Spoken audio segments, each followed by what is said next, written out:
What up, gang? Good morning, Shady House. I think this is Manny. Manny gets the belt. Or whoever this is. I'm pretty sure it's Manny.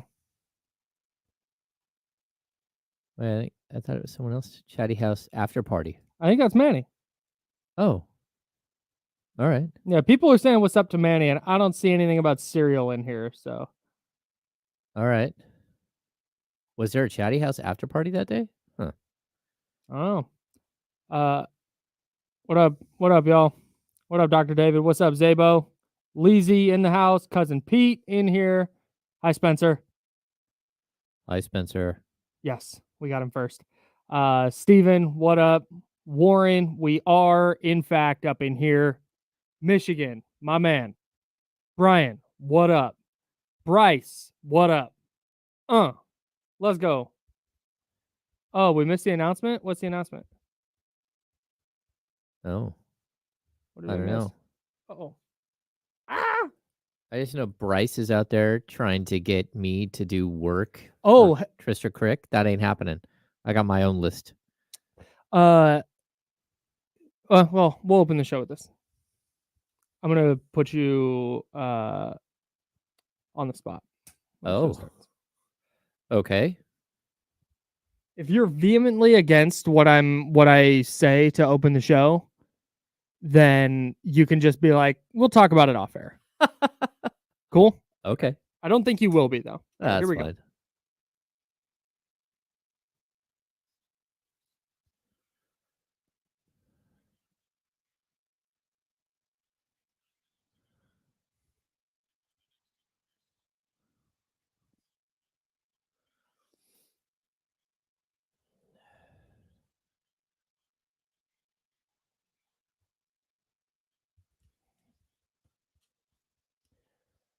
Good morning, everybody. A very happy Wednesday to you. That's James Ham. I'm Kyle Madsen. They're Jiffy Lube. They sponsor the show. Shout out to Jiffy Lube. We love them very much and appreciate their sponsorship even more. James, I meant to ask you this. Well, I was going to call you on my way home yesterday. Oh? Which is different because I don't typically like calling people. But when you're here, I wound up being here. I was here later than Jesse yesterday. Oh, no. Yeah, dude, that's very rare. In fact, I can't think of a day where I've been in this building longer than Jesse is. Yeah, that's not great. Yeah, well, we had cuts yesterday. We had final cuts for the 49ers. Yeah. And because of my hour and a half commute home, that's a big thing at Niners Wire.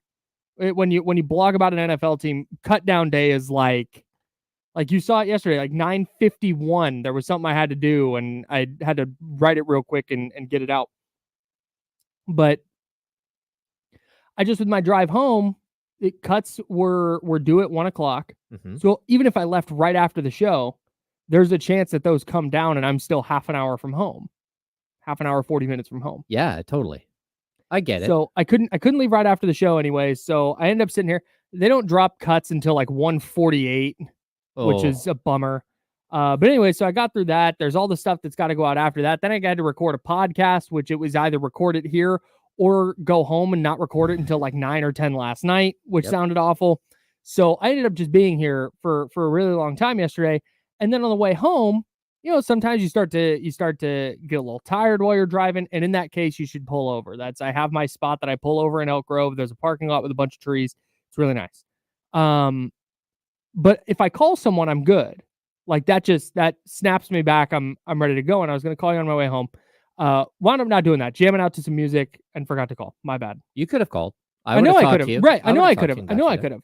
I just started jamming out to music and I forgot. Okay. So then I meant to text you last night and forgot. Because while I was standing there yesterday, I'm talking to Charlie. Having a grand time talking to Charlie. Aaron, the tribal chief, the big boss here. Our big boss. Yes. There's people above him, but for these purposes, he's our big boss. He's in a closed door meeting. Aaron in a closed door meeting is like, like that's interesting. Because he's very approachable. People stand in the doorway, chit chat with him. I've gone in there and just sat down and talked with him. Nice guy. So a closed door meeting is like, something real's going on. So I'm standing there talking to Charlie. Aaron gets up, opens his door, points at Charlie and goes, "You're recruiting him, right?" Oh. And I'm like, what does this mean? This involves you, by the way, James. I'm not just telling this story just to tell it. Oh, great. So he goes, "You're recruiting him, right?" And Charlie looks at him like, "What are you talking about?" I looked at him the same way. Well, I looked at Charlie first, and he goes, "You're recruiting him to be our 12th, or to be team number 12, or to team number 12." Oh. And I was like, "What? Fantasy what are you league? talking about?" Yes. Fantasy league. They're doing an office fantasy league. Oh, no. And they would like the insiders to be team number 12. We get to share the team? We get to share the team. Okay. And here's my thought. Okay. So I figured you would be down. It's I don't know if I want to say this out loud. It's not like a crazy number. It's $50 to buy in. Each? No. Total? So 25 a person. Oh, that's nothing. 25 for you and me. So here's what I want to do. Because as you know, ABC always be contenting. I wanted to make this a radio bit. Oh. So I would like to join this league with you so we can manage this team. But we're going to loop the listeners in as well. Chatty House, whether you're in the Chatty House or just watching on Twitch or YouTube, which thank you, shout out. Whether maybe you're listening on ESPN 1320, maybe you are listening on the Odyssey app, maybe you download the James Ham and Kyle Madsen Show podcast and you listen there, wherever you get your podcast. But of course, you can also get that on the free Odyssey app. If we win, I think that we should have a round on us at a establishment nearby. Okay. Like that's what our if we get, I don't know what the winnings are, but if it's like winner take all, it's a 12-team league, so winner take all, we get $600. All right. We're putting $600 on a tab. We should probably find like a really low budget bar somewhere in like South Sac. The diviest spot we can find. Yeah, because if we have some bougie spot here in right. Roseville, that's going to get us like 8 drinks. Right, we can invite 7 people. 7 people. Come in. We'll buy 1 drink. No, we'll find a spot. Maybe we can make it a thing. Maybe we'll talk to sales and see if there's what was the play? I don't want to start calling places out. But we've done a watch party at an establishment that's not one of these places that you're going to get a $50 Cosmo. I think we should do this. Will Z's throwing out the Pine Cove. Like, I don't know. I don't know what that. You don't know the Pine Cove? No. You went to Sac State.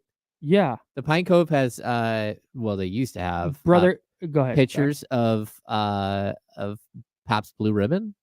On tap. They have Pabst Blue Ribbon on tap, so it's super cheap. Yeah. And they have karaoke night. That sounds great. Sounds like my kind of spot.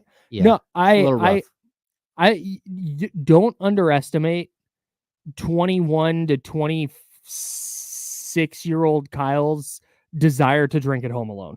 Oh, wow. It got dark, coach. It got a little dark.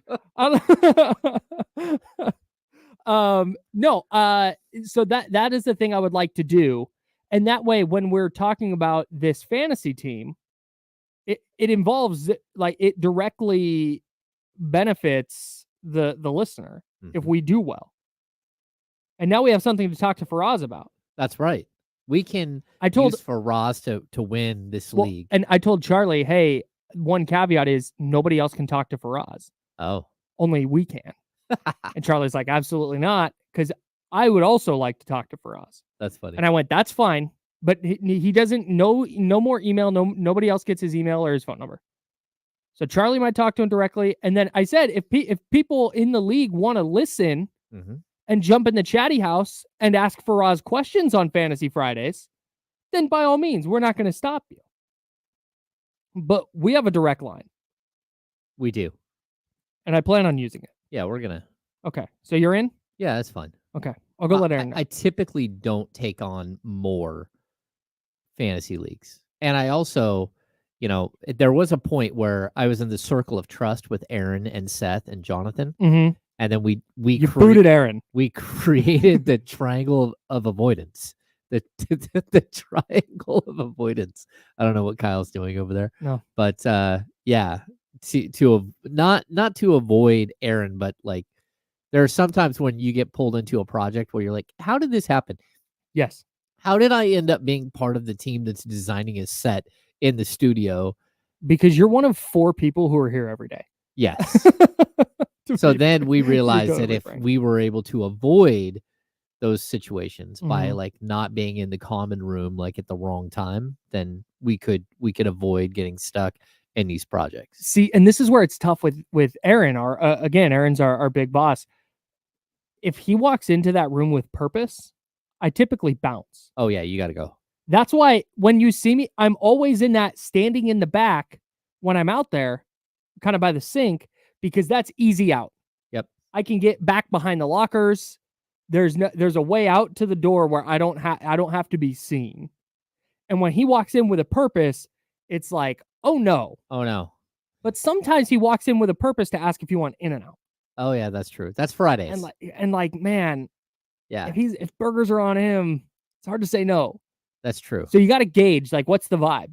If it's a busy day, like we've got this big meeting thing coming up in October. If it's around that time and he walks in with his purposeful strut, see ya. Side door. See ya. Yep. But Friday afternoon, there's 6 people here. Vibes are good. He comes strutting in. Where you headed, coach? Where are we going?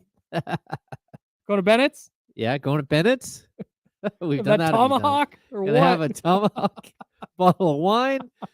Gonna have a good time down at Bennett's. So I will let him know that you and I, and frankly, the entire listening audience of the Insiders, will be the 12th team in the Odyssey Sacramento Fantasy League. Okay. We should beat these guys up. I mean, I totally agree. I'm 100% with you. There's no reason we shouldn't win this league. What we'll have to do is track down people who are both in the league and in the office and get them in here from time to time, especially in the week we play them. How long have you played fantasy football? Not as long as you have, obviously, since you've been playing longer than I've been alive. I don't think that's quite. No, I have. I have played longer than you've been alive. It's my 35th season. Oh boy. Just turned 34, so wow. Yeah, I was probably 14 or 15. So, okay. So 19 or 20 years. So we can tout that we have over 50 years of fantasy football experience. Comfortably over 50 years of fantasy football there experience. it is. Yeah. We have, oh boy. We're ready. If we don't thrash these guys, it's going to be a tough look for us. It's going to be, I'm excited to come up with excuses if we do lose, though. Yeah. I'm excited to just be big time excuse guy. All right, great. So that's what we're going to do. We're going to be the 12th team. And if any monies we win from our fantasy league here at Odyssey, we will be letting you know where we're buying drinks. That's right. People in the chatty house saying that I drafted Bart Starr. Zabo, that's not true. I did. I think my first fantasy quarterback was Randall Cunningham. Oh my God. Big Randall Cunningham fan over here. Oh, okay. Hang on. So now I need to do this. So 35. So the 1990 season would have been your first one. Probably. Your first. The MVP of the 1990 NFL season. Do you know? No, it's not. Don't overthink it. Jerry Rice. Close. Joe Montana. Joe Montana. The offensive rookie of the year James Ham started playing fantasy football, Emmitt Smith. The defensive rookie of the year, Mark Carrier. The offensive player of the year, Warren Moon. The defensive player of the year, Bruce Smith. Jerry Rice did lead the league in receiving. Shocker. Okay. Yeah, Warren Moon was a star. I may have had. I think I may have had Warren Moon at one point during that season. Dang, the Bills beat the Raiders 51-3 in the AFC title game that year. Oof. All right. Poor Bills, man. That's tough. That's a long time. Losing 4 Super Bowls in a row it's the worst. Like, I know where I sit as a 49er fan, having watched the last 5 years where they've lost 2 NFC title games and 2 Super Bowls. Oh, yeah. And I know how much that sucks. Going to 4 consecutive Super Bowls and losing all of them. Like that that Bills team just awesome. They went to the 4 years in a row, Mm. you went to the Super Bowl and you didn't win one. Like, forget not winning a Super Bowl. That's just objectively incredible. Yes. Like, what a team. And they're just lost to history now Totally. because Mike Norwood, or whatever his name was, missed a kick. Scott Norwood? Scott Norwood. Thank you. Scott Norwood. Scott Norwood. That's correct. I think that first year I lost the Super Bowl and I got stiffed. I never got my money for winning second place. Hopefully the Bills didn't get stiffed. No. Losing the Super Bowl that year. Plus we had an incident where a guy who owned a pizza place right next to the grocery. I played in a grocery store league before I was a grocery store person. But there was I'm sorry. I worked grocery when I was young. Uh-huh. But it was before I worked grocery. I had a friend who worked at the grocery store, and I got in there. Oh, you got looped in. And we and the guy that owned the pizza place right next to the grocery store was in the league. So we had the draft at his pizza spot. And then midway through the season, he started trading pizzas for players, and we started having some issues with the league. You can't do that. Yeah, it got a little wild. That's the Plugola Payola thing. Yeah. So it got a little weird. So he was stealing pizzas from his job. Well, he owned the pizza spot. Oh, okay. No, he owned the pizza spot. He started giving pizzas to sweeten the deal to make trades. That is, so you super cannot do that. That's collusion. It was. I'm not very good. what's the lenient when it comes to fantasy sports leagues. It's your league. Like, do what you want. Yeah. If somebody wants to fleece somebody else in a trade and that person doesn't know what they're doing, all right, hey, you should have taken advantage. Like that stuff happens. Now, if I'm in last and you're in first in a league, and you have whatever injury, and I call you and I go, hey, dude, I know you have this injury. I'm out here. Just have this person give me whatever. That sucks. Oh, yeah. Like, that's trash. But if I just don't know what I'm doing and I get fleeced in a trade, okay, that happens. It does. But using pizza or money or any other goods and or service to sweeten the deal in a trade, big thumbs down. Keep it within the scope of the fantasy league. What's the strangest rule you've ever had in a fantasy league? Honestly, like not one. I've never had a weird ass. I did one year where kick return yards counted. But but like an exorbitant amount. It was like a point for every 10 kick return yards. Oh yeah, no, that's not good. Outrageous. So you've got like Steve Breston was the MVP of that league. And all these random ass wide receivers and running backs are just awesome because they rack up all these kick return yards. It was dumb.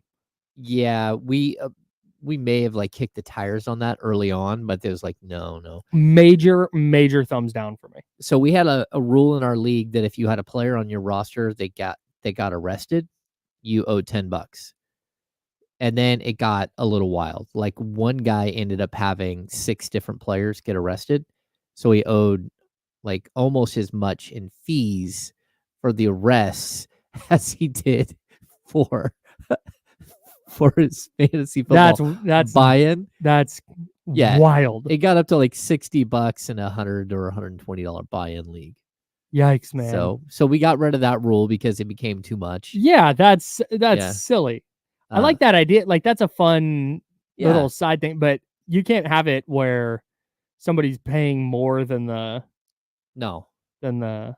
we also in our league we have like you go off last year's record for how you draft, right?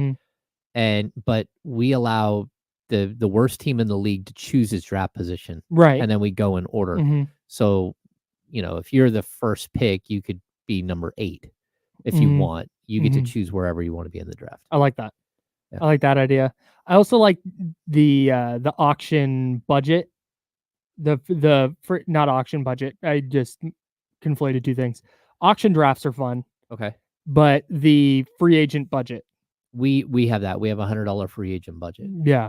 I like that a lot more than waivers. Yeah, we bumped up our price because it used to be that you would charge like $3 a pickup or whatever, right?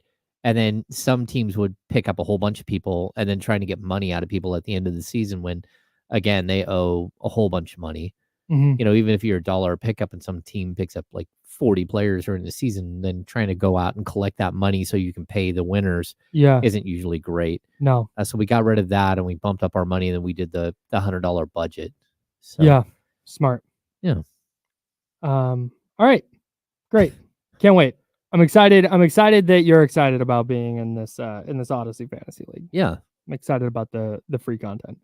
Speaking of fantasy football, Brandon Aiyuk update? Negative. No update. The update is there is no update. I know that final cuts happened yesterday and stuff. I also want to pick up some of the quarterback conversation we were having yesterday, because we got cut short a little bit on that. Just some 49ers related news here. 4 players that they waived were claimed by other teams. Nothing major here. Linebacker Jalen Graham went to the Commanders. Undrafted running back Cody Schrader went to the Rams. Cornerback Samuel Womack, who was cut yesterday, he went to the Colts. And rookie offensive lineman Jarrett Kingston landed with the Panthers. I'm thinking out of those names, honestly, Jarrett Kingston, the offensive lineman, is probably the one they're most upset did not make it back to the 49ers. Mm-hmm. But this is what happens. It's part of final cuts. Yeah, they did not get a single waiver claim. No. Which just means they're too high on the list and for Yeah, players that they wanted. Yeah, they were 31st. Oh yeah. On waivers. So anybody who's worth a damn isn't making it all the way to 31. We'll put a pin in the NFL stuff though. I do want to dive into that.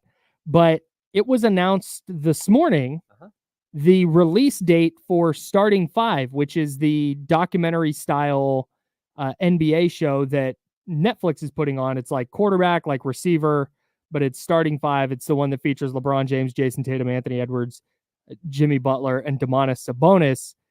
Release date for that, October 9. Ooh. Week before the regular season begins. October 9. Can't wait. I'm really excited for that. This is a big deal. I'm excited for this too. This is what I was at practice one day, and the producers for the show came over and pulled me and Sean Cunningham aside and said, "Hey, can we get you guys to talk about Domas?" And we're like, "Okay." We had kind of no idea what was happening until we're like, "Oh wait, this is what this is for." I don't know if Sean or I will make the final cut. Like, I have no idea. Yeah. But either way, I think it was pretty cool that we were at least asked to go and have conversations about it. Maybe like 5 minutes, maybe 10 minutes of conversation with the production crew. Very, very nice people. And I think the one takeaway I had was that was the one day I wore a baseball hat to the gym, which I never do. Usually I dress like normal every single time I go in there. What's not normal about a baseball hat? Well, inquiring minds would like to know. I dress differently for when I go to the arena, right? Try to be a little more professional. Yeah. And I wear a hat to the arena every time. Yeah. Go ahead. I ended up wearing my Pabst Blue Ribbon hat, which is, and then I had to take it off. And I'm like, okay, like I've got to take off the Pabst Blue Ribbon hat. Did they make you take it off? No, but I don't think you want Pabst. I mean, it looked. You've seen my Pabst hat. It's beat up. It's already like a beat up like looking hat. That's like a retro looking hat. But then mine is like 4 years old. You want to keep the air of bourgeois. Yeah, it's smart, yeah. Well, if you're gonna potentially be on a Netflix show, then yes, you're like, hey, hang on a sec, I've got to fix my hair. Yeah. I was trying to get someone else to let me switch hats. No one would switch hats with me. I'm like, absolutely not. Come on, people. No, if you were like, hey, I need to wear your hat right now, my life depends on it, I'd be like, oh, sorry, dude. Like, that's weird. I would have just bought you a new hat if you needed it. So either way, we'll see if we make the final cut or not. But I think you will. I have faith. Well, we'll see. I'm not all that concerned about it, but I will say that I love that Domas is getting this opportunity. 1,000%. Because this is, there are a lot of things that you can look at that happens with a player over the course of his career. But while we were discussing this earlier, I think Kirk Cousins, the way that Kirk Cousins has changed his image completely with the quarterback show. Because, I mean, I think we've all seen like the clip of like the older Vikings fan, the older lady, and they're like they're trying to get her to name Vikings, and then she goes off on Kirk Cousins. Like, she's just embarrassed that he's on the team, right? Kirk Cousins had like a certain image before he went on that show, and then now everyone loves him. Like, they just adore him. It's wild how fast that turnaround happened. Yes, and I don't think Domas will be the quote unquote star of the show. I mean, again, we're talking about LeBron, Anthony Edwards, Jason Tatum, Jimmy Butler, and him. There are some bigger names that are clearly in that, but I do think, knowing Domas and being around him enough, he will be the most authentic person in that entire production, and you will feel a sense of family and a sense of like just how good of a dude he is. And I believe it will change a lot of how he is perceived outside of Sacramento. Totally agree. How he is perceived globally or like here in the United States. And I actually think it will be one of those things that helps him make all-star teams. It will help him make all-NBA. 1,000%. And I also think that, like, if he can get those all-stars, those all-NBA, strangely enough, despite the fact that he is a great player and should already be in this conversation, it will help catapult him into that Hall of Fame conversation even more than he is today. Yeah. That's kind of, and that's what we talk so much about, like getting Domas some kind of recognition. Yeah. And winning 94 games across 2 years is nice, but it's one playoff series win. So how do you get national exposure without that? And this is it. Like, this is such a great way to elevate him in people's minds, who, if you're a East Coast media person or an East Coast fan, or maybe even a Central time zone fan or media person, you're not watching a ton of West Coast basketball to begin with. And the Kings are probably on the list of teams that people are randomly picking out to watch. It's probably behind the LeBron James Lakers, the Steph Curry Warriors, and the Kawhi Leonard, Paul George Clippers. Like, that's just kind of how it's been. Yeah. So this to me is going to be the thing that this can elevate Domas. It'll, I think, elevate the Kings, where you're going to have people now who watch this show who are like, man, Domantas Sabonis, what a dude. I'm going to tap in. I'm a Sabonis guy now. The Kings are my West Coast team now. That's how and I don't think it's going to be tens of millions of people. I don't think we're going to see Domas become the face of the NBA or something or anything crazy. But I do think that's going to matter when it comes to, hey, Domantas Sabonis double-double streak is not a major thing here, a footnote on ESPN, and that's it. It would be like a national type of story. Oh, he almost averaged a triple-double. Very obviously an all-star, very obviously an all-NBA guy. Like, that's going to start to be the conversation. And I it's well-deserved. It sucks that it takes a Netflix series to get there, but that's just kind of the reality of the situation. Well, yeah, and I think humanizing players is like one of the best things that, like, we try to do it in written word all the time. You know, again, I've written so many stories on the Sacramento Kings trying to humanize players in different ways. And it's just really difficult, with Domas. So it's a great story. Yeah. And I think he gets glossed over quite a bit. Like, his dad is one of the greatest players the world has ever seen. And then you see him, like, I've told that you watch him walk down the hall with his dad. He looks like a little kid next to his dad. His dad is one of the most, he's a mammoth person, just the biggest people you've ever met in your entire life. And I think that, like, being in the shadow of his dad is something that he's always been. And I can't wait for people to see, like, really, it's the spirit of Domas that you will see, I believe, if it's done correctly. It's just like, there's such an authenticity to him. He talks so fast when he does interviews. He's never comfortable really in front of the media, but he's funny. He's a great teammate. And then you're going to watch him with his wife and his kids, and, like, just spectacular. Like, that dude loves being a dad. He loves being around kids, and just watching him at his camp this week, it just, like, cements it. You're watching him, like, trying to be a dad the whole time. And it's really cool. And I hope that people around the globe get to see a lot of him and kind of have a new appreciation for him. Yeah. And I think they will. And The off-court stuff, yeah, that's what endears people. Oh yeah. Like anybody can watch something on the court. It's that off-court stuff, that personality away from. That's why I like Drive to Survive so much. Same deal. Like drivers on the track are fun, but it's the off the track stuff that makes me that appeals those drivers to me, those people that I previously knew nothing about. So really excited for that. We'll continue diving into that though. We mentioned LeBron James, Jason Tatum, Anthony Edwards, and Jimmy Butler also in that show. What are the expectations here? What are you hoping to see? 916-909-1320, 916-909-1320. If you want to join the program, NFL Cutdown Day was yesterday. We're seeing a ton of roster moves today. We'll go over those as well. And then we had a really good conversation about NFL quarterbacks that I would like to continue today because we didn't get all the way into it. So all of that coming up today on The Insiders. We're sponsored by Jiffy Lube. That's James Ham and Kyle Madsen. We're back in a second on ESPN 1320, Sacramento Sports Center. I will be back in a jiffy. Sweet. Back in a Jiffy Lube. Nope. Oh, the Chiefs are signing pass-catching running back Samaje Perine. Also, the Warriors. Doesn't move the needle for me. What's that? Doesn't move the needle for me. According to our friend Anthony Slater, the Warriors will conduct training camp in Hawaii this preseason. Don't hate that for my man Monty Poole. Don't hate that, Monty Poole. I have a thought. Keep that note. I have a thought on that. Okay.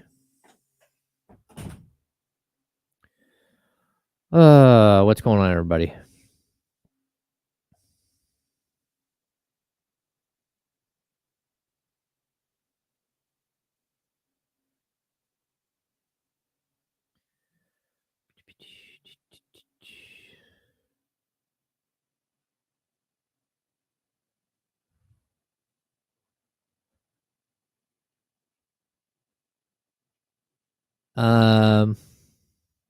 Yeah, like I don't think.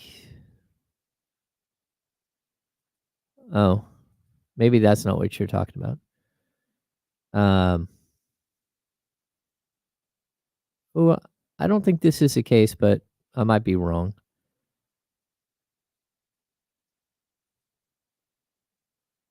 The Netflix series, Greg, is starting October 9th. That's what we saw today. Netflix actually put out the promo. If you guys remember, we heard about this in maybe like March when Shams jumped the gun on it. Leezy, yeah, we're keeping CD Lamb. He's like, 24, 25 years old, and he can be a keeper for us for like 5 years.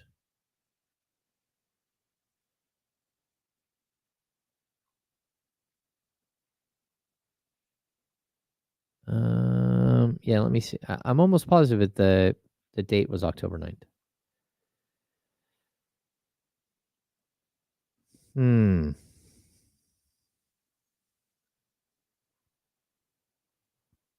Let's see. Yes, Leezy. I would fully accept a sponsorship from that beer company if offered. I would accept a sponsorship from any beer company, any vodka company. I don't drink a lot of tequila, but maybe a tequila company and certainly a whiskey company. I would take a sponsorship.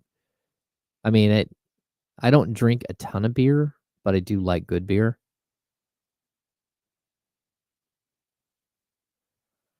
Pabst Blue Ribbon on tap really isn't that bad. Like you get a pitcher of PBR. It used to be like $5 pitchers at the Pine Cove. I didn't go to the Pine Cove a lot. Let's see, Sal. For my old fashions, I love Woodford, and I also I like Basil Hayden. That's what I typically use for my old fashions. Yeah, maybe a little bit. Makers for me. If anybody cares. I do drink a Zabo. I do have a full bar in my home. About 2 minutes.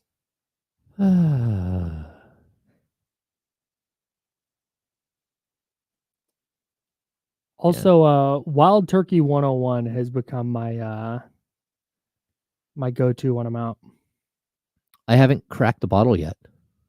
It's still sitting there. I have that in the Rittenhouse. I have a lot of whiskeys, but you come up, we can do a little whiskey tasting at the house.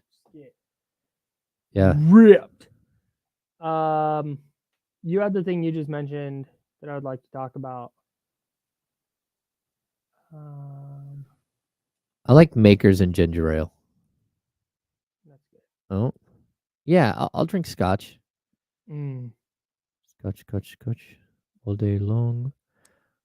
When we went to Mexico, I brought a bottle of whiskey with me. I had a 4 Roses single barrel. I didn't realize it was a single barrel, and it was 100 proof. That came in hot from the Manhattans. Yeah. I have not tried Charles Woodson's whiskey. I did not know Charles Woodson had a whiskey.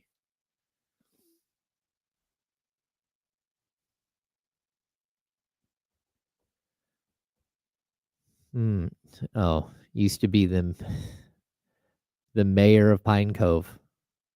All right. We almost got in a fight one night at the Pine Cove, which wasn't good. I was there with some friends, and they were all ladies, and these Samoan dudes got drunk and like intentionally fell into them while we were trying to walk in. It got a little crazy.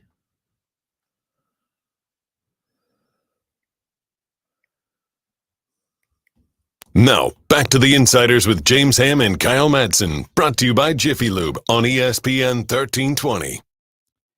James over there, Kyle right here. Jiffy Lube, omnipresent. They sponsor the program. Salute to Jiffy Lube. We love them very much. James, we're giving stuff away. Let the people know. Yeah, Six Flags Discovery Kingdom, online only.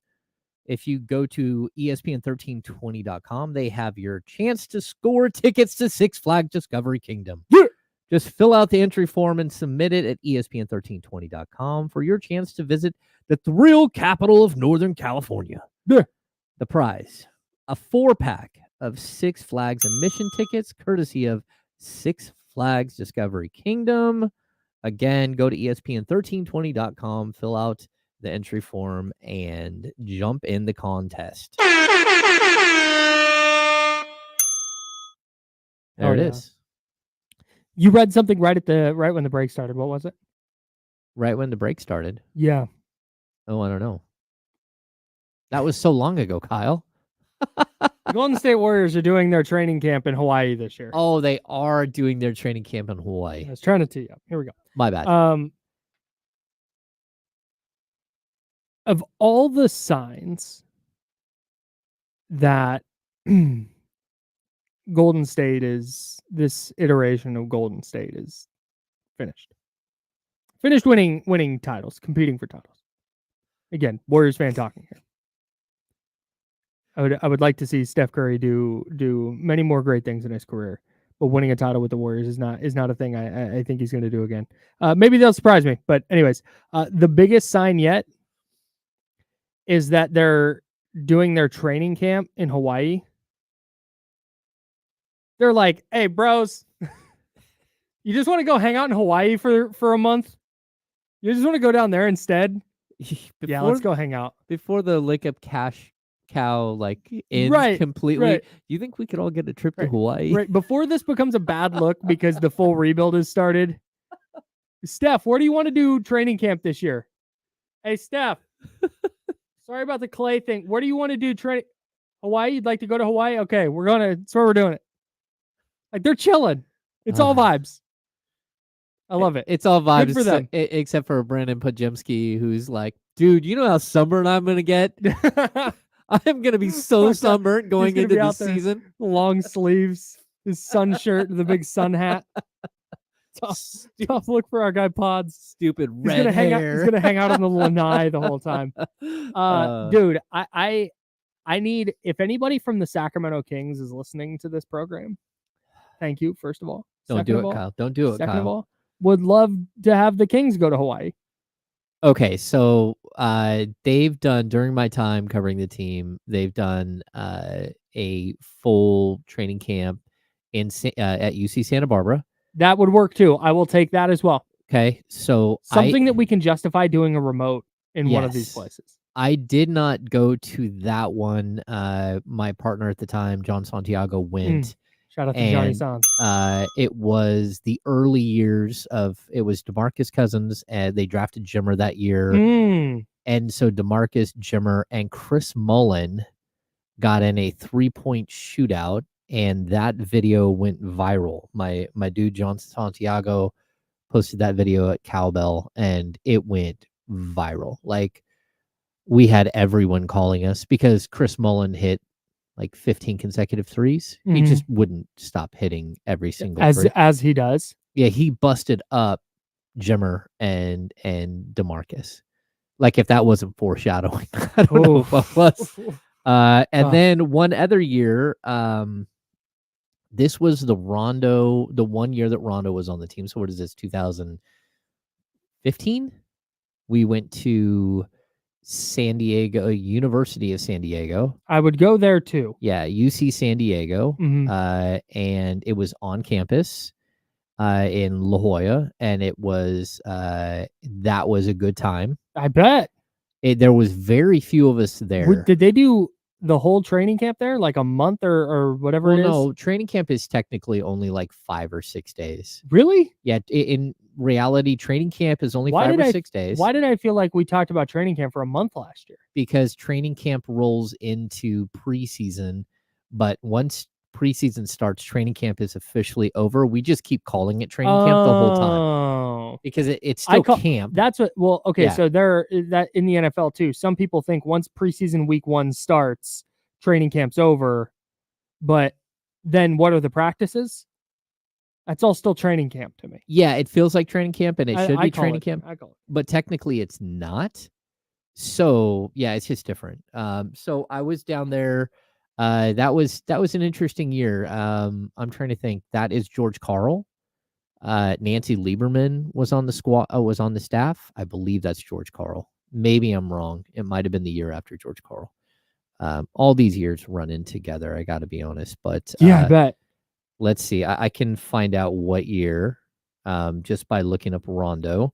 The one year I just remember Rondo being at camp, and also it's the 2015-16 season of Sacramento Kings basketball, and the one big takeaway, it was George Karl. That's the one full season, and we had all kinds of mess there. That season didn't go great.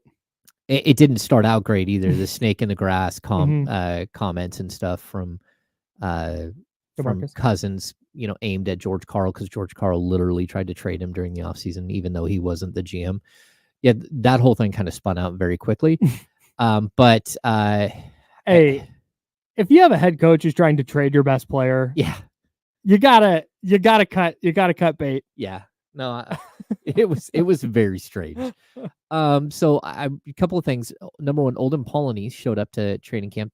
George Karl had invited him to be like just a help out guest coach. And I've always had an affinity for Olden Polynice. He's clearly done some things that aren't great, and his Twitter account is not always great. But I did sing in a karaoke booth with Olden Polynice when I was young. That's a whole other story for another day. So there's that. And then they're also, just to shout out my friends Deuce and Mo. Deuce was having Morgan. I'm going to just flay Deuce here for a minute. Perfect. He was having Morgan videotape him shooting half court shots so he could make some sort of hype video.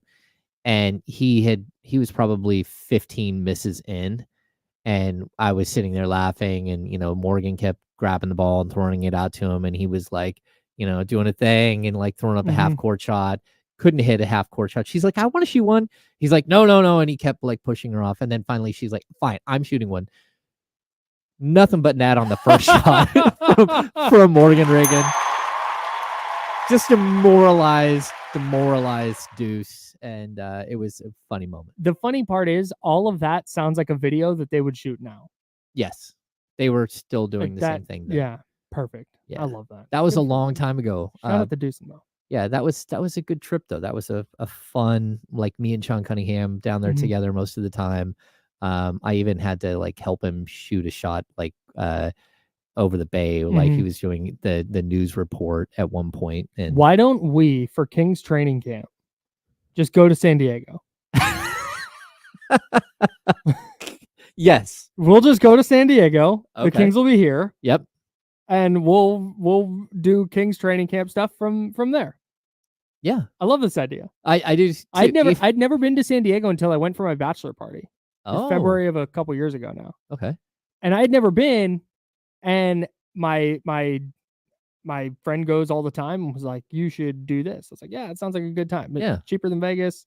We had a blast, and now I just never want to not be in San Diego. Oh no, it's a great spot. So is Really good spot. so is Santa Barbara. Santa Barbara's a great spot. Yeah. Anyway, we've gotten sidetracked again. Yeah, no, as one does.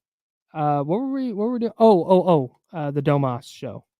That's where we're at. Yeah, that's where we're starting for five. you. Starting five, Domantas Sabonis is in a show with LeBron James, Jason Tatum, Anthony Edwards, Jimmy Butler. Here's the other thing. We're talking about how much this could benefit Domas from just this doesn't help the Kings championship odds, obviously. No. But when it comes to how Domas is perceived nationally, how the Kings are perceived nationally, I think this could be really helpful. We talked about that in the last segment. But also you talked about how he might be the only one who's like really authentic in this. Yes. I think Anthony Edwards will be too, because I think that's just kind of his brand and who he is. But at the same time, everybody's seen Ant now. Mm-hmm. Everybody knows. Nobody's mind is people's minds might change about Anthony Edwards, but nobody's being put on to Anthony Edwards with this show. Same thing with Jimmy Butler. Jimmy Butler might be like, oh, Jimmy being Jimmy, but everybody knows what that is now. Yeah, I'm kind of feeling like Ant-Man might be the star of the show. Yeah. But the heart of the show for me will likely be Domas. Like if they portray him the way that I've seen him, I think he'll be one of those players where you're instantly like, okay, yeah, I get it. I get it now. He's different, and right. Yeah, I'm all in on Domas. But people know who Ant is. People know who Jimmy is. I think Jason Tatum's probably pretty boring. But I also think that Jason Tatum might get that same thing that you're talking about with Domas. Yeah. Family man, great with his kid. Mm-hmm. Like I could see Jason Tatum being just really chill off the court and people being like, wow, what a guy. Yeah. 100%. And frankly, I think he could use it after he wins a title, doesn't win finals MVP, gets dogged for his, we did it thing after the finals, goes to the Olympics and wins a gold medal, but the only story coming out of the Olympics is that he didn't play.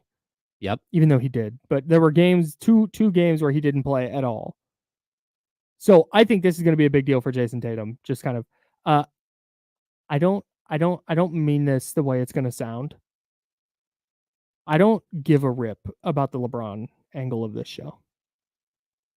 This has nothing to do with, I think LeBron is great. I actually tend to lean toward liking LeBron versus not liking him. I don't know what else there is to know. I don't know that I'm going to learn anything significant about LeBron in this show. You know what I'm saying? Yeah, because I feel like I just know the guy. He's been around for 22 years now. I think so too. I think the one thing that you'll see from LeBron, which I think they're going to try to capture, is that he is a family guy and that he's loved by his boys and he loves his boys and he's there for all of their events and him and his wife and all that. So I think you're going to get that. I hope that, like, for his sake, these shows are supposed to show something different in you. And I hope that he lets his guard down and actually he's real in the moment. Yes. Because I think that, like, again, Anthony Edwards can't help but be real. Yeah. And that's where you're going to get from him. You're going to be like, oh, this dude is real. Okay. I get it. Like he's zany, he's weird and all that stuff.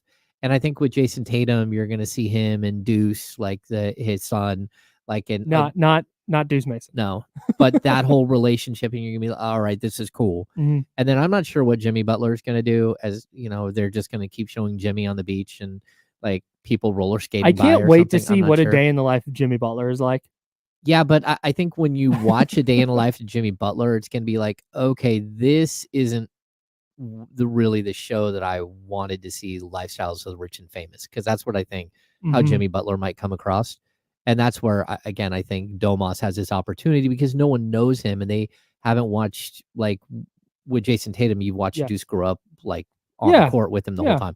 You haven't seen that with Domas. So you're Yeah. going to see like this whole different side of him Yeah. and maybe even the father side, like You'd hope so. if they have Arvidas there, Mhm. you hope that they have that as part of the film, as Yeah. part of the show as well. The thing you mentioned with LeBron, and maybe, and I think this is where this is a flaw in my thought process, because I'm dialed into this. You're dialed into this. Anybody listening to a sports talk radio show on August 28th at 10:48 a.m. is dialed into this. Everybody knows how LeBron is there for his everything with his kids. Mhm. That was a big thing when he went to the Lakers. Was what's the Sierra Canyon? Yeah, Sierra can. Like, hey, Bronny's going to go there. He's going to be able to go to his games. He's in all these games. He's been all these viral videos of LeBron courtside at the games and all this stuff. Like we've known about that. But if you're just, I think the typical like replacement level NBA basketball fan probably does not know that about him. So I think that's a good point. I think you're going to see a lot of that with LeBron around his family. What I hope this isn't, and this is something you also brought up, I hope this isn't LeBron being super calculated, trying to make sure that like, okay, hey, make sure you catch me reading this book, and I want to make sure I'm going to this place to. I hope he's as natural as a person who's been famous since he was 14 years old can be. Yeah, it's gonna be really tough. Extremely tough. Like like every single like shot can't be like in a like on a white leather couch and yeah, in a wine cellar. Like, yeah, we know all that. Like, we got it. I want that interaction with Savannah. I want that interaction with his kids. I would love to see that. Yeah, really cool. Yeah. I don't know, man. I fear for Jason Tatum a little bit because the word is out that he's already boring. Oh. And I'm really, really worried that that's just going to be the overall vibe. Okay. No, I hope it isn't, because we've seen, like I said, we've seen Deuce since Deuce was a baby. Yeah. Sitting courtside. And now we see him, running around wearing his dad's jersey, doing the whole thing. That's been really cool to see. And there was that really viral picture of him picking Deuce up after they won the title, and there's all the confetti around. Really, really awesome. Hope to see a ton of those interactions. Yes. Because from everything I understand about Jason Tatum, he's not that interesting of a dude. Maybe he is, and we just don't know it. I hope so. Yeah. I really hope so. Yeah, it's I'm intriguing. Rooting for him. I'm rooting for the guy. And I hope that's the same with Domas. I hope it comes across. I hope that his sense of humor. Yeah. I hope his sense of humor comes across. And the love of family and all that stuff. We do have like somewhat breaking news. Like Russell Wilson will be the starter on week 1, according to Ian Rappaport. Also, the Raiders have cut defensive tackle Byron Young, their 3rd round pick from last year. That's Alabama. Interesting. Yeah, Alabama product gets cut. Boy, they cut guys early. The Niners have too. Yeah. They've cut, I think they have 19 picks in the last 2 years, and I think they've cut 8 of them. Whew. Yeah, not great. Not great. There were that draft is funny because there were 2 Byron Youngs. And I think the Raiders drafted the one from Alabama, and I think the Rams drafted the one from Tennessee. Okay. One was a defensive tackle, one was a defensive end. So far, the Rams winning the Byron Young battle, I think. Although I don't even know. Maybe the Rams will claim Byron Young, and they can have 2. Maybe. Nope, that's the wrong one. Just double up. Hang on. Byron. It's funny when you type in Byron Young into Football Reference, both Byron Youngs pop up, but they both say 2023. Oh. Because that's their draft year. So I guessed the wrong one. Oh. The Rams Byron Young started 16 games and had 8 sacks last year. Yeah, he's pretty good. Decent little player. I think you can never have enough Byron Young, so you might as well just bring in the other. Yeah. That's tough. Yeah, BY squared. Just like run it out there. I don't know, man. The Niners cutting their their draft picks that early. Like I get it with Danny Gray. He was going into year 3 and just didn't do a lot in year 1, was basically healthy on IR all of last year, and then didn't do enough this preseason to show that, hey, he has grown and become a good NFL receiver.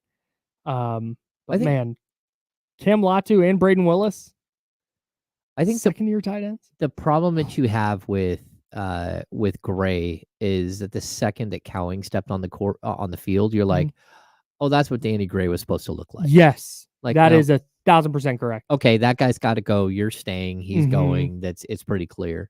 I never got. There was this a sect of 49er fandom that was so obsessed with Danny Gray. And even going into this offseason was like, this is it. He's going to break out. Like, are you watching? Are you paying attention? He had 1 catch as a rookie. He was healthy and on IR for all of last year. They were bringing dudes up from practice squads when they needed receiver help and not activating Danny Gray. And then this year, it was really clear that he hadn't carved out any kind of role in the offense. And Jacob Cowing did everything that Danny Gray is supposed to do. Yeah. Like it was a redundant skill set to begin with when he was drafted, and then you saw that he could actually play, and that was night. Like it's okay. Danny Gray was awesome at SMU, I think is where he went. Yeah. He was awesome and super fast and did all that. He's not an NFL player that the 49ers want to keep. Maybe he catches on elsewhere. Maybe he's the kind of player that Andy Reid, I think, takes in and goes, okay, you're good at these 2 things. When you're on the field, these are the 2 things you're going to do. And just maximizes whatever that is. And I hope he goes to a team that allows him to do that and allows him to maximize the skill set that he does have. It just wasn't going to be the 49ers. Yeah, I hope he gets an opportunity to make a team. I mean, like you've spent 3 years, and what's he got? 3 total catches, 6 total catches? Danny Gray? Yeah. 1 catch. Ooh. Yeah, I'm kind of ready for him not to be there, and like you gotta move on. Sometimes you gotta. That's the Raiders cutting Byron Young. Yeah, like first of all, it's a new front office, new coaching staff, and usually in those situations you might see players who the previous regime would have given a second or third chance to. They're going, hey, this guy's not cutting it. This guy is not part of our program. He's gone. Yeah, that to me is a okay. The previous regime missed. Current regime says, get him out of here. They're overhauling the defensive line. They're overhauling what the defense looks like. I think they've done a lot of the right things. Okay, you give them the benefit of the doubt. That's not that big of a deal. See, that's why I think the NFL very specifically is so, like, having continuity is so important because guys are drafted for specific schemes. Guys are drafted because they're this type of guy for this type of coach. Yeah. And then if you're rotating coaches all the time, you're always cutting guys that could actually play. You're just not going to give them a chance because they're not one of your guys. Yeah. Where I think, like in basketball, because the contracts are guaranteed and everything else, if you're going to move a guy, it's because, you're moving a salary and you're going to go find something different and all that stuff. With the NFL, it's just like, oh, no, we're just going to bounce these guys. Yeah. Pretty wild. I can't tell if the 49ers are good at drafting. I don't, like 2022, Cameron Latu, 3rd round pick, gone. Braden Willis, 7th round pick, gone. Jalen Graham, 7th round pick, gone.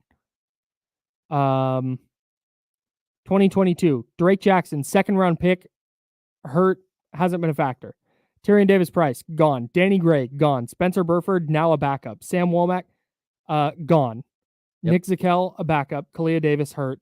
Tariq Castro-Fields was gone as a rookie. Brock Purdy, good pick. Trey Lance, gone. Trey Sermon, gone. Ambry Thomas on the team, but likely not going to contribute, likely gone. Elijah Mitchell, now hurt.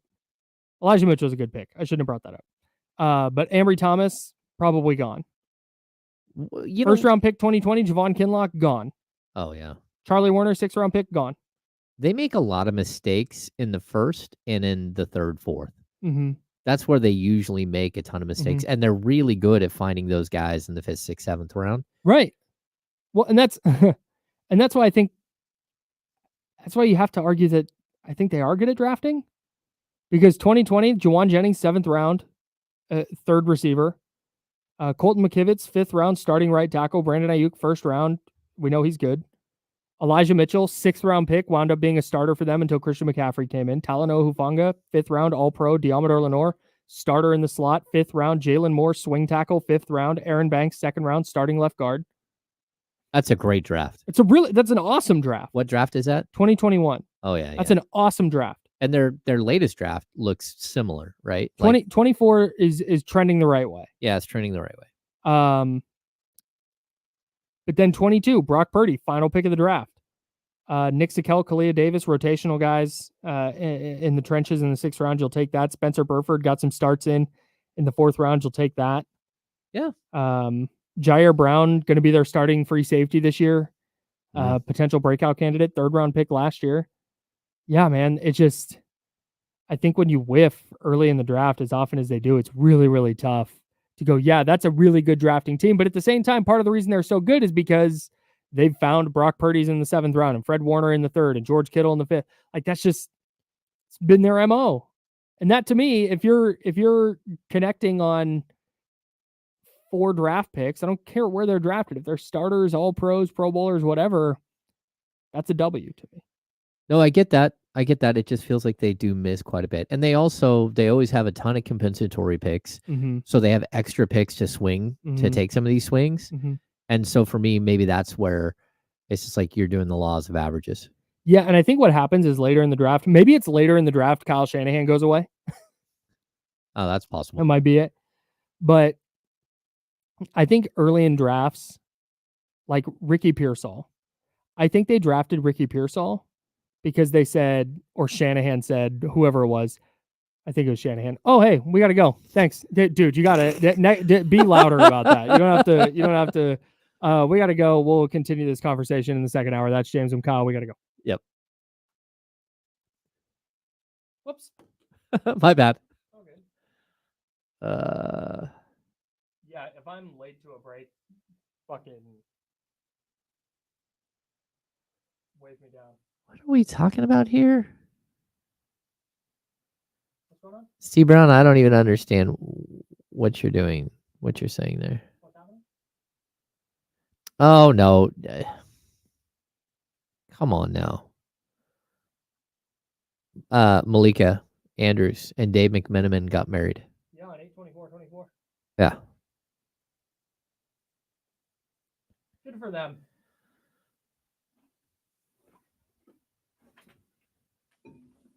Yeah, they've been together for a while.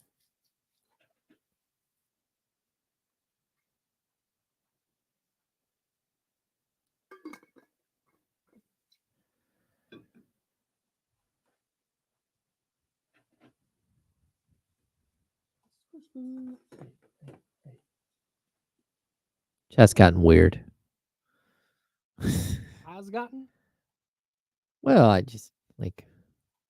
See, no, Tyler, don't bring that bullshit in here. This is not true. No. I think he's trash, but no. No, it's not Ricky Pearsall specifically. It is just big picture. It is the 49ers. I think they get, I don't know what the word I'm looking for. It's not too cute, but like I think they look for the wrong things in the 1st round.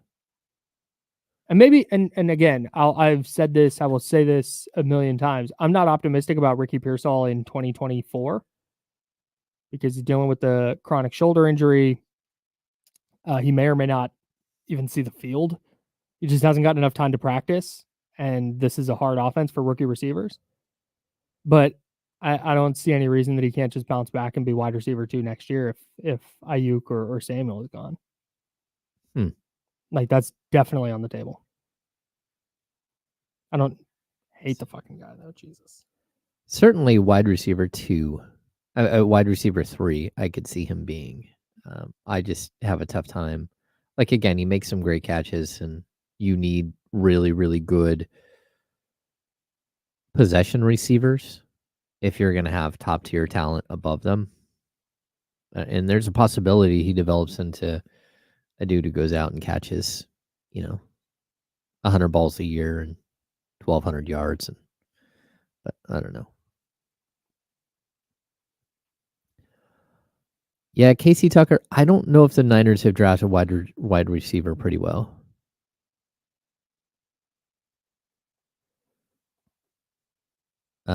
Because I can name like a ton that didn't work out at all. This is a random question, James. What have you done if the Kings moved to Anaheim or Seattle? I would have gone back to college and got my PhD in history and taught history. That's what I would have done. I said I can see that during the Anaheim. I was asked repeatedly, what are you going to do if they leave? And it was like early in my career. And I'm like, oh, I won't cover basketball anymore. I won't cover sports anymore.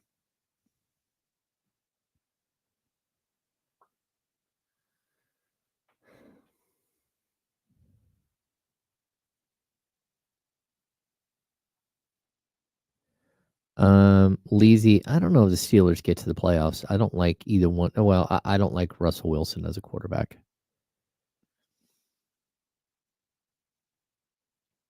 I would like to talk about that as well. The Steelers? Mm-hmm. All right.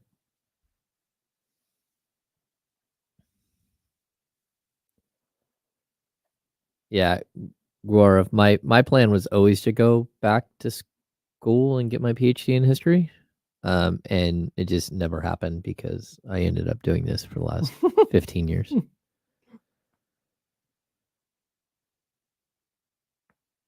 Ouch.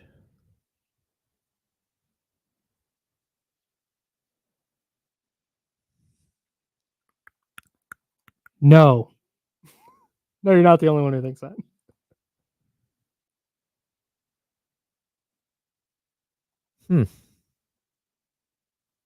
I like what is it, Chetty Osman? I wouldn't hate him, but again, I think he's gonna get a little bit of money. Scooter, here's the reason you thought Juwan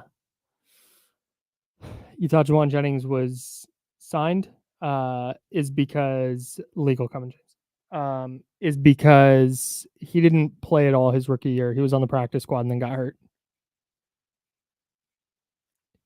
Okay, here we go.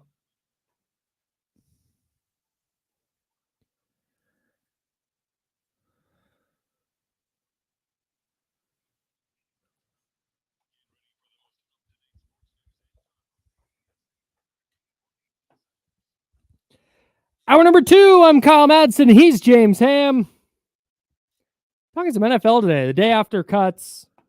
Seeing a ton of movement around the league. Nothing super notable yet for the 49ers or the Raiders. The Raiders did cut Byron Young, second year defensive tackle out of Alabama, but no major, nothing crazy, nothing insane. Just yeah, nothing crazy. There is one note that affects a starter with San Francisco.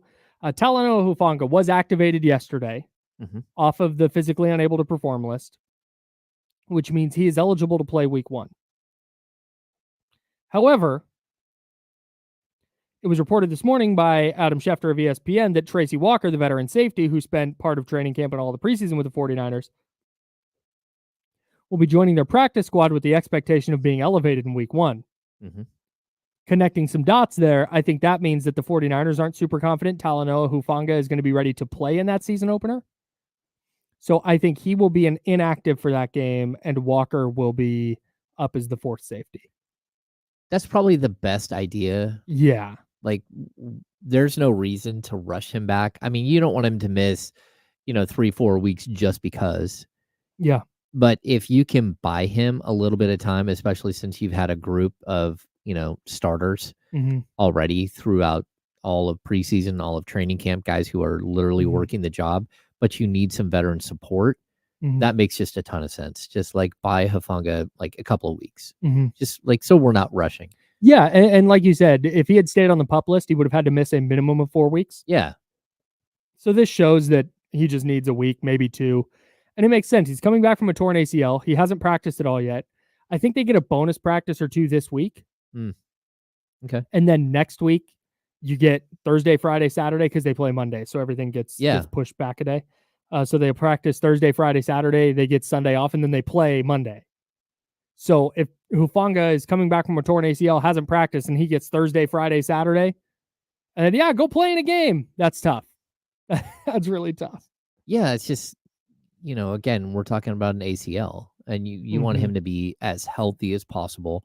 17 game schedule is crazy, and you want him to be comfortable and confident in what his body can do at that point. And I don't think you can get that without being on the field and at least getting a couple of weeks of practice and really feeling like you're 100%, you're all there, your body is right. And especially at the NFL level, you just don't want to see another injury because because you pushed something. And that's why he didn't practice at all during training camp too, or during the preseason, is because, okay, he went to the doctor. He had a good doctor's visit in the middle of August, but they weren't just going to go, hey, go play. He had a bunch of other football activities he had to do first. You gotta run and cut and dive and jump. You got to make sure that knee is fully ready to go before you start hitting people and having people hit you. Yeah. So, that's what I think, like I said, connecting those dots, maybe it's just insurance and they'll have 5 safeties up in week 1. But I think it's trending toward Hufanga not playing. Okay. That's where that lands. That's the notable thing. You said the Steelers named Russell Wilson their starting quarterback today? Yeah, that's according to reports. I wonder why. You have Justin Fields. You have one more year of Justin Fields. Yeah. And then he's a free agent. Why would you not want to just give him a full year to see what he has? You're paying Russell Wilson like $1 million. Well, that, and I mean, and if Justin Fields is atrocious, then you go back to Russ. I guess, what are you expecting to get out of Russell Wilson? Like, we've kind of seen it. Even like he recovered and had a better season last year than he had in previous years, but it still wasn't like, oh my gosh, look how good they were. It was still a tough season, and so I don't know what you're hoping to get. I guess if you're a coach who's never had a sub 500 record, and you're looking at a guy who led a team that whether you believed in the Broncos or not last year, I mean, he was able to post an 8-9 record with Wilson under center for 15 games, posted a 7-8 record. I guess maybe you're like, okay, he still has something left in the tank, but I'm with you. I would much rather see Justin Fields step on the field and let's see if he can be like the guy. Yeah, I don't know. It's just tough to imagine you're going to get much out of a 36-year-old Russell Wilson. Yeah, that's what it feels like. Russell Wilson is just hoping to cling to 9-8. Like, you're hoping that. That's what it feels like Mike Tomlin is banking on too, that Russell Wilson will continue his streak as opposed to giving yourself an opportunity. And I say this because supposedly they had and I was not super tapped into Steelers training camp. So if there's a big Steelers fan out there and I have this wrong, please update me in the chatty house. But from what I understand, there was a quarterback battle. Yep. But it has been, from what I've seen, understood that Russell Wilson was going to be the starter. Yep. That's been the case for a while. I think your ceiling is so much higher with Justin Fields, and maybe there was a genuine battle there and Russell Wilson is just head and shoulders above Fields. But if it's even close, I'm taking the younger guy who's the biggest, fastest dude on the field and seeing if he can make enough plays to win us some games. I agree. And what I don't want to see is they go 1-4, 2-5 to start the season. It's oh, okay, well, let's try Fields now. It's all right, so you're going to test drive him for 10 or 11 games and hope that maybe you see enough from that to give him Also, Russell Wilson wasn't atrocious last year. He wasn't the worst quarterback in the league or anything like that. So I get why the Steelers might have concluded that, hey, right now he's the better quarterback than Justin Fields. Yeah. But it just doesn't inspire a ton of confidence for me. No, I mean, he threw in 15 starts, he threw for 3,070 yards, 26 touchdowns, only 8 interceptions. Yeah. He also 66.4% of his passes, but I think it's something that we've seen over the last couple of years from him. He just doesn't throw Like he checks down every A time. lot of checkdowns, a lot of short throws. Just a lot of little dink and dunk type stuff. And it's like, okay, if that's who they are, that's fine. And maybe it is. Yeah. Maybe it's they want to throw it to Jalen Warren and Najee Harris and Pat Freiermuth and then hit those moonshots to George Pickens, and that's going to be their offense. Yeah. I'm just not super optimistic. And this goes back to kind of what we were talking about yesterday. I'm taking, if I'm in the Steelers position and I'm Mike Tomlin and I know that, hey, I've got pretty good job security here, I'm taking the bigger swing because you're in a division now with Joe Burrow and Lamar Jackson. And then let's say you make the playoffs. And we just talked about this. They're going to have the worst quarterback in every single playoff matchup they have. And maybe that would be the case with Justin Fields too. Mm-hmm. But I would rather bank on the latter. I would so much rather bank on Justin Fields. I'm with you. And again, I think part of the problem is you're looking at a almost 36-year-old Russell Wilson versus a 25-year-old Justin Fields. And Fields hasn't exactly lit the world on fire. And, no, he hasn't been very good. No, he just hasn't. And he's not a guy who's hit the deep ball at all either. But I think at least he gives you some sort of like opportunity where I just don't think that that's the case at all. Yeah. I don't think it's the case. Yeah, it's very strange. What a weird thing. Can you? No, never mind. I just feel like that wouldn't happen in the NBA. Where I don't think you would ever see. I don't know. I don't even have a good. What's a good? Jalen Green. I don't think you'd see. Please don't take this the wrong way. I don't mean this in a mean way. Okay. Let me explain and understand that when I say this, there's going to be a knee-jerk reaction from some people to be like, wow, what a jerk. Not being a jerk. Hear me out. Okay. I don't think you would see the Houston Rockets start Harrison Barnes over Jalen Green. Just because, hey, this gives us a better chance to maybe make the play-in.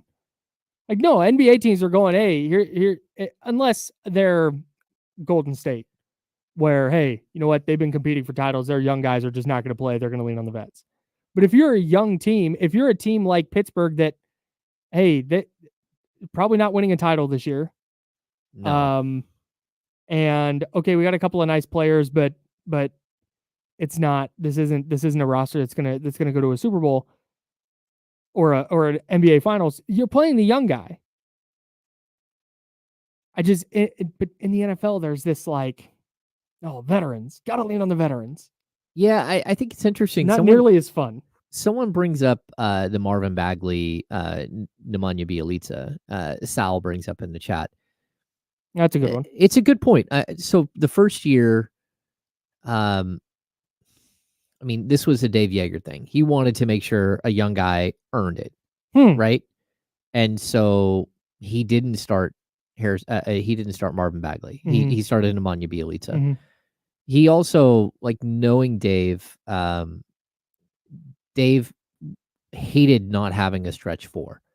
Like he needed a stretch four for his offense to work. Like, and I had these conversations with him like the whole time. Like, in order for his offense to work, you needed that guy.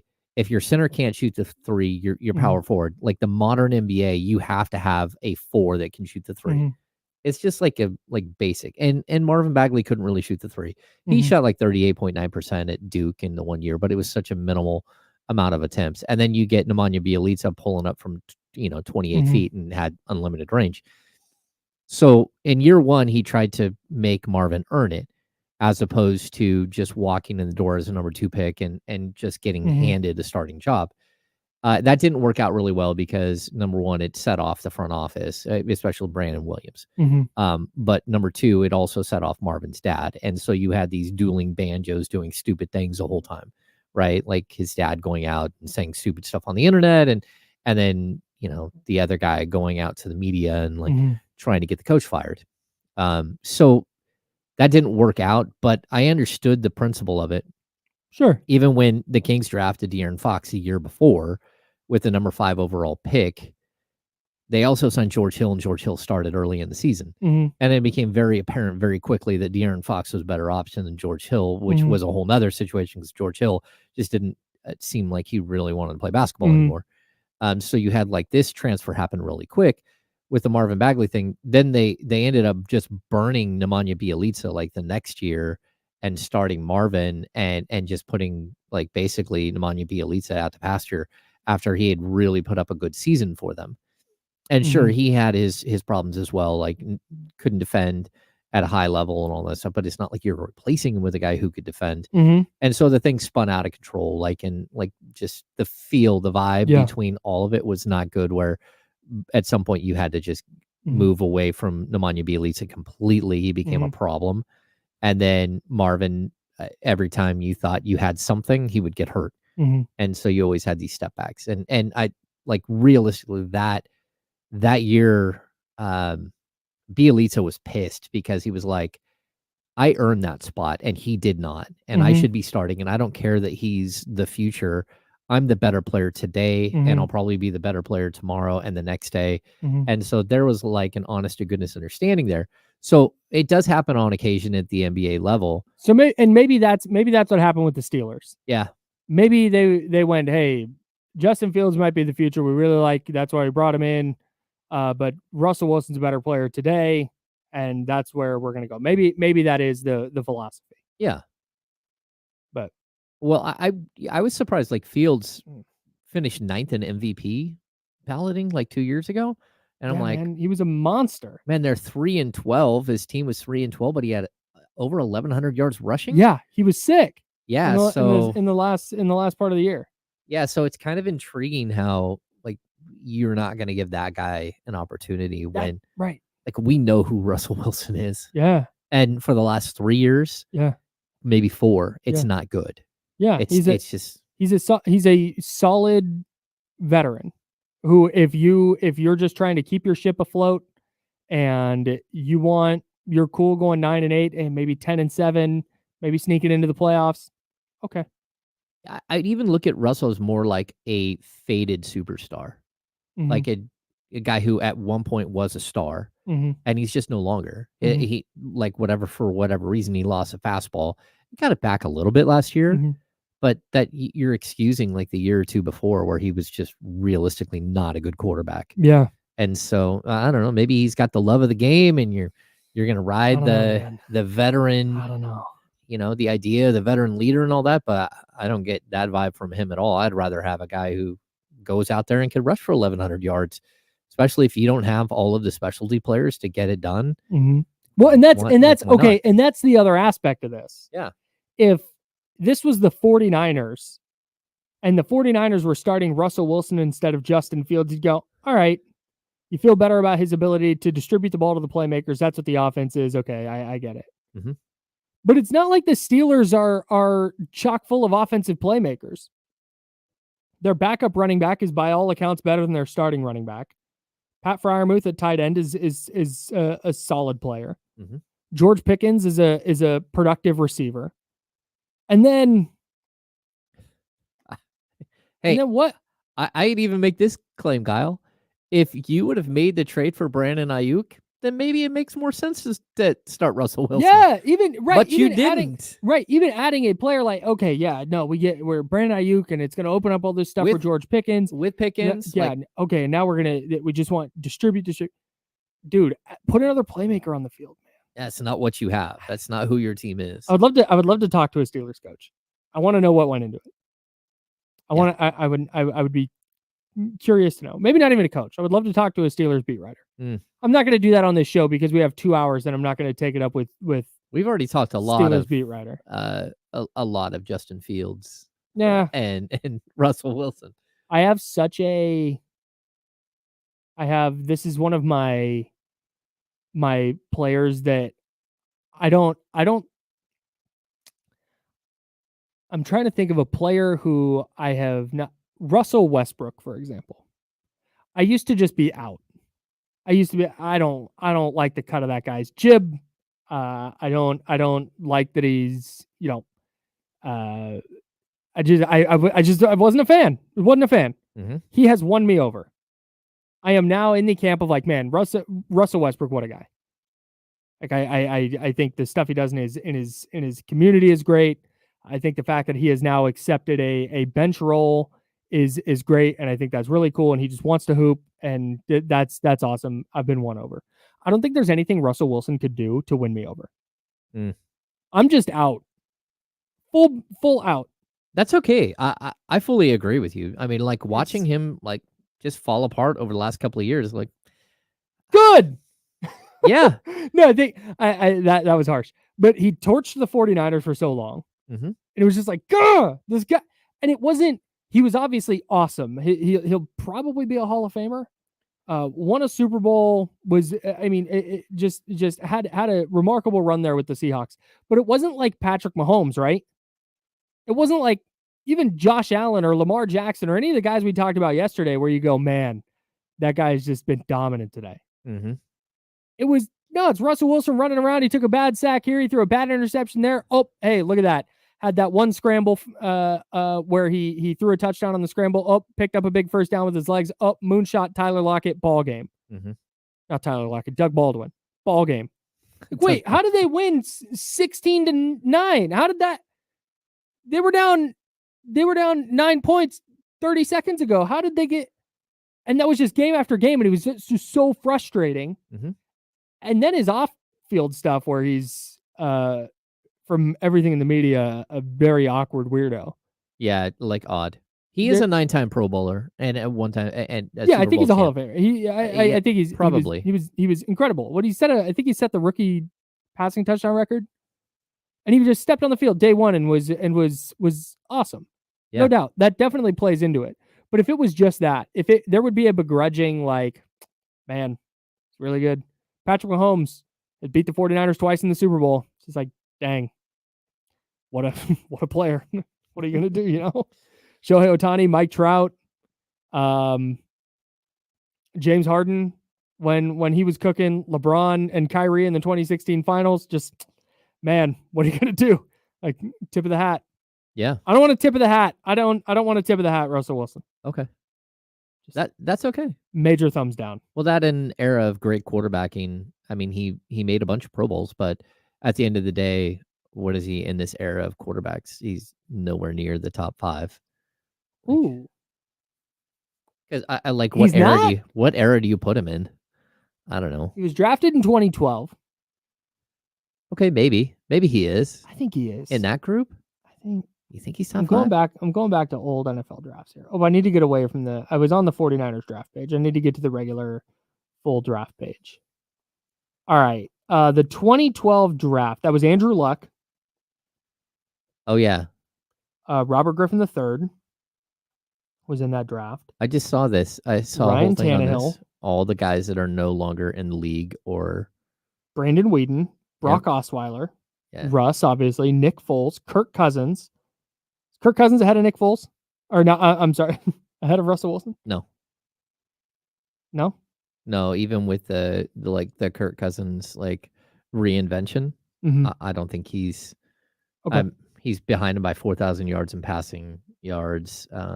He not nearly as many Pro Bowls. He's also played 42 fewer games Cousins has. I don't even know why I bring up Pro Bowls. Pro Bowls are a joke in the NFL. They're very odd. Yeah. Wilson's got a ton of rushing yards on him, bunch of rushing touchdowns. Okay, that's fine. Tannehill's not there. No. And then 3 dudes who are not. A bunch of career backups from that draft. I'm fixated on this Russell Wilson thing now. Oh, I'm just going to start digging through old drafts. Okay, 2013, EJ Manuel, no. Geno Smith, no. Mike Glennon, Matt Barkley, Ryan Nassib. This is some bad drafts. Yikes, dude. That's why I think the quarterback draft thing is always one of the most interesting aspects because like more often than not, they don't pan out. It's really hard. Yeah. Cam Newton. Cam at his peak was better than Russ, but all time Cam's not ahead of Russ. No, and actually looking at guys that are around him in draft years, he probably is, but like what era do you put him in? I don't know that there's a lot of eras that like There's actually quarterbacks have taken in like 2010s. Let's do. He's easily got more yards than anyone. Yeah, I think. Well, and let's just do the quarterbacks of the 2010s. It's Tom Brady, Aaron Rodgers, probably in that mix. Well, yeah, I mean that's the end of Peyton, right? But we no. No, you got to. I think you include Peyton Manning in there. Rivers, Roethlisberger. No, he's not top 5. Russell Wilson's not top 5. When you start, you know what? No, I take that back. I'm not. I don't think I'm including Peyton Manning in the 2010s. Okay. Because he won that last Super Bowl in 2015, and he had a noodle arm by then. Yeah, that's true. That's true. Although Manning did beat Russ in a Super Bowl. I mean, Flacco. Russ is ahead of Joe Flacco. Get out of here. Yeah. What about Eli Manning? Ooh. What about Matt Ryan? Dang, that one's tough. See, there's no way he's top 5. Like, I'm not going to say no way. Okay. I think there's arguments to be made. Okay. All right. Anyways, I fell down the Russell Wilson rabbit hole, and now we're here. Now we got a break. We'll talk some more King stuff. We'll have some more NFL stuff coming up as well. That's James and Kyle. We're the Insiders, sponsored by Jiffy Lube. Then you got guys like Cam Newton. Oh. Cam Newton. I brought up Cam. Yeah, he's better than Cam Newton. Peak Cam Newton, though. Like I think Cam historically has now gotten underrated because his last couple of years were kind of a mess. Oh, he was yeah. all hurt. But his rookie year, he throws for 4,000 yards. Man, Matt Ryan threw for almost 63,000 yards. Yeah, dude. He's 20,000 yards ahead of Russell. Yeah, man. Matt Ryan was prolific. 4 more years. But like, No, but 3. but if I'm picking one quarterback to win me a game, I don't know that I'm definitely going with Matt Ryan. Oh no. Right? And that's the frustrating thing with Russ. Well, I think you don't think about him like that, but the dude won so many freaking football games. Yeah, I mean, you kind of do have to put Drew Brees in that conversation too, because he retired. Oh, Brees for sure. Brees is there for sure. Brees threw for 80,000 yards. Brees might be. I'm going to say this as a firm might be because I haven't thought about it in a while. Brees might be top 5 all time. I totally agree. Just so we had the 1 year where what year does Katrina happen? Is it? I don't want to say because my concept of time is warped, and I'm sure I'm probably 10 years off. 04? Hurricane. There we go. I've got it. 2005. Okay, so 2005, that year is the first year that he joins New Orleans, right? So Katrina happens, and we don't know where they're going to play. We don't know what's going to happen. So the guy in our fantasy league that had held on to him and had him as his keeper dropped him. And we picked him up that year. I picked him up that year. And I kept him every year all the way until probably 2017. Like that many, like awesome. I had him for like 13, 14 years where like I got the greatest run of a quarterback that we've seen outside of Mahomes. And then right after that, we kept Mahomes. Mahomes was our guy forever. So like the Green Bay Packers of fantasy teams. Yeah. God, Cam's 2015 season, man. 5,000 yard seasons from Drew Brees. Yeah, dude. Drew Brees is prolific. Seriously. 3,900 passing yards, 35 touchdowns, 10 interceptions, to go along with 636 rushing yards and 10 rushing touchdowns for a 15-1 Panthers team. Pete Cam was crazy. Hey, they actually announced, the Kings announced the Netflix series, or at least they said no way. Michael Vick never had a season better than Cam's 2015. Oh, we've got info here. We'll save this for the air.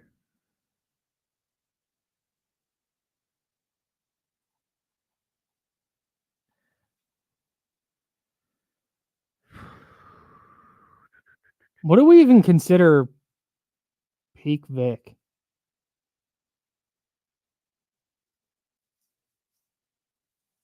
Yeah, no, I can't get with that. Michael Vick played for the Jets, apparently. That has been completely memory hold for me. Wow. He also played for the Steelers?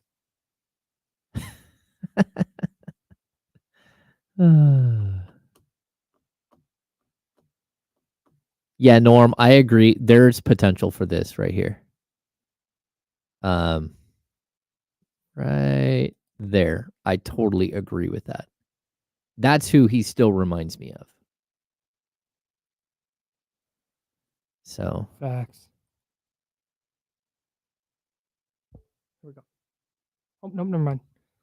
No, Michael Vick was really good. He never had a season better than Cam's 2015 year. I don't think that's a crazy ass take. No, I don't think so either. However, I will say I would love to see, and this is where the eras thing comes in. I would love to see prime Michael Vick, like 04-05 Vick, in a modern offense. That would be nuts.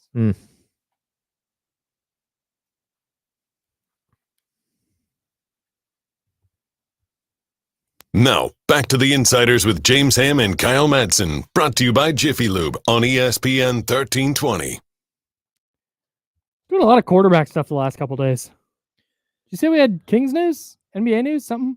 I don't know. We have more information on the Netflix sports series Starting Five, which follows 5 NBA players: Jimmy Butler, Anthony Edwards, LeBron James, Domantas Sabonis, and Jason Tatum during the 2023-24 season. So they're capturing the double streak from Sabonis, which is cool.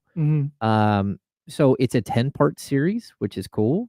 And you're going to get a lot of stuff. The sort of the write up on LeBron on Sabonis, he anchors the Kings with his versatile play. But then the executive producers and so the production company is the Uninterrupted, which is of course LeBron James and Maverick Carter's like brainchild, right? It's also a local guy. Jimmy Spencer has worked for the Uninterrupted for years. I think he's one of their head guys. But the executive producers of this, Maverick Carter, Jamal Henderson, Philip Byron, Randy Mims, but also Barack and Michelle Obama, and Peyton Manning.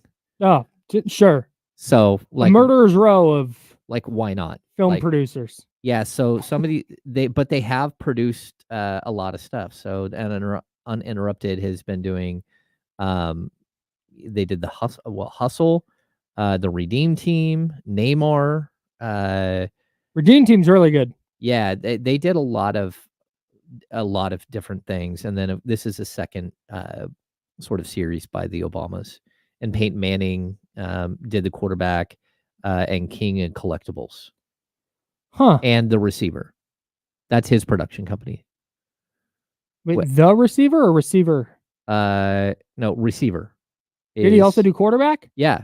Okay. Quarterback and King of Collectibles. Oh, I see. Okay. Those are all Peyton Manning's Omaha productions. So good for Peyton. Peyton's a cool dude, isn't he's lit. I don't know the guy personally, but man, he seems really cool. And what a life. Like, what a cool thing to do after you're done playing. You get to just watch the Monday Night Football games with your brother and talk to celebrities while you do it. And you get to throw your name on.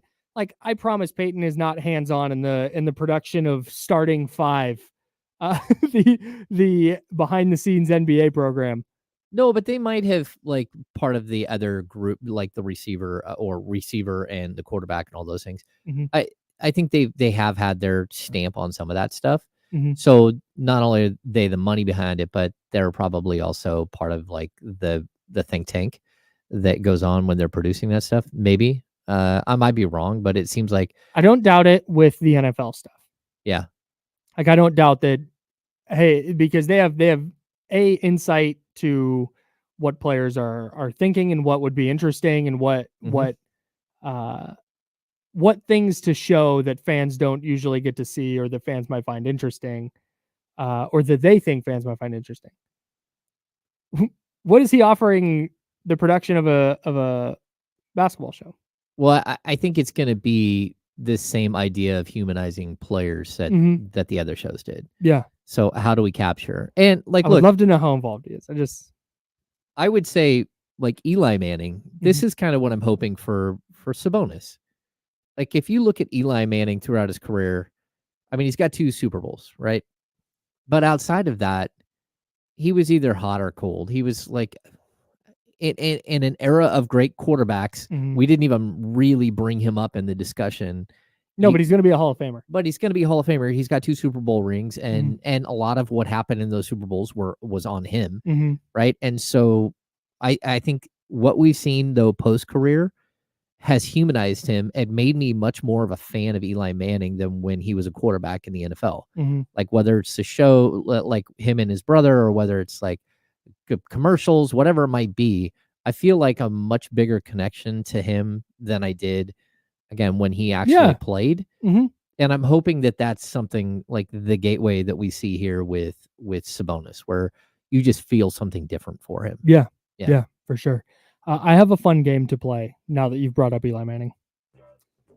Eli Manning, he played 16 seasons in the NFL, 236 games, 234 starts. He started all 234 games. 227 games he played after his rookie year. 2-time Super Bowl winner, 1-time Walter Payton Man of the Year award winner. How many All-Pro teams did Eli Manning make? 0. 0 is the correct answer.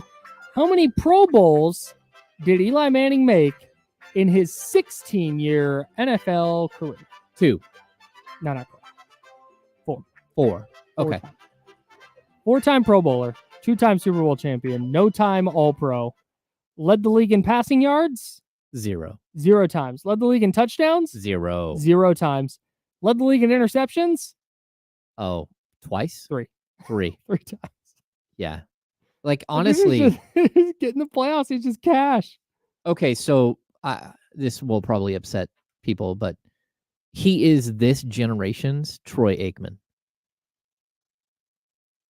I think that's where I would put him. Like, Troy Aikman was on a great team and they won, right? But Troy Aikman could have been picked up in week 9 on every fantasy team in every year he played. Like, he was available on the waiver wire. You did not have Troy Aikman as one of your fantasy quarterbacks. 6-time Pro Bowler. He finished 5th in MVP voting in 93. Okay. No All-Pros. And a 3-time Super Bowl champion. Yeah. Man. So. Also a Super Bowl MVP. I like that. I like that comp. Although he never led the league in interceptions. But look at that era of quarterbacks, and you could say, okay, Troy Aikman isn't a top. He's not a top. Yeah, you got Montana, Young, Marino. Just off the top of the dome. Like Jim Kelly, Warren Moon, Brandon Cunningham. Yeah, guys who put up stats. Even like Jeff George has better career stats, I almost guarantee. Stop.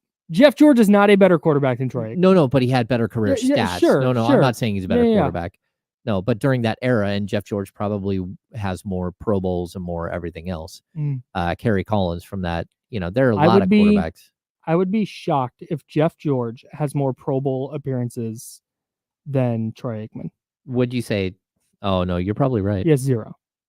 Really? He was 3rd in Offensive Player of the Year voting in his rookie year. Offensive Rookie of the Year voting. Yep.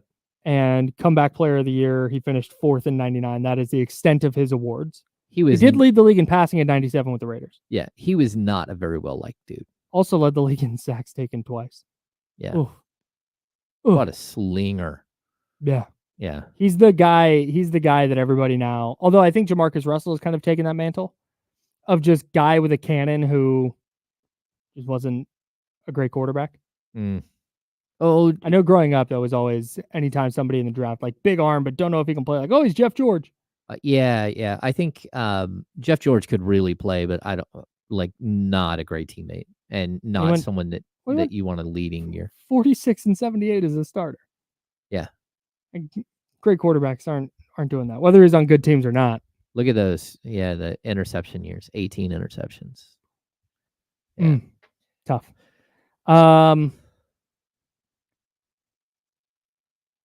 Where does for you? Oh, you know what? I'm gonna put a pin in that. I wanna finish up. We were talking about the quarterback tiers yesterday. Yeah. When the handoff started. Tier 1, Patrick Mahomes. This is via The Athletic. Mm-hmm. Patrick Mahomes, Joe Burrow, Josh Allen. Tier 2, we talked about Lamar Jackson, Matthew Stafford. We never really got to Brock Purdy though. Yeah. And it's kind of interesting because for me, in the second tier of these rankings, there's a really clear delineation in the second tier where it goes Aaron Rodgers, CJ Stroud, and we argued about whether Aaron Rodgers should be there, but he is. CJ Stroud 8, Dak Prescott 9. And it might cut off before or after Dak, depending on how you feel about Dak Prescott. Okay. But I'll just include him here for now. Dak, Jared Goff, Jalen Hurts, Brock Purdy, Kirk Cousins, Jordan Love. Those 6 players, I think you could have thrown in any order and I would have had zero disagreement. Yeah.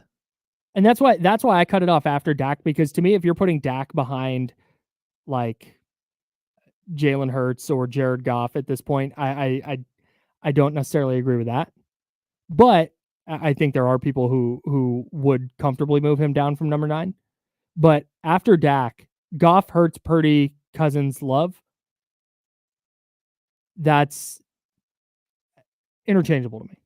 Yeah, I think this is a year that both Purdy and Love have an opportunity to climb into like the top 8 as far as like what you would look at as quarterbacks. Like I don't think Aaron Rodgers will be in that list at that high. So you think Aaron Rodgers falls out? Yeah, I think Aaron Rodgers falls out. But I also think and one of those guys climbs in. Yeah, especially the winning. Winning is going to matter. But and that's I totally agree with you. Yeah. But that's why I say I think let's roll with that. Let's say Aaron Rodgers, you know what, he's cooked. The Achilles really, just diminished him to a point that he's just not that dude anymore. Maybe he's a top 20 guy, but he's not top 7. Mm-hmm. You could convince me of any player in that Goff, Hurts, Purdy, Cousins, Love category making the jump there. I would buy anything. Yeah. I think that Jared Goff, another year with the Lions, that's a really, really good ascending team. And you mentioned winning. If they win the NFC and they go to the Super Bowl, he wins the Super Bowl, he's comfortably going into the top 7. Jalen Hurts, same thing. If Jalen Hurts has a bounce back year, again, definitely possible. I think he's talented enough. Whether Nick Sirianni is a good coach or not, TBD. Mm-hmm. But if the Eagles bounce back and get on the track they were before their collapse last year, Jalen Hurts is right back there. Easy work. So I think Hurts I would put with Love and with Purdy, where I think they have an opportunity. I think as of right now, like really Goff and Dak are statistically, they are who they are. And that's incredible. They're 4,500 yard passers. Yeah. That's crazy. And they're both right around 30 touchdowns, right? So I think the other guys are what you consider sort of a younger group that has a potential to move up. And I see. Yeah. So you think Goff and Dak just kind of are who they are? Yeah, and I think that they're really good at they are who they are. But I also think, and this is kind of what we were talking about yesterday, if the Cowboys get over the hump this year and Dak takes them to the NFC title game of the Super Bowl, Dak is going into the top 5, more than likely. Okay, yeah. Jared Goff, same thing. If Jared Goff takes the Lions to the Super Bowl, he's moving way up on this list. Maybe. I think no, Goff, he is. That's how this goes. It's possible, but I think that Goff is one of those guys that and part of it is because he's played for, this is his second team, right? And so guys who don't they're just viewed differently. Like look at all the top quarterbacks outside of they're all on their same team that they started with, and for whatever reason, you get a slightly different look at a player, or you think of a player slightly differently when they're not on the team that drafted them. Yeah. But I honestly, I'm a very, very good quarterback, and I think it's very smart to put CJ Stroud where he is in that, because even though statistically speaking, last season Brock Purdy was a better quarterback than CJ Stroud, what CJ Stroud is going to be able to do in year 2 and year 3 is going to be crazy. I have zero beef with CJ Stroud being ahead of Brock Purdy. Yeah, I don't either. Kenny, what's going on, guys? First of all, talking quarterbacks happening. again. This is just the new thing on the handoff. We're just going to talk quarterback rankings. We did it yesterday with Damian, and now we're first things first. Brock Purdy ranked number 12 according to The Athletic. Okay. Where do you land with that? I mean, that's fine. That's understandable. I think that's right. We talked. Well, I'll tell you why it's not necessarily right. Yeah, please. But I'll preface it by saying, you know, I don't feel like Brock Purdy gets the respect that he deserves. You talked about CJ Stroud a little bit. Like, Brock Purdy kind of almost just did what CJ Stroud did, and nobody's going crazy over Brock Purdy the way they are CJ Stroud. And when I say that, I mean like rookie year, first full year. I mean, the numbers were crazy. The numbers were crazy for Brock Purdy. But the Texans were a pick to finish like last in the NFL last year. They made the playoff. I'll put it to you like this: if CJ Stroud would have done that on the Niners, the hype would have been the same. It like the Brock Purdy thing. Me and Dame talk about this all the time. I don't think it can be ignored that people can't get over the fact that he was the last pick of the draft. Yeah, I definitely think if he was picked where CJ Stroud was and had that year, it's a good point. He would be looked at like CJ Stroud. Okay, that's fair. But I like CJ Stroud. I'm not. This isn't Brock versus CJ. CJ Stroud is the truth. Like, it's. I think if people have him ranked ahead of Brock, I don't have no problem with that at all. The two that I probably question that I know are probably ahead of him is Jalen Hurts and Dak Prescott. And I just don't. Dak is cool. Why is it? What is it with Dak? Because James and I talked a lot about him yesterday. Is it just the lack of getting to an NFC title game or a Super Bowl? I mean, because the numbers are all there. The winning is there. Yeah, and but you hear me, like you've seen the Cowboys. The numbers are there. I think they I don't want to say they stat pad, but they stat pad.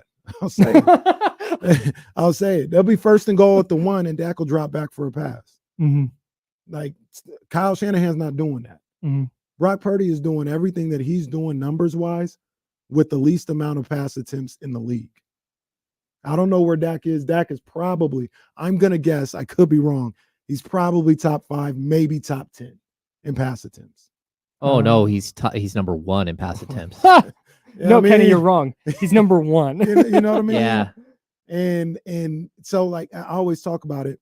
That's not right. Oh, no, he's first in completions, 410 completions, 590 pass attempts. Bruh, Sam Howell had 612 pass attempts. That's right, Sam Howell. That's a problem.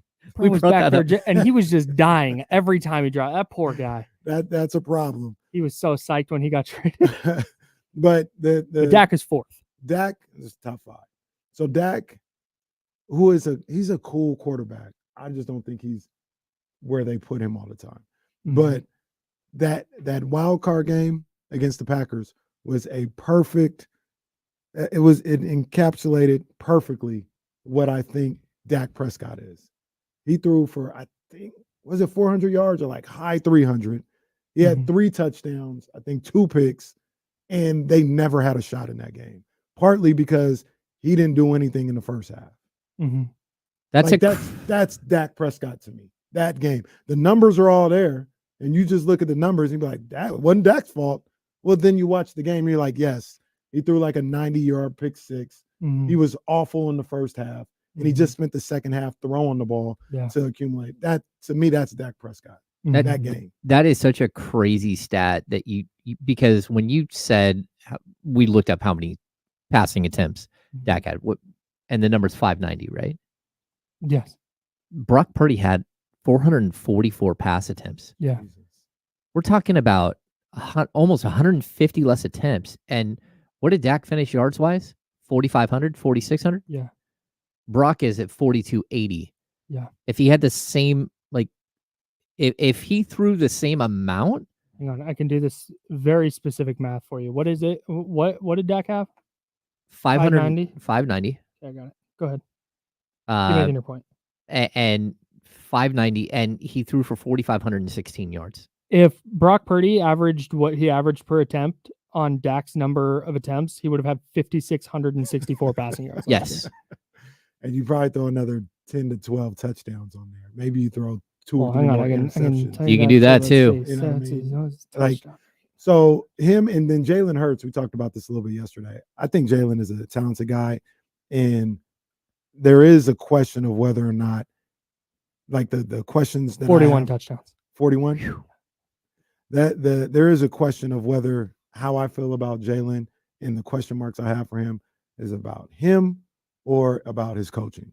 For me, it's the coaching. You know what I mean? Because Nick Sirianni stinks, dude. I'm out. Awful. I'm out. So I looked at Jalen, and I talked about this yesterday. The year they lost to Tampa Bay in the wild card round, I looked at that game. I looked at him. I was like, I don't think Jalen's it. Like he not good at, like, he just ain't got it. He was up and down all year, and then in that big moment, he didn't have a chance. Then he comes back the next year and has an MVP season. He was phenomenal. He was outrageous. Went toe to toe with Patrick Mahomes in the Super Bowl. He was the truth. And then last year, even when they were like 7-1 or whatever it was, I was like, Jalen, something like he's running the ball. That's cool, but I don't like the way he's passing it. I think there's a way to play him, and it feels like the 49ers were, at least, I'm not going to say they put the blueprint out there, but they were at least able to execute it. Don't let him out of the pocket. Keep him in the pocket. Don't over pursue, and he'll struggle. Quiet is kept. That's what they did in the NFC Championship game when Brock went down. And Jalen wasn't that good in that game. No. So once they did that, it seemed like everybody else followed suit. And he just wasn't that good. So I don't know about Jalen Hurts. If you want to put Brock or excuse me, Dak or Jalen ahead of Brock, I understand it. It's fine. But yeah, I think Brock is a top 5 to 7 quarterback in the league. Statistically speaking, Jalen Hurts was almost the identical quarterback in both of the 2 seasons you're talking about. The one difference, he threw 6 interceptions one year and 15 last year. Outside of that, I mean, he had 15 rushing touchdowns last year. That's crazy. We got to go. Yeah, we got to run. You guys were like 2 minutes late yesterday, so I want to make sure to get you out of here today. D-Lo and KC coming up next. I'm Kyle. That's James. We're the Insider, sponsored by Jiffy Lube, back at 10 a.m. tomorrow. Until then, drink water, be nice to people. Woo! See you, Chatty Gang. Bye, appreciate you guys today. Well, appreciate you guys every day, but good discussion today.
What's up?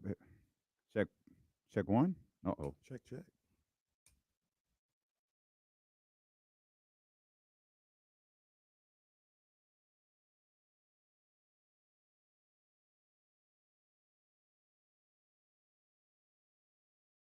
Boom. No, that doesn't sound right. Something sounds wrong. He said Is that Jesse? Yeah, he said we- Are you hot in there? Something sounds off.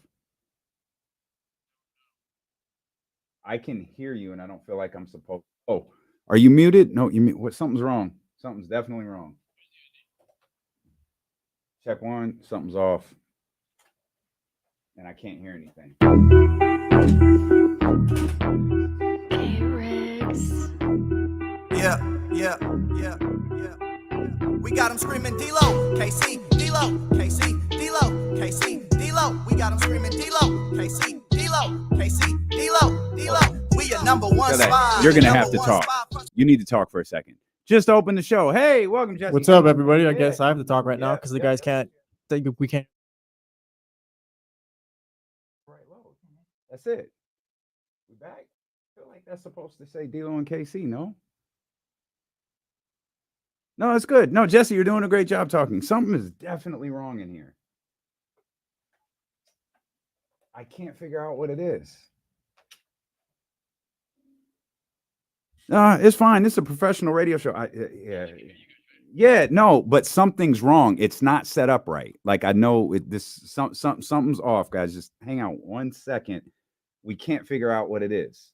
Hang on. I know you can hear us. Something in our setup is off. And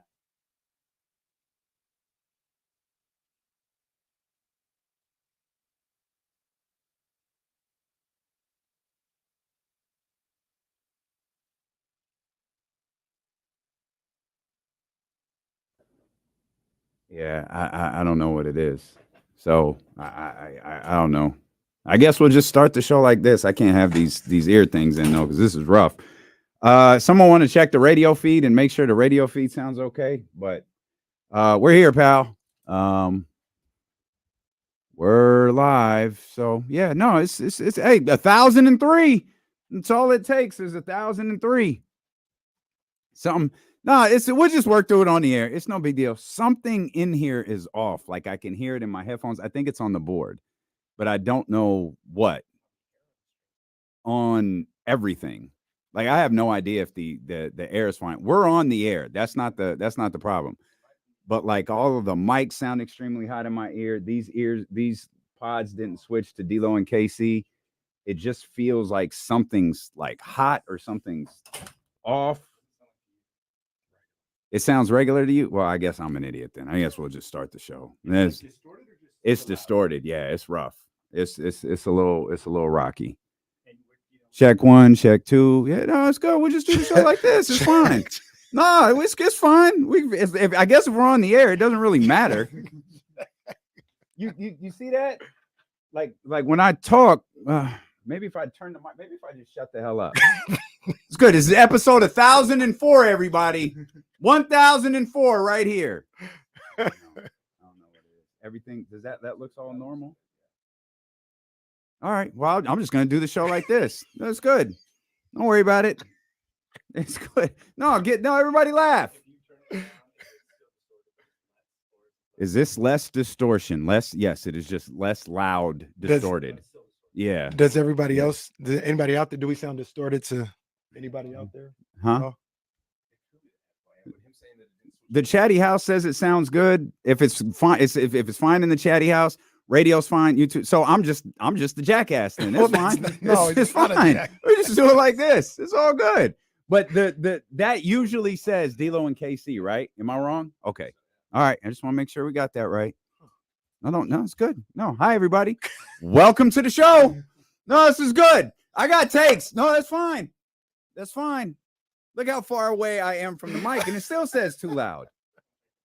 All right. I'm not going to pay attention to it. I ain't going to pay attention to anything today. I'm going to talk. That's fine. I'm going to talk today because the morning has been garbage. My morning has sucked. Clearly, it hasn't gotten any better this afternoon, but it's good because I'm going to tell you what happened today. I'm demanding. No. Oh no. I'm demanding an amendment on the amendment. Let me tell you what happened. The Constitution? No, let me tell you. Woke up, everything was great. Worked out, everything was fine. And then all of a sudden, the morning starts moving at a snail's pace, trying to get corners of the culture done for the next couple of days. Nicki Minaj, Big Sean, all this other stuff. Did I get it to it? Whatever. It took forever to record. Had jumped in the plunge later. I was freezing. Couldn't decide what to wear because the cold was cold. It's hot today, too. Got in the car and was like, you know what? 2 people can fix this. MJ or Big. Tomorrow's MJ's birthday. I thought, you know what? I'm going to go with Big today. Okay. Put on Big, and I'm like, wait a minute.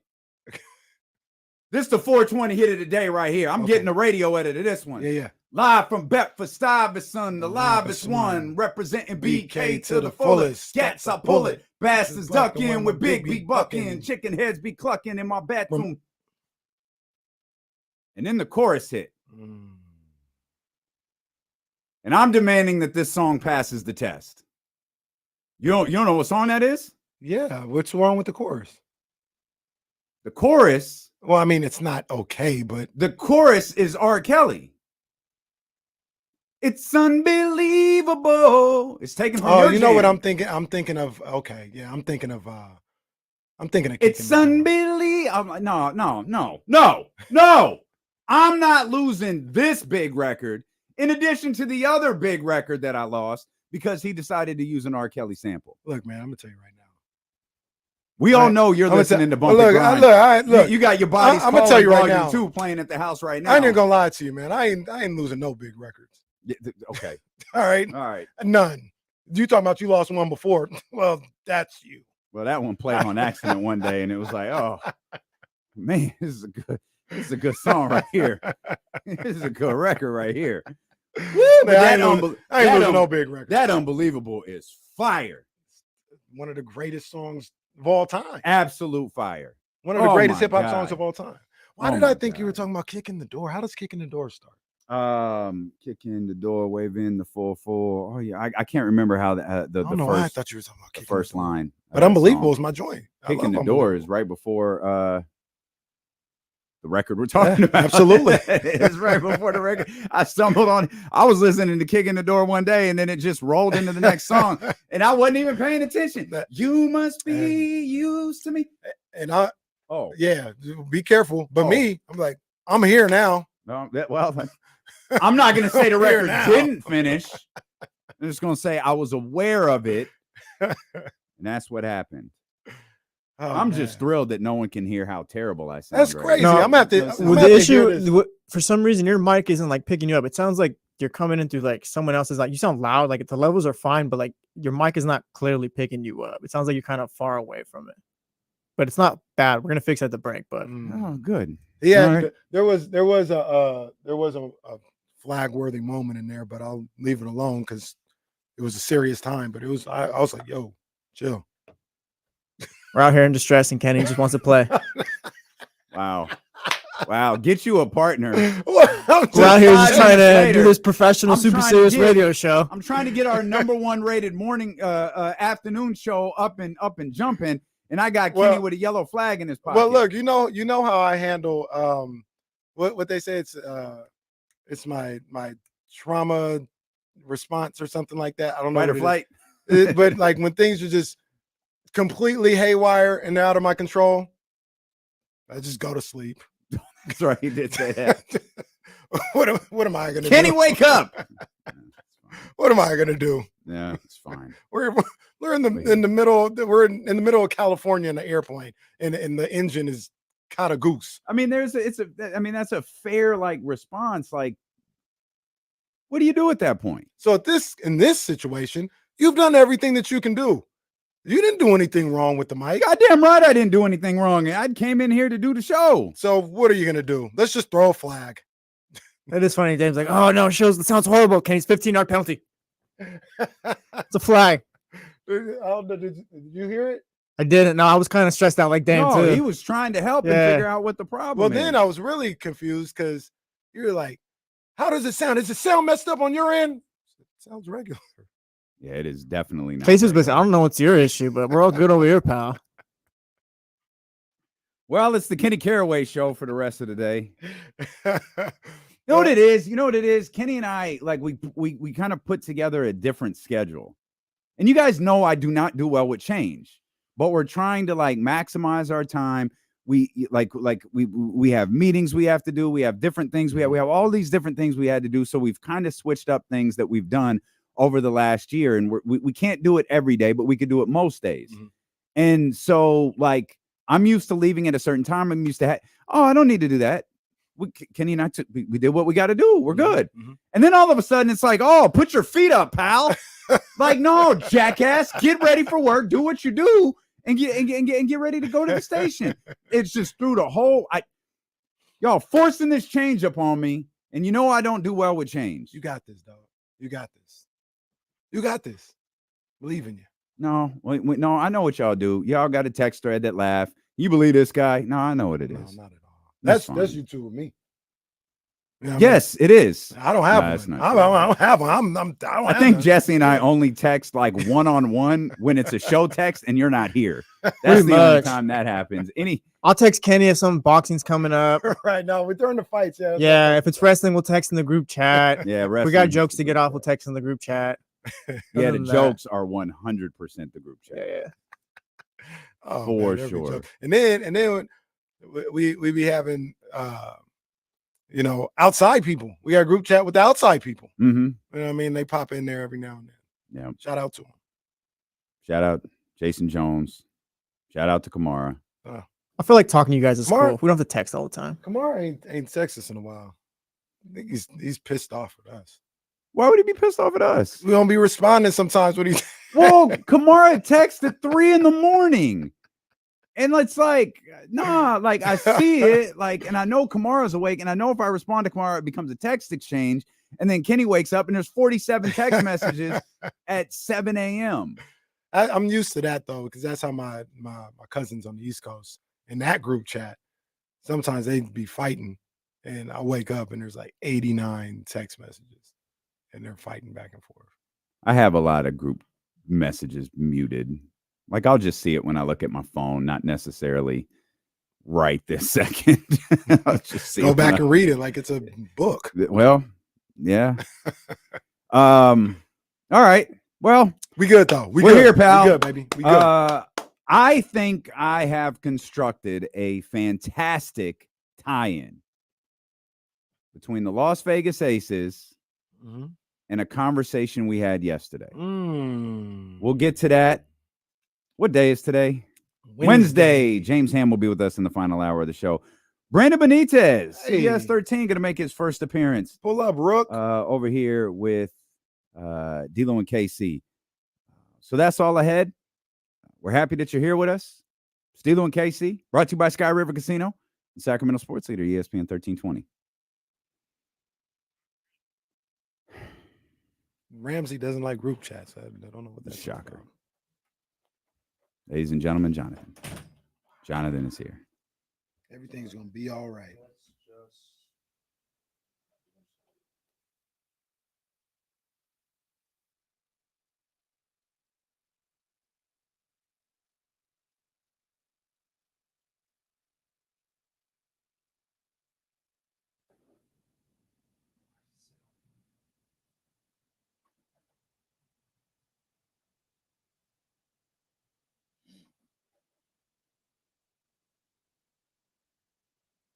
At Elk Grove Honda, we've acquired some of the best pre-owned cars.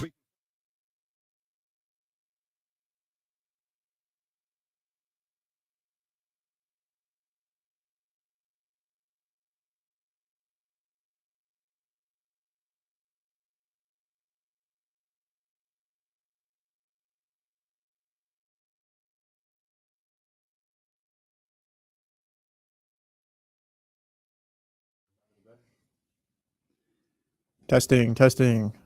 You sound I think check it's one, check two, check. Yeah, it sounds hollow. They say it sounds fine. It sounds fine on the air. It just sounds really hollow in my earphones. I know you don't want to put these in your ear, but can you try? Do you have a different set of headphones? I do. Okay, try that because it might be your monitor. It might be your headphones. I will bet you Hopefully $4 million. Hopefully they don't burn up like they did that one time in his ear. Because wait, oh, sorry. Is it just you sounding hollow, or is it everybody else sounding It's hollow? just me. It's just you sounding hollow? Yeah. Okay. I think it's your mic. Yeah, that's what it sounds like. What does that Sound like He said, Jess, I think it's your mic. check. Oh, yeah, that's actually 10 times worse. Do you want to hear what it sounds like here? Oh. Damien gonna be doing. All right, this is Damien's last show, everybody. Hello. Check one. I guess. Well, I don't know. I don't know what it's supposed to. We're gonna be doing the show over here today, guys. Not like that. Doesn't it? It to me, it sounds like there's an open Hello. mic right by me that's just picking up all sorts of sound. That's what it sounds like to me. That's exactly what it sounds like. I thought that's why I thought it. Right. I thought your mic was hot and it was picking up, and that's not. Yeah, go ahead, switch them. I don't know what time we got left. Yeah, he's in program 1. It needs to be in 4. Oh, nothing is in program 4. No. Yeah, no. Well, those are the phones are.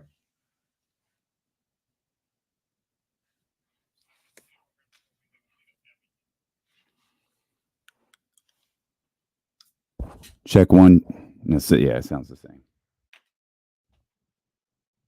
The only thing that's throwing me is that the names didn't change.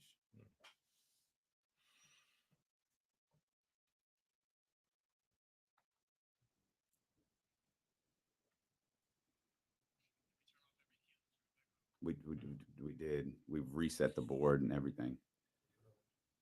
All right, I changed. I'm pretty sure that we had the KSFM one. Go ahead and talk about that. Is this- Check. Yeah, it's the same. Sounds. Yeah. Check 1, check 2. Yeah. Check. Check 1, check 2.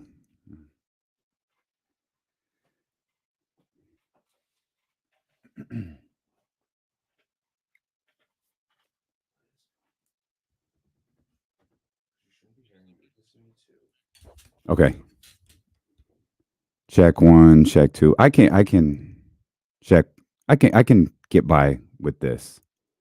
Check 1, check 2. It does sound this one. Check. This setting does sound a little bit different. It doesn't sound hollow like it did a minute ago. Did it? Wait, go ahead. Talk again. Check 1, check 2. Does that make it better? Worse? It didn't make it anything. That's Thank you, Aldrin. I appreciate it. Thank you. That's not right? I'm Maybe, not crazy. Maybe I will. It was Soccer D-Lo. coaches. It was KC. That's the way the mics were labeled, right? Well, because that's how it is on James White Case. All right, we're coming back. It's good. All right. I'll see you next break. Shout out to our man Jonathan. Shout out. We're gonna get by. We gonna make it. We gonna make it. We gonna make it. This is like a D'Lo and Casey year 1 episode. It's fantastic. Yeah, 4 years in. For those of you that are new to the Chatty House, we used to deal with this probably about 2 years going on. Every day. Hey, what's gonna go wrong today? Well, look, It's been a long time since we started a show going, am I on? Is this thing on? the positive outlook on it is it didn't happen during the 1,000 show. Well, it didn't. You know what I'm Them saying? boys out there are bad, man. They You know got what I'm saying? they got a concert going on out there. Do you see? They really do. Is that tomorrow? That's today. It's today. It's at 4. There's a concert going on out there at 4 o'clock. They might have worked on that stage overnight. I don't know that Jonathan and Seth have been home in a week. Man, them boys is grinding. Yeah, them boys is Doing a out there great job working, too, man. man. Those And then all of a people. sudden, I pop out. I need your help. Yeah, right. Jonathan, help. Help. Help me, please. Help me, please. Oh, all right, man. Let's do a radio show Let's here. do it, man. And let's start with a topic that's always worked into the show, but maybe not necessarily at this point in the show. A'ja Wilson dropped 42 last night. That's elite. That's elite scoring in the NBA. Mhm. That is ultra elite scoring in the WNBA. Mhm. Problem is they lost. It's crazy. The Aces, and they lost to Dallas. Oh my goodness. For those who aren't hip to the W, Dallas is not a good basketball team. Are they They- second worst team? I'm looking without looking in the standings. I think the Sparks are the worst. Yeah, they're probably there. I mean, I think that was their 8th win, so that probably puts them above the Sparks right now. Yeah, they're not good. They have some elite scorers over there, like Arike Agumbawale. Like they have some players. They just hadn't put it all together yet.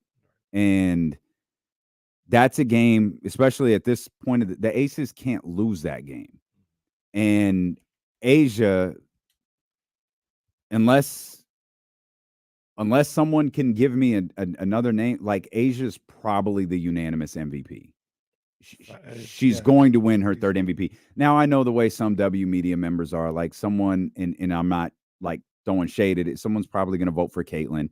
Oh, what she did for the league. Or someone's going to vote for Stewie, like best player, best team. Fine. Like Sabrina's fine. But when you talk about the very Nafisa, yeah, fine. when you talk Caitlin, about the let's not do that. best player in the league, it's not a question. Like the best player who is having the best season, who is doing everything she can to lift her team, is A'ja Wilson.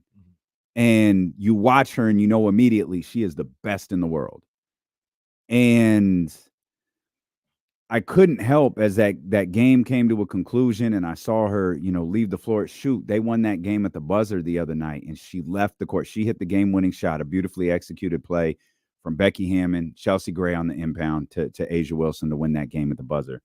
She left the floor pissed because they blew a 13-point lead in the 4th quarter to a Chicago Sky team. Kennedy Carter hit a hell of a shot on the possession before to tie it, but it was like, all right, we escaped with this. Get out of here. We need to figure out how to get this thing on track. You said maybe this is a galvanizing moment for the Las Vegas Aces, and it very clearly is not. I thought about our conversation yesterday about the San Francisco 49ers and talking about vibes, and we had the Manti Te'o clip where, maybe a little bit flawed in his execution, his line of thinking about the San Francisco 49ers being emotionally drained. I think there's a lot of validity to that. And I think you guys said similar things in different ways. And I tried to make the argument that pushing the boulder up the hill was an analogy that you used, I think after the Super Bowl, shortly after the Super Bowl. And it's like, are you just going to push the boulder up the hill again? Like to get back to that point to try to win a Super Bowl. And I tried to make the argument that the Kansas City Chiefs are doing the same thing. Mm-hmm. They're feeling at the bottom of that hill. It's a little bit different than the San Francisco 49ers is. Right. But the fact is, they're at the bottom of a hill with a boulder that they're trying to push up to the top. And man, that feels like the Las Vegas Aces to me right now. You've got the best player in the world. You have one of the best collection of players in the world. You have multiple championships over the last few years. Everyone from Connecticut to New York to Minnesota is gunning for you. Seattle's looking at you sideways. There's other teams in the league. They got an eye on you. There are teams in the league right now that are watching you play going, they can be got. And I'm gonna use a bit of an extreme word here, so forgive me. But the trauma of trying to push that boulder back up the hill and it not going the way that you feel like it should is tough. The Aces, dominant last year. The San Francisco 49ers, dominant last year. The Kansas City Chiefs, dominant last year.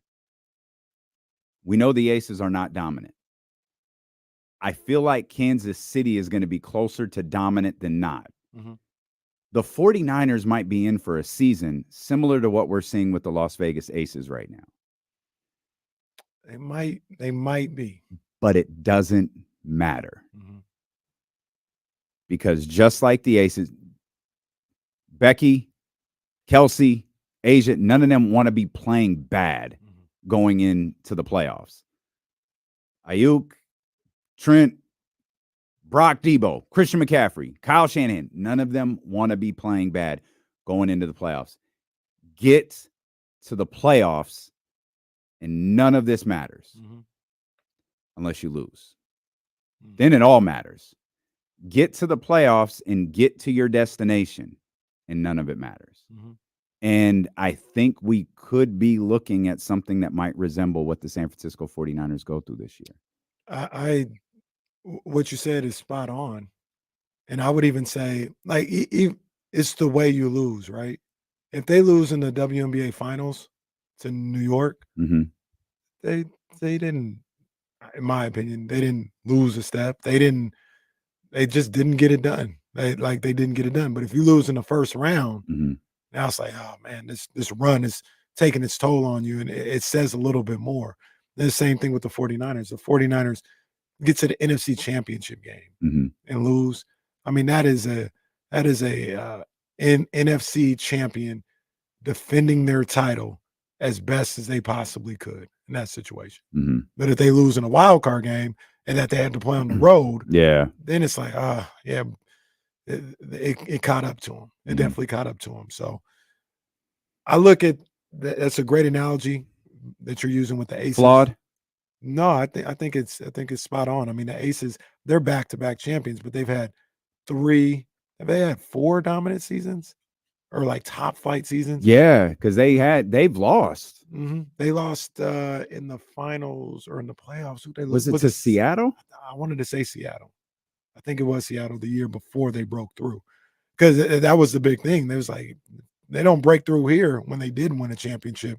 So we got major questions we need to ask. So yeah, I say all that to say it's been about a 4-year run. They've been able to get 2 championships out of it. And they're looking at this situation. Asia's looking at it like, we want to play well. It's time right now to start playing our best basketball. But to your point, the playoffs for this group is what matters the most.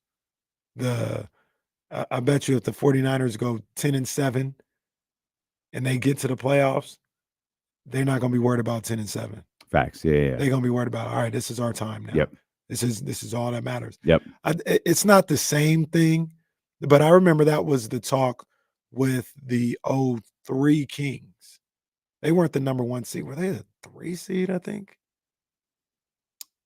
The Aces? No, the Kings. 03. So 02, you lose in game 7 to the Lakers. And they started on the road against Dallas. I don't know if the Lakers was that the year they Timberwolves lost the Pacific Division late to the Lakers? Maybe so. That's the year they lost Weber it in like ripped the last week. Yeah. And it was one of those things where they've all said, I've heard Doug say it and other people say it, we all knew what we were going to be judged on. Mm-hmm. We won 61 games. We were the number 1 seed the year before, and that didn't get us to our goal. We knew the regular season, we wanted to play well. We were going to do our best, but that's not what we were going to be judged on. Yeah. We were going to be judged on what we did in the playoffs, and it didn't matter where we were at this point, because we were at home and we didn't get it done. We just had to go out there and do it. And they had a different level of focus and intensity towards that playoff run until Weber goes down with the knee injury. Mm-hmm. But that's kind of like what this Aces situation reminds me of, and potentially with that Niner. They're not going to be judged by their regular season record. That's right. They know. And I can imagine that's a tough spot to be in. Like, how do you stay locked in all the time at the regular season when you know it doesn't really matter? Like, the Niners might get to a point right now or sometime during their season where, let's say they're 10-4. You're probably going to make the playoffs. Mm-hmm. So what are you going to do for these final 3 or 4 games, even if you're in a division race or something like that? Because it doesn't really matter. The only thing that matters is how you perform in the playoffs. It seems like a weird spot to be in sometimes. Yeah, and there are other teams in the NFL that are in the same boat, so to speak. Buffalo's probably one of them. Yep. I don't know that Cincinnati's there yet. I'd say Baltimore is. It's more specifically, Lamar is. Baltimore feels like a team with a glass ceiling. It's just we're waiting. Maybe it's this year or whatever, but they just haven't broken through yet.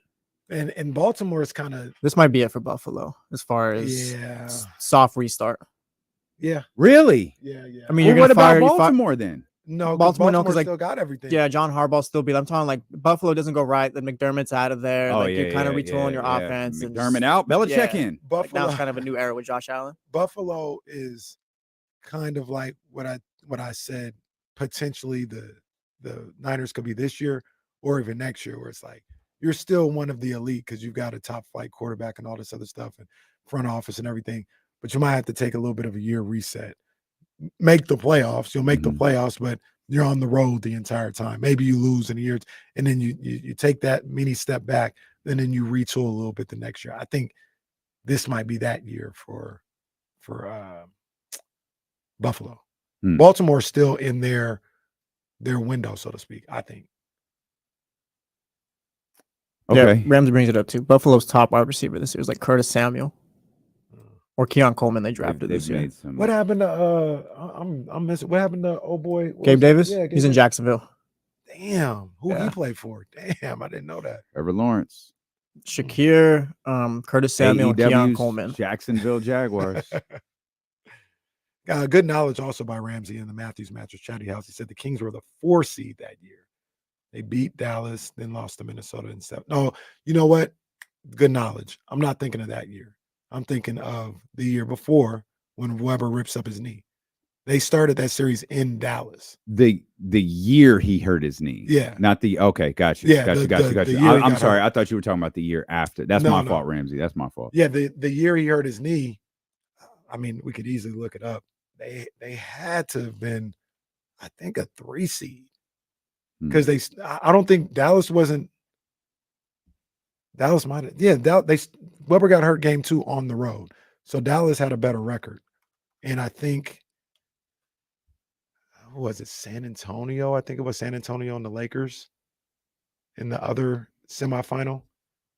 One of those two were probably the 1 seed. So the Kings might have been like the 3 seed that year. Yeah, your knowledge is pretty freaking stupid. It was. They were 3 seed. Yeah. No. I'm sorry. I was referencing the San Antonio. Yeah, Lakers. The San Antonio. Because that's when Derek Fisher cried when the Spurs. All beat him. right. Well, No, I remember he was crying on the bench. all right. I don't know why you hate And then it tears was so much. Spurs and Mavericks in the conference finals. I remember that. I'm trying to see. They don't have played the Jazz that year. They don't have the seedings in what I'm looking at. Oh, why don't you hit the button that says standings, jackass? How about that? Maybe that'll help you. Yo, D'Lo curses himself out. It's been a tough day for our guy. It really has. And I don't think y'all feel my pain. We got you, man. We're here to pick you up, man. Yeah, you want something from the snack area? No, I'm good. Can you just tell me that everything sounds fine? No, yeah, we sound great. We sound fine. All right. That's all that matters then. Either way, point is like you want them to play well during the regular season, whether we're talking about the Aces or whether we're talking about the San Francisco 49ers or the Bills or the Ravens. Right. But the fact is, that's not how they're going to be judged unless they fail. And that's the tricky part of this. The 49ers struggle during the regular season, but they get to the NFC Championship and lose. That's different. And I think it's a different conversation other than Kyle Shanahan can't win the big one or whatever narrative they're going to create than the 49ers struggling in the regular season and losing in the wild card. That's a very doom and gloom conversation. That's a very sweeping changes type of conversation. And then, you'll call into question where Trent Williams is, him missing camp, because no matter what happens, Trent Williams has missed camp. Camp, I think, is officially over, right? Like we're headed into week 1. Yeah. Like the first practice. You're practicing for week 1. That's like real football is a week away, a week from tomorrow. Yep. And no matter what happens, that's going to be a story. Aiyuk, no matter what happens, that's going to be a story. And you could draw back on it and it'd be a talking point, or it can be forgotten by week 6. Right. But we don't know because games haven't been played yet. Right. And that's why, it was, the Aces starting the season without Chelsea Gray, not camp, but the season without Chelsea Gray. She steps back in the lineup and they win like 8 of 9. Yeah, they start like, and it's like, okay, here we go. Mhm. Las Vegas and New York. This is what we want. And then it turns out that was just kind of a run. Mhm. It was just a point in the season where they were playing well. You can point to the Olympics and say, man, they've really struggled since the Olympics. But in you haven't said this out loud, but you did make a note, and I think it's perfect. The difference is being a championship team and not. But this feels a lot like last year's Sacramento Kings team. Yeah. The Kings, and we've tried to point this out time and time again, not to discredit them, but to kind of keep perspective on the Kings season. It sucks that Kevin Huerter got hurt. It sucks that Malik got hurt. And we can romanticize what would have happened those last 10 games if one or both of them were healthy. They were struggling all year. They could, and we use this term over and over and over and over again, they could not find their footing. And that's been the Aces. Mm-hmm. And the thing about that, I know, everybody wants a reason why, and they're like talking about the Kings, and you say the same thing about the Aces, or a reason why they're not good on defense, or they stink at this, and you could point to certain numbers and stuff like that. They don't have focus, or they play down to their competition, all this stuff. Sometimes I'm a big believer. This isn't good for sports radio or analysis. Sometimes it's just one of them things that happen, and you can't get out of it. You just can't. Like, you think the Aces don't know, like, man, we got to beat Dallas tonight. Like, we got to handle business. We barely won that game against Chicago. Come on, let's play, more focused games leading up to the playoffs. Of course they're saying that. Of course they're thinking that. Same thing with the Kings. Come on, man. We've struggled, against these teams that aren't very good, man. Let's make sure we go out there and play the right way against Washington. And it's just, all of a sudden, Washington is just playing phenomenal basketball. In the cases of the Aces, Dallas is playing great basketball on that night or for whatever. And it's like, man, we did the thing like with the in the Detroit game that they lost, the Kings lost. Jaden Ivey out here shooting like Dale Ellis from beyond the arc, shooting like Mark Price. They hitting every three, hand in the face, all this other stuff. And it's sometimes a situation where you see it in front of you, you know what the issue is, you know what you have to fix, and you just can't get out of your own way. I forgot that somebody was talking about this I'll never forget, for like a batting slump. They're like, sometimes like it seems like you're never gonna get out of the slump. And then the answer is just this small little thing. Like, I forgot how they said it, but that's how it is. Like, kind of with the Aces, it's like, man, we just can't get away from this whole thing. And then it's just a small little win or adjustment. They haven't found it yet. The Kings never found it. Yeah. The Kings never found how to get out of that little vortex. Mm-hmm. And we'll see if the Aces can do it. But sometimes that's just what happens sometimes in a season in team sports. It's not necessarily somebody's fault or necessarily what they're not doing. But is that not to, do you think that's more mental than it is actual like execution and X's and O's and what you're doing on the court? Yeah, I think it is mental. More to the Aces and less towards the Kings. Mm-hmm. I think, again, there is a multiple championship difference between the two teams. Yeah. And I wonder, like, you talked a lot about vibes earlier this week, which is why when Kyle was with us, we tried to, pin him down on, weakness at the, on the depth chart, which positions are bad, because you want to have a good feel for this roster headed into to the Monday Night Football game and headed into regular season games, because you want to know, like, or you're going to have a conversation about if the 49ers struggle, is this a mental struggle? Is it a mental hurter? Are they emotionally drained? Or is their talent depth a little bit different? Mm-hmm. And with the Kings, it was like, this is virtually the same team. With the Aces, this is virtually the same team. And it's hard to believe that you can't execute the same way that you did the year before. Mm-hmm. And I mean, I feel like De'Aaron talked about it all year. Like, we could be we can talk about a championship difference between the two, but De'Aaron, hell, I think Malik did too. Maybe Mike was the only one who didn't. They all kind of, the problems are fixable. I don't want to say downplayed, but they all recognized, hey, we have an issue with this. We have an issue with this. We fixed that. We're fine. Like, we know we're fine. The problem was they never fixed it. Right. Well, Their defense got better at the end of the year, but the true source of their problems were never fixed.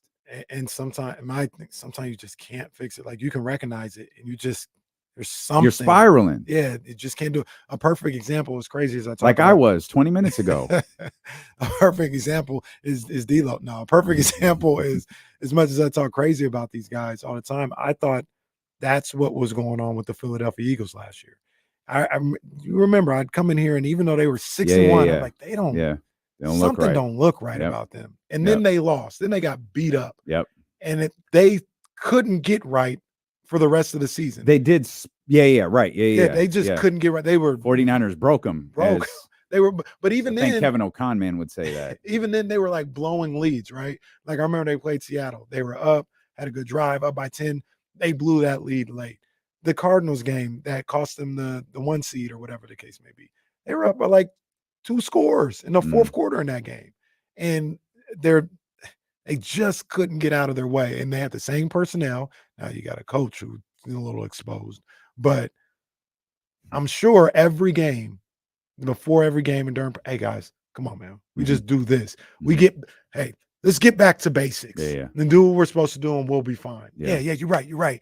They get out there, maybe start playing well, and then it would just kind of go back to spiraling. And it's just one of those things in sports. I think that's where the Aces are. I think that's where the Kings were last year. And hopefully the Niners don't have too many of those moments this year, but it's possible. Yeah, the psychological component to sports is fascinating because you can't break that down the same way. We could talk about vibes. We could talk about emotions. We could talk about footing. We could talk about recognizing problems. But it's difficult for us on the outside to break down those types of things. Asia is the same woman who cried at the podium at a press conference of a regular season game because she knew then this isn't right. And she took all of the blame for it. And you wondered, is this the moment for the Aces? And it wasn't. Chelsea Gray returns. You wondered, is this the moment for the Aces? And it wasn't. We had 10 of those moments with Sacramento last year. Is this the moment? The question is, will we have them with San Francisco? Is this the moment? Do they even need to turn things around? Do they come out hot like they did last year? No idea. We'll see. You know what this reminds me of? This Aces situation. You know what it really reminds me of? It reminds me of that Texas road trip in '92 that the Bulls took. Oh man, it was tough. I punched the blackboard. That's why. Let me throw the loud to him, man. He knew what time it was. That Texas road trip, boy. I tell you, man. I thought the season was over. I lost it. I punched the blackboard and see you in Orlando for All-Star Weekend. We'll come back. Stilo and KC. Brought to you by Sky River Casino. Get in on the action. Sky River Casino is the place to play with 2,100 of the newest slot machines and over 80 table games. Sky's the limit at Sky River Casino.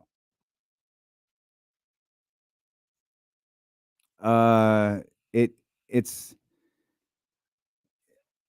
okay as long as I sound normal. It doesn't sound. Jonathan must have it doesn't sound like it did earlier. Like the home. Sorry, I did that. Yep. The CR headphones thing. I see CR live. Oh, yeah. No, it's fine. It's fine. I'll get through it. It's fine. It's just weird. That's all. Did anybody happen to see this? This isn't like news, but it's always kind of, I don't know if jarring is the right word, but I'll use it. It's always jarring to see it. Did anybody see on my Instagram, on my stories, the post that I linked? Look at that bag, bro. That's crazy. You see that bag? You see, come on, man. You're projecting again. And look, the crazy thing about it was that wasn't even the bag he had yesterday. That's crazy, bro. Oh my gosh. You're projecting again. Oh man, this is wild. But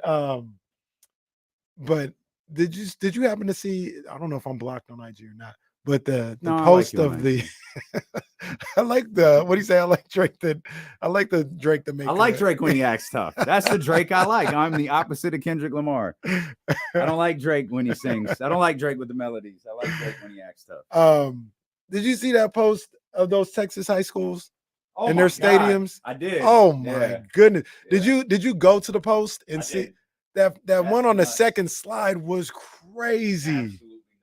That was crazy. Absolutely nuts.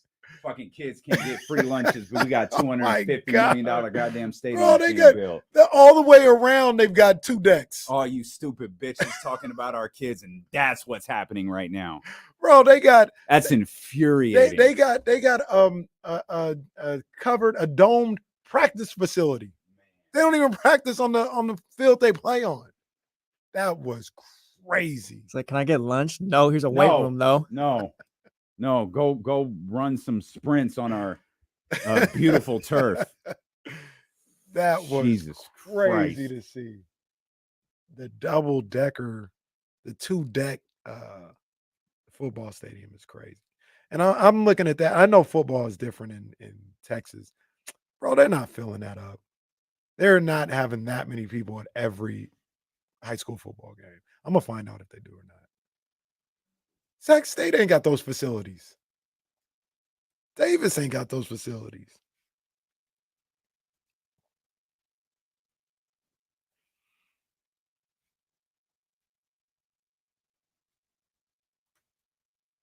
I was about to say, I know the Phillies and Astros should be playing today.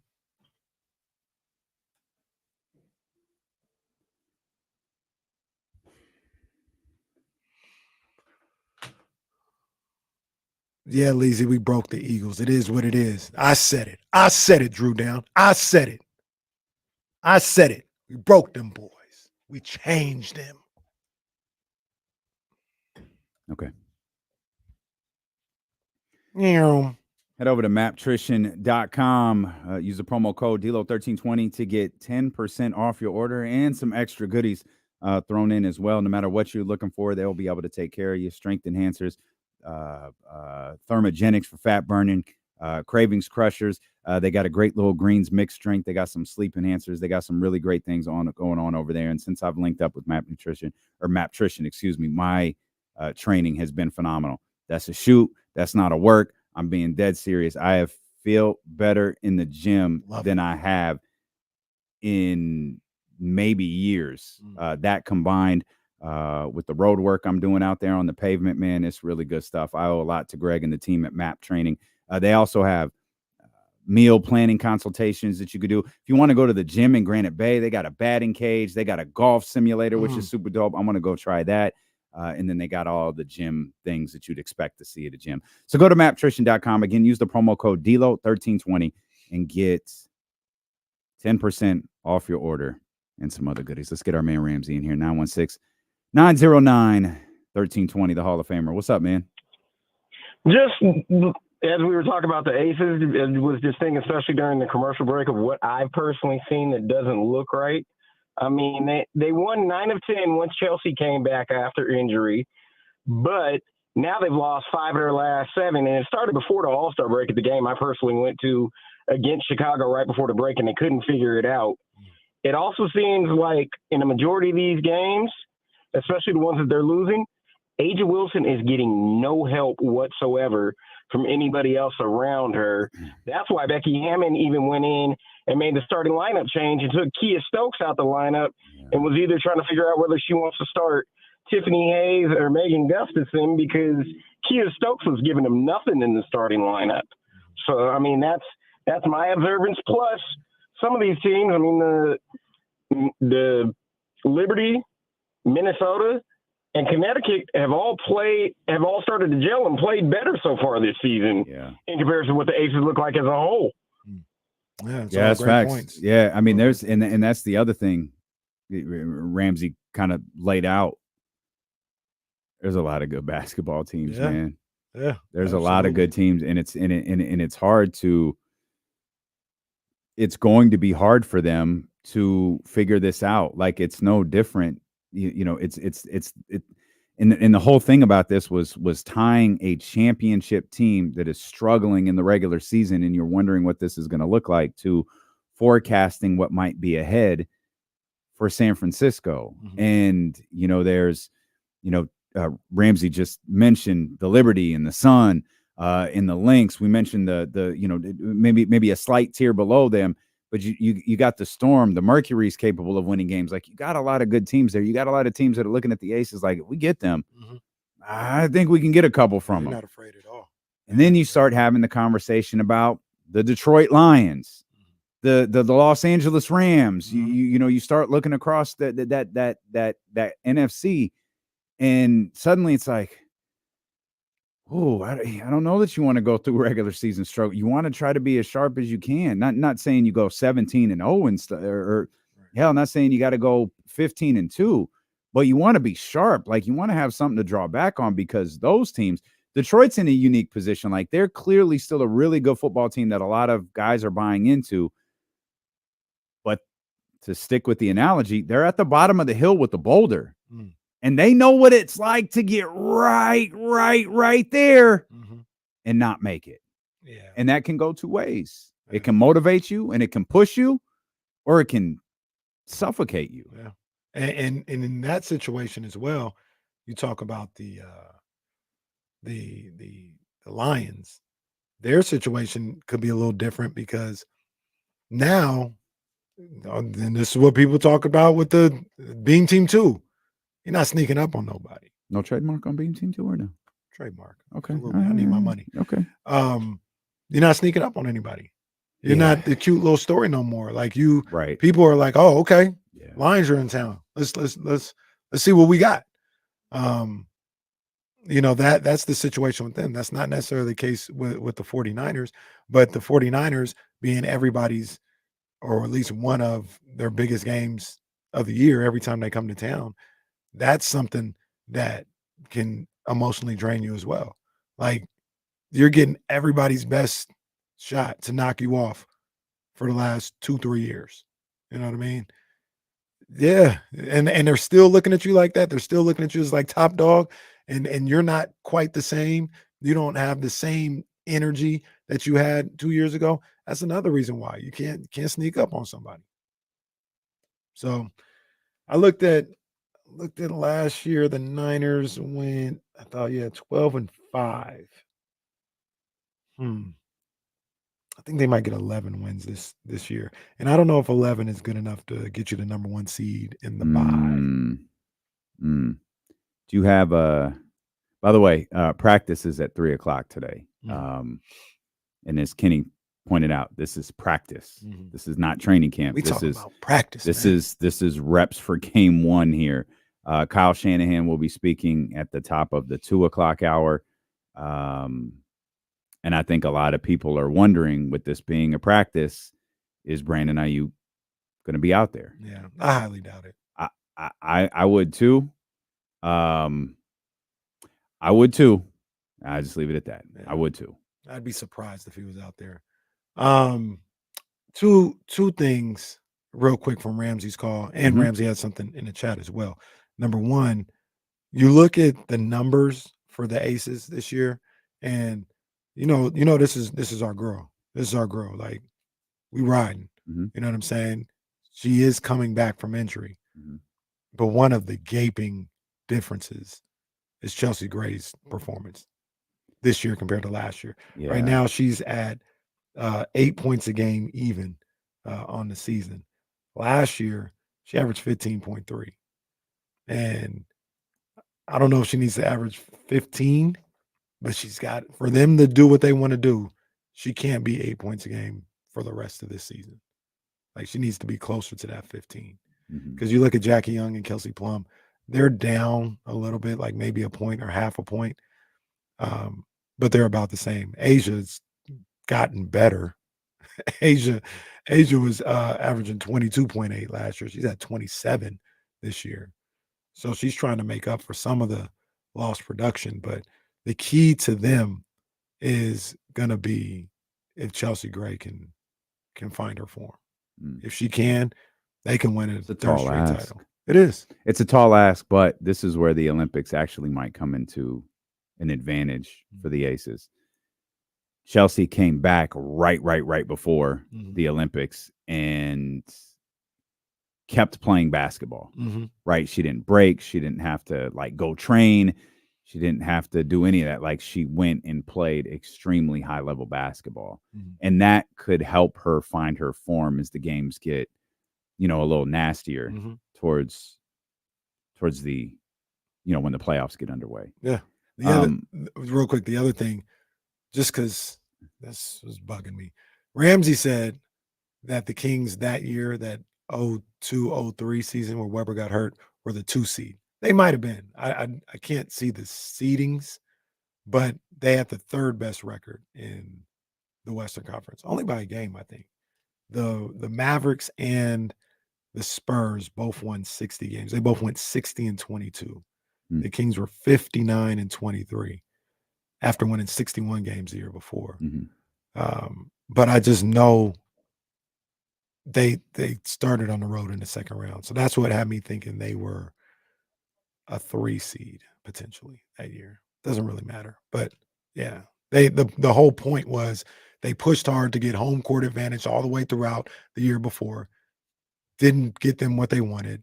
And they were just like, hey, let's get to the playoffs and be ready for the playoffs. And I thought they were going to win a championship that year. I didn't think it mattered where they played that before Weber got down. So yeah. And for those who are just tuning in, I know it sounds like this conversation is all over the place. The idea of what we're talking about is championship caliber teams struggling with expectations struggling after, in the 49ers and Aces case, it's after a few years of being really good. Even in the Sacramento Kings case, they were really, really good for a couple of years. In the instance we're talking about, both the year Chris hurt his knee in the playoffs, and then the year he came back from hurting his knee in the playoffs. Those 2 teams were really, really good. You mentioned something, and I had to look to be sure. You mentioned that the 49ers last year, as we're looking at what potential struggles may be lying ahead for them as they get on the field for their first practice in a couple hours, that they were 12-5. And I couldn't figure out what stood out about that. So I had to pull up the schedule. And I think there's a really, really important footnote to that. They lost 3 in a row.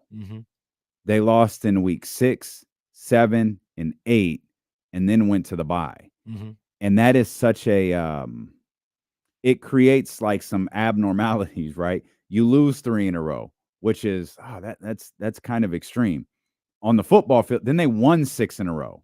Again, that's a good week in basketball, or a good couple weeks in basketball. But like winning 6 in a row in the NFL, like, hey, you onto something right here. Right. And then you just have a Baltimore loss, Commanders, and then they lose the final game of the season against the Rams. I'm starting to look like, man, if you said 6 losses, you said 11. If you just spread these out a little bit more, true. If you spread those 3 losses out over weeks 1 through, we'll say, just for fun, 14, to eliminate back-to-back losses, you have a 12-5 team that doesn't look exceptionally dominant. It's just they started 5-0, which we know how excited how exciting the start of the season is for NFL reporters, even though they do not make any sense anymore because there's an extra game. Well, those 0-2 teams, again, it makes no sense because the barometer isn't there an extra playoff team? Yeah. It does not make sense anymore. That does not mean it won't be used. You come out, you're 5-0. Well, you in an elite territory. You win 6 games in a row. You're in elite territory. That garners conversation. You take those 3 losses and spread them out over the 14 weeks instead of clumping them up in week 7, 6, 7, and 8. You have a team that's 12-5 that looks good, that no one thinks is dominant. And Maybe that's what the 49ers are. Well, look, to your point, that's kind of what Dallas was. Dallas was 12-5 last year. Mm. And they didn't lose a bunch in a row. They lost some here and there. They would actually just lose to the good teams. Actually, all right. Dallas. That was a shot. Well, they did. That's what they were. The other thing looking at Dallas right now is they didn't lose at home. They were 8-0. They were 4-5 on the road last year. So that's kind of what they were. Like they were that type of team. And by the end of the year, their wins are a little suspect. Well, that's what I'm saying. Ooh, their wins are a little suspect. Lord, that's what I'm saying. But they at the beginning, because they didn't have like this super like fall off, they were looked at as like one of the top teams. But after you saw them with the losses spread out, losing on the road and things of that nature, I don't think anybody went into the playoffs really thinking the Cowboys were a Super Bowl type team. And you get that's a good call on your part. A loss in week 3, a loss. Who they lose to in week 3? It's the worst team they lost to all year. The Cardinals. That's it. Right. 28-16. That's the other thing about these losses. These are Cowboy losses last year. 28-16, 42-10. Oh God, they got beat up. 28-23. Wait, I thought it was 28-23. I don't remember. Philly. Philly. 31-10. I didn't realize we were playing a game with. No, because I feel like you got it. 31-10. I didn't know who that was. Who was that? This had people buzzing for a minute. It was Buffalo. They did get beat down by in Buffalo. And then the week later, they lost to Miami. That was it. But what I should have done, week 3, week 5, week 9, week 15, and week 16. It never felt like they were dominant, but they had the same exact record that the San Francisco 49ers had. It's like a fascinating mind trick in the NFL. Yeah. It absolutely feels like a mind trick where it's those paintings or those charts where they're like, no, can't you see the old man with the cat? Right. No, I don't see it at all. And then someone points it out to you, and now you can't see anything but the old man and the cat. It's all you see. Yeah. And it's just how it's referenced. Yep. The dominant San Francisco 49ers versus the 12-5 San Francisco 49ers. The team that's won 6 in a row versus 12-5. Niners last year, off the top of my head, won 5 in a row and 6 in a row. Correct. First 5 and then lose the 3. Yeah. Then the 6. I don't think they'll have that type of year again. I think they're 11-6 or 12-5, which I think will be the record. Will be more spread out. Like help me with your psychotic memory. I think I could actually look myself, but why not when I have an encyclopedia in front of me? Ask me. I got you. Encyclopedia Brown. I used to read those books. The kids listening don't even know what the hell that means. Yes, you heard Encyclopedia Brown? He's gone. No, he's gone. Kyle Chairs Madsen just is going all hurt. Kyle Madsen. Encyclopedia Brown. I used to like it. Did you read Encyclopedia Brown? Yes. Yeah, come on, man. It's good stuff. The 49ers won 5 in a row to start the season. Part of that story was how they closed out the prior season. Oh, yeah. They, aside from the Eagles game, what did they win? I think with the 5 in a row, wasn't it like 18 and 19? No, aside from the Eagles game, nothing. They had not lost. That's right. The Eagles game is included. That's right. They beat the Eagles. Yeah. Are the Eagles? Well, even, the Eagles aren't even playing. I'm thinking of the NFC Championship. Yeah, they hadn't lost a regular season game since October 23rd, where they had lost to the Kansas City Chiefs. Yeah. So they had won McCaffrey's first game. Right. Off the plane. Right off the plane. I watched that in the airport in Fort Lauderdale. Yeah, because where were you traveling from again? I was out of town. I won't even say where he was. I think if I got this right, coming back from Jamaica, everybody. That was where I think they almost kept you. No, it got crazy. They had won. This is a quick count. Hopefully, I didn't. They won 10 in a row, then 5 in a row, and that added to the conversation of dominance. That's 15 straight regular season wins. And then you talk about like the loss that they had was Mhm. when the quarterback ripped his elbow up. And it's like, if it wasn't for that, they might not have ever lost or something like that. Yeah. So that also, you're right, that's a good point by you. That played into the talk of dominance Mhm. with the 49ers last year. Yeah. That talk won't happen this year, though. I don't think so either. It will simply be, and what Patrick Mahomes, rightfully so, Kansas City Chiefs, and he rightfully will get the praise, and they deserve it. They lost at the end of overtime. They lost in a first ever game where I wasn't really sure what was going to happen if they didn't score. I was watching the clock wind down going, what happens here? I know the game's not over, but do they flip the coin again? Do they change sides? Like, what is about to happen? And I'm not trying to be funny. Obviously, it didn't matter. We didn't need to find out, or we didn't find out. But that's a one of one. There is no other Super Bowl in the history of the NFL that has that. Right. And it adds to the emotional draining. It adds to the vibes, and it adds to the frustration of two very, very, very important players not being a part of this training camp and not, at least publicly, having any end in sight for what's going on with them in the team. Yeah. Oh man, they should have won a Super Bowl. God, everything would have been different if they would have won the Super Bowl. Everything. Is that? Well, no, it's not. There, I don't, because I was going to say, is that the Lakers series for the Kings? But they still had to beat New Jersey. And look, I know, I understand, but they still had to do it. There was nothing left the 49ers had to do. That was it. This is again, I said this is this very well may be a one-of-one type of loss. There have been painful losses before. There's been, Scott Norwood. There's been all of these different. This is a tough one to recover from. Yeah, I don't know people talk about this all the time about the 49ers since 2011. The losses, I mean, it is as bad as it gets. Like they have never been beat up in any of these losses. It has been. Remind me. Let's do it. Let's go. No, sorry. I remember. I obviously remember the key plays in the Kansas City first Kansas City game. What was there a moment in the Rams game?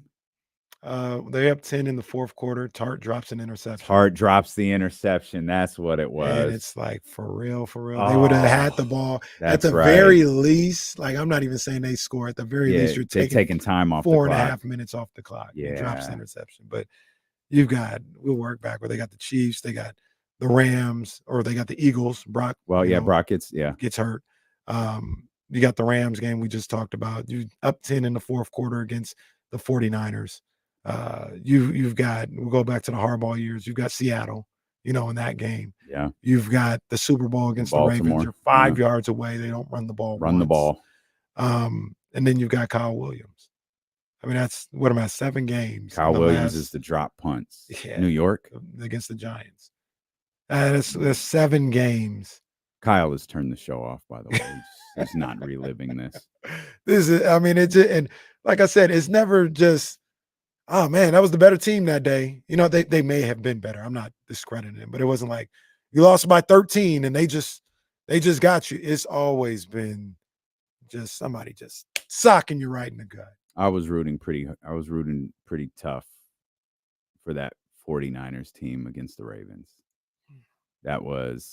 I don't like Ray Lewis. I like John Harbaugh. I like both Harbaughs. I think they're both very good coaches. One's a cheater, the other one isn't, but they're both very good coaches. That was unnecessary. That was the first 49ers Super Bowl after my grandpa passed away. And he was such a huge 49ers fan. I wanted them to win so bad for him. Certainly was an epic night.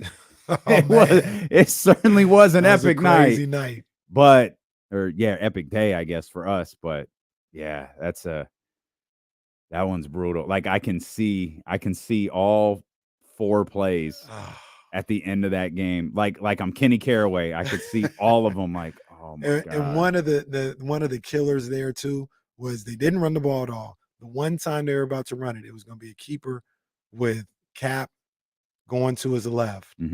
And the play clock was winding down, and they got the play off. They ended up getting the snap off in time. But Harbaugh wasn't sure it was going to happen. And right before the snap, he calls a timeout. They kind of like snapped the ball. Everybody moved. You know how they're not sure that the whistle's been blown yet. And they snapped the ball. Cap has it, and he's a one-on-one with old, decrepit Ray Lewis on the left side. He would have ran so fast past Ray Lewis into the end zone. I do want to point out Cheryl in Baltimore has checked in at the perfect time, so I'd be careful about how you talk about her Ravens. Hey, right Cheryl. now. Hey, Yeah, Cheryl. yeah. Oh, Cheryl and Beemore checking in just in time for this conversation. man, I can't believe they won that game. They had Ray Lewis one-on-one. He was going to run so fast past Ray Lewis. He would have ran past him twice if they would have let that play go. We talk about how different some of these things would be for the team. How different is everything if Colin Kaepernick wins? And I think it's fair. Is it different? Yeah. It feels like it. Yeah. It feels like it. I don't know, but it sure feels like you got a Super Bowl winning quarterback. Well, one of the things that would have been different as well is as Cheryl say, Ray would have cracked his head. Ray's old ass. Ray might have. Ray would have pulled a hamstring trying to keep up with. We Cap know for Ray's those prone to 5 violence, so maybe he would have. Did they have their white jerseys on that day? Because they did. Well, we know how Ray acts when he wears white, and I guess no one cares. Let's get Leezy in here. 916-909-1320. What's up, Leezy? Yo, D-Lo and KC, what's popping, guys? What up, What's baby? going on, HAL? What's up, man? We in the building. Hey, man, I'm picking up from the insiders earlier, KC. I'm staying on subject. I just want to ask about the Niners and their quarterback. Okay. Hey, so there's that ranking or whatever about the quarterbacks, and KC, you don't seem to think Hurts is better than Purdy. I understand. That's your guy. But wouldn't you say Purdy benefits more from being with Kyle Shanahan than Hurts with Sirianni, who I agree is a bad coach? Sure, he probably does. Does Patrick Mahomes benefit from having Andy Reid? Yeah, but you could put Patrick Mahomes on any team. How do you know? How do you? He couldn't even win nothing in college. So how we just gonna say you can put him with any quarterback or any coach and he will win? We don't. You might be right, Leezy. We don't know that though. Patrick Mahomes on the Jets, he win. You could put him on the Bills. How you know that? Team. How do you know that? That's what I'm just going off his 2 championships, man. He did it with Andy Reid. Why is everybody so quick to discredit coaches? Why do you hate coaches, Leezy? Andy Reid's my coach. I had Andy Reid for years on the Eagles. He won with Patrick Mahomes. Yeah, they go hand in hand. Maybe if your old quarterback wasn't throwing up on the sidelines, he would have won that Super Bowl too. I agree. That was McNabb's fault. I'm a T.O. guy. T.O., he showed up. McNabb didn't show up. I agree on that, T.O. That's facts. WIP. By the way, this is the most like blackest I think I've ever heard Leezy. Leezy had a Leezy, what you been doing, Leezy? He said, dog, I'm telling you, my guy. Leezy. You know what I mean? Leezy been watching Rap City reruns or something. And then he came firing. His voice got deeper. Hyped. His voice got deeper talking about Andy Reid. Boy. Man. All right, Leezy. Must be football season. Boy. Yeah, man, it's coming season. back, baby. Let's go. Man, jump in that chatty house. Come on, Stephen. Jump on these. Come on. BAL. The Chatty House brought to you by Matthews Mattress Labor Day sales event going on right now. Huge savings on every mattress in the store. This is the time to buy your mattress. There will not be bigger deals at any point the rest of the year. You need a mattress. Go get it now. Yes. Head over to MatthewsMattress.com. Find the location nearest you. They got great financing options for you right now. In fact, they got the best financing options for you right now. 60-month special financing with 0 interest with no money down on approved credit with equal monthly payments required. Ask your significant other, hey, we need a new mattress, don't we? Head over to MatthewsMattress.com. Find the location. Elk Grove, got it. That's Roseville, got it. Citrus Heights, Art, got it. They have locations everywhere. MatthewsMattress.com. Find the location nearest you. Tell them D-Lo and Casey sent you and go get you a mattress. Absolutely. And don't forget, buy by 5, sleep by 9 with that same day delivery. They'll remove the old set as well. Do that, man. We'll come back.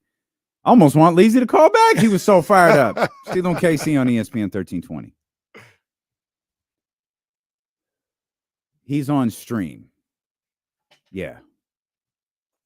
Do you have his email? Okay. My bad. That's my bad. Hang on. I'm gonna text him right now, Brandon. Rook.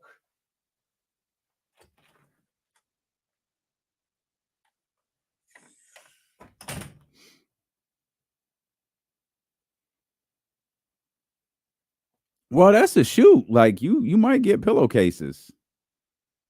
No, that was great, Leezy. I love that version of Leezy. Leezy's voice got deep and everything. Oh, I love it. That's good stuff, man. Good stuff. Good stuff.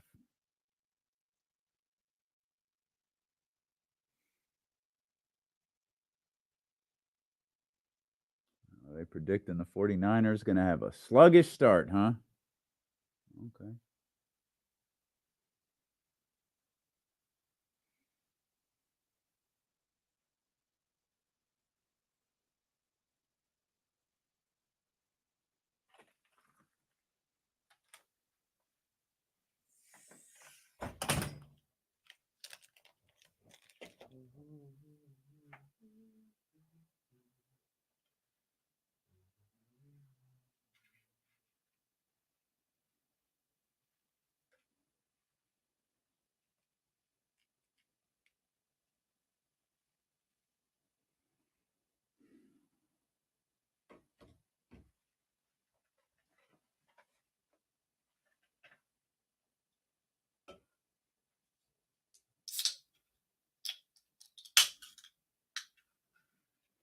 I wonder if Jerry Alonso just sits with that design stuff and hey, make this like a 4XL. Just put a medium tag on I'm it. about to say, make the medium a 3. Yeah, for real. I'm looking at this new line bruh. I mean, it don't need to be form-fitting, but damn. This new line is nice. It's a little bit different. This is kind of fire. Nice, yeah. I don't know how many more essentials sweatpants I could buy, but hey. That's what happens when you buy out the store. You got it like that. Well, where else am I gonna get it from? What you talking about? Buy out the store? I'm just saying you got it like that. You know what I mean? You're projecting. I don't judge. Will you stop?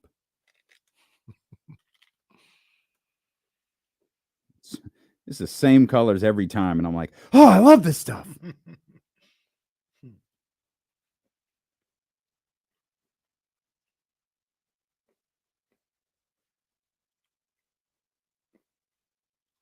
I even talked about my boy Baker winning the division this year. Come on, Baker.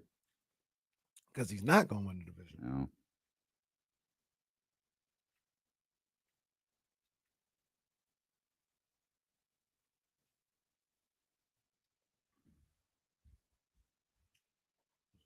Oh, that's what I was looking for. Let's see. Jerry Lorenzo.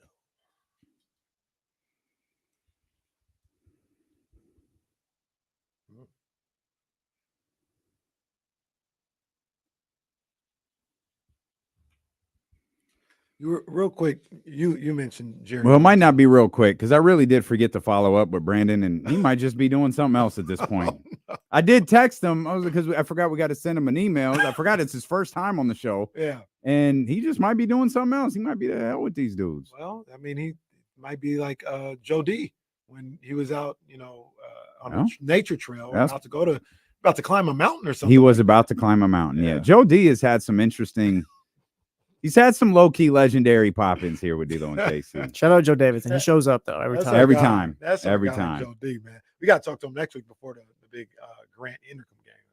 Oh yeah, absolutely. I thought about something too.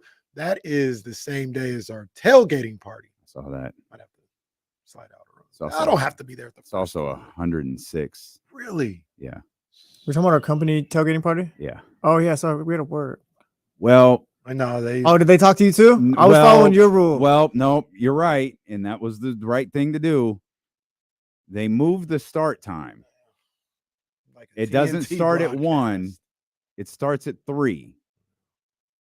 So you have an appointment that day, and have to leave at 4:00, so you can't make it. Yeah.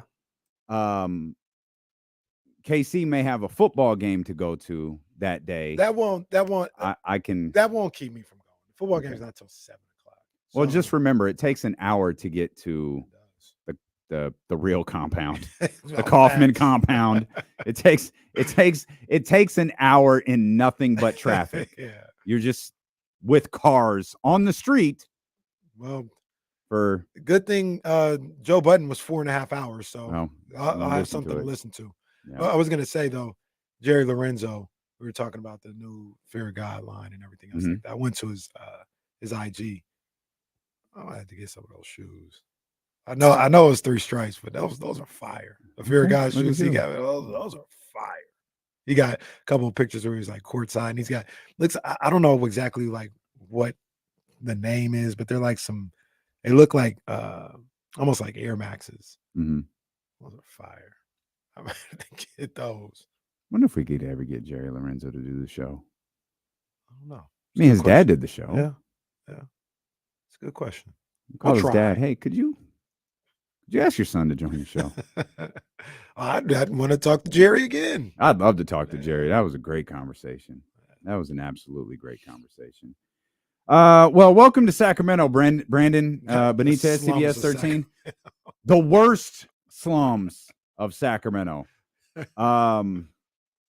Yeah, that's my bad, bro. I didn't follow up with you. Didn't send you the link. I didn't even think. Like, I was tripping myself, man. My bad. It's all good. We'll just fill this time continuing the conversation we were having. Maybe we can get angry ass Leezy to call back in, or black ass Leezy, as Steven called them earlier. I don't know what it was. Leezy's voice got deep. He was like aggressive. He was not pleased. By the way, the I do hate the Patrick Mahomes can play anywhere line, because it's such a discredit to the guy who I think is inarguably the best coach in the game. Yeah, it can. I mean, and we don't know that. I think Patrick Mahomes would be really good anywhere because he's talented. But to say he just win 2-3 Super Bowls anywhere else, to say he'd even win 1 anywhere else, like if he went to Carolina, they win in a Super Bowl?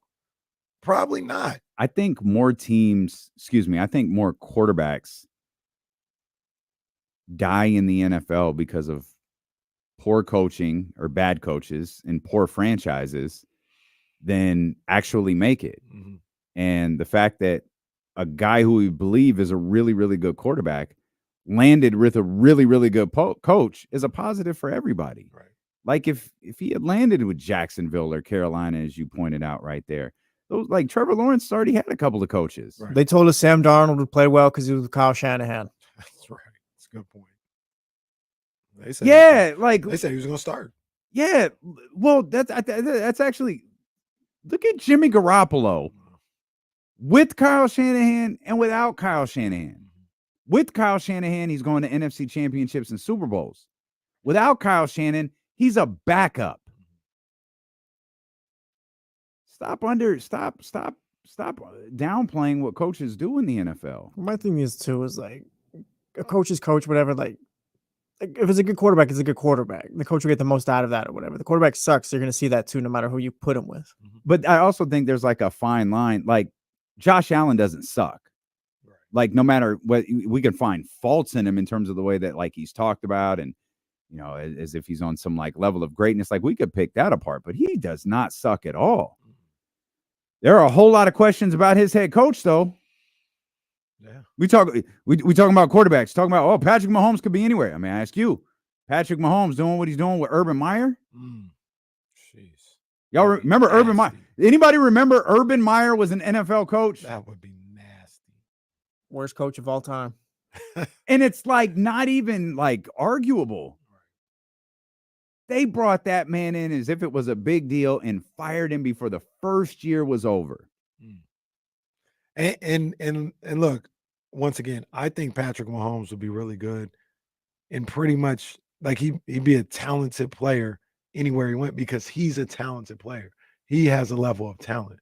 But when you talk about winning, when you talk about winning Super Bowls, that's a total team effort. And also, I don't think Patrick Mahomes or Brock Purdy or anybody should be penalized or looked down upon because they got a good coach and good teammates. Well, it's like they used to say the same thing about Jared Goff. It's like, are we saying that same case now? It's like, no, they're just a good quarterback. No, same with Purdy. That's it, just a good quarterback. They talk about I love that when they talk about Mahomes and like he does it all by himself. Like he doesn't have what some say is one of the top 5 coaches to ever coach, and some say the best tight end that ever played a game. But they don't ever talk about his weapons. Matter of fact, they disregard that and talk about he don't have no receivers. Well, he's got the ultimate receiver, the ultimate mismatch that nobody can match up with, that he's able to get the ball to. And he shouldn't have to apologize for that. He's not any less great because of that guy, Travis Kelce, or that guy, Andy Reid. He's still great in his own right. And he started his career with Tyreek Hill. Which means Tua Tagovailoa is now going to be the new greatest quarterback of all time. Can't wait. Year 45? That joint to just lob that joint to Tyreek over and over and over again. Oh, he overthrew him. Nope, he didn't. Tyreek caught up to it. It's good. Is Mike McDaniels on the hot seat? No. Oh, same, not at all. Same type of season. I'm talking about. That's what I mean. I'm sorry. Should clarify. They have the same type of season. He'll be on the hot seat next year. You can't fold in December, but if they do, yeah, you're not going to fire him this year. Like, you got to figure it out next year, I guess. But next year is like, all right, if you don't, then it's time to move on. Hey, we just got an email. We can book Greeny the 25th through the 1st. Greeny and Hembo from Get Up. We can get him on the show. Who's Hembo? That's his producer. Hembo's the stat guy. Yeah. He's the guy who throws out these questions that everyone has to answer. Hello, Mike. Yeah, first off, what's your Good issue? morning. Why do you always talk about the Jets? They should have talked to Greeny. I think we missed out not having Tyrese too. Tyrese? Yeah, last week. Oh, Tyrese. Oh, Tyrese. Everyone who's had him on has had a viral clip this week. Tyrese. Shannon Sharp, $1 million worth of game, Breakfast Club. Did we have a chance to get Tyrese? I can't remember. That we get those emails where it's like, oh, book our guest or whatever. That's right. And we were wait a minute. Hold on a second. You guys voted. No, Mrs. Fox voted. That's right. We listen to Mama and Fox. Hey, Mama Fox's verdict stands. She said no Tyrese. She just said no. That's facts. She said that's no. what she said. Okay. Yeah. Mama Fox has spoken. That's it right there. Mama Fox has spoken. I haven't even heard all of the Tyrese interview yet. I haven't heard. I wanted to listen to John Cena on Club Shay Shay. I hadn't heard that yet either. I gotta keep up. I'm trying to keep up with Joe Budden, and that's well, you ain't even through the episode that dropped on Saturday, and he dropped a new one. I'm like, I don't know how I'm gonna keep up with this stuff. I was about to end my boycott, and then I saw the link to that episode. I was like, I'm never gonna get through this. So like why even bother starting? I'm not gonna get through this episode. I just won't. There's a couple of things. Speaking of appearances, George Kittle was on Pat McAfee. I didn't get a chance to finish the interview, as you'd probably expect. Not much was really in there, but he, gave the player line. Love those guys, and I think they're going to get this worked out. They got to do what's best for them, and once it all gets worked out, we'll be out there. Yeah, I mean, that's about all he can say. All I'd expect him to say. I wonder how he really feels, though. I think it's along the lines of that. Like, he doesn't look at them any differently, but I wonder if he looks at it like, man, this is hurting our opportunities to win. Well, I think because like from watching the clip and all, I think that's exactly how he feels, just because he kind of said like that's what they all have gone through and stuff like that. Like, he talked about the players; they're all out there like trying to get a bag at one point, and then when you're able to do that, like, go for it. Yeah, it's. I think they understand there's both sides to it. Yeah, I think they understand that money side for sure. This is hurting our chances to win. This is hurting our chances to win, and you know, I if you got him in an honest moment, you know, he may say something different because Kittle.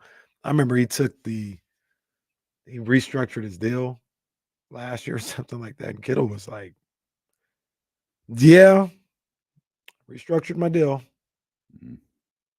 I think they alluded to like, "Oh, do you team friendly?" Like, he's like, "No, I won't say more. I just restructured." He was I not remember that. happy Yeah. With what happened. Yeah. So he's probably like, "Yeah, get all your money," because when it's on the other side, they're gonna do what they have to do. Yeah. Yeah, that's I'm glad that's a good way to transition to. I had been on the search for details on CeeDee Lamb's contract, like the real details. And they came out at some point yesterday. I think yesterday morning they finally dropped. And this is why the frustration, and we can tie Brandon Aiyuk into this very, very easily based on some things Kyle shared with me this morning and some reports that have been out there. This average annual value thing is ridiculous. Like, I do not understand it. I don't know why this is the focal point, and I don't know why these guys think we're stupid enough to not understand like what this means. And maybe we are, because me, you, everybody listening, the Chatty House, we're obviously very passionate about sports. So we're probably in the weeds a little bit more than maybe the average football fan is. Like, we love sports, we consume sports, we use it to get through our day. We know that the average annual value doesn't mean anything. It literally means nothing. Tyreek Hill will be one of the best examples because he's a wide receiver who's brought into this conversation.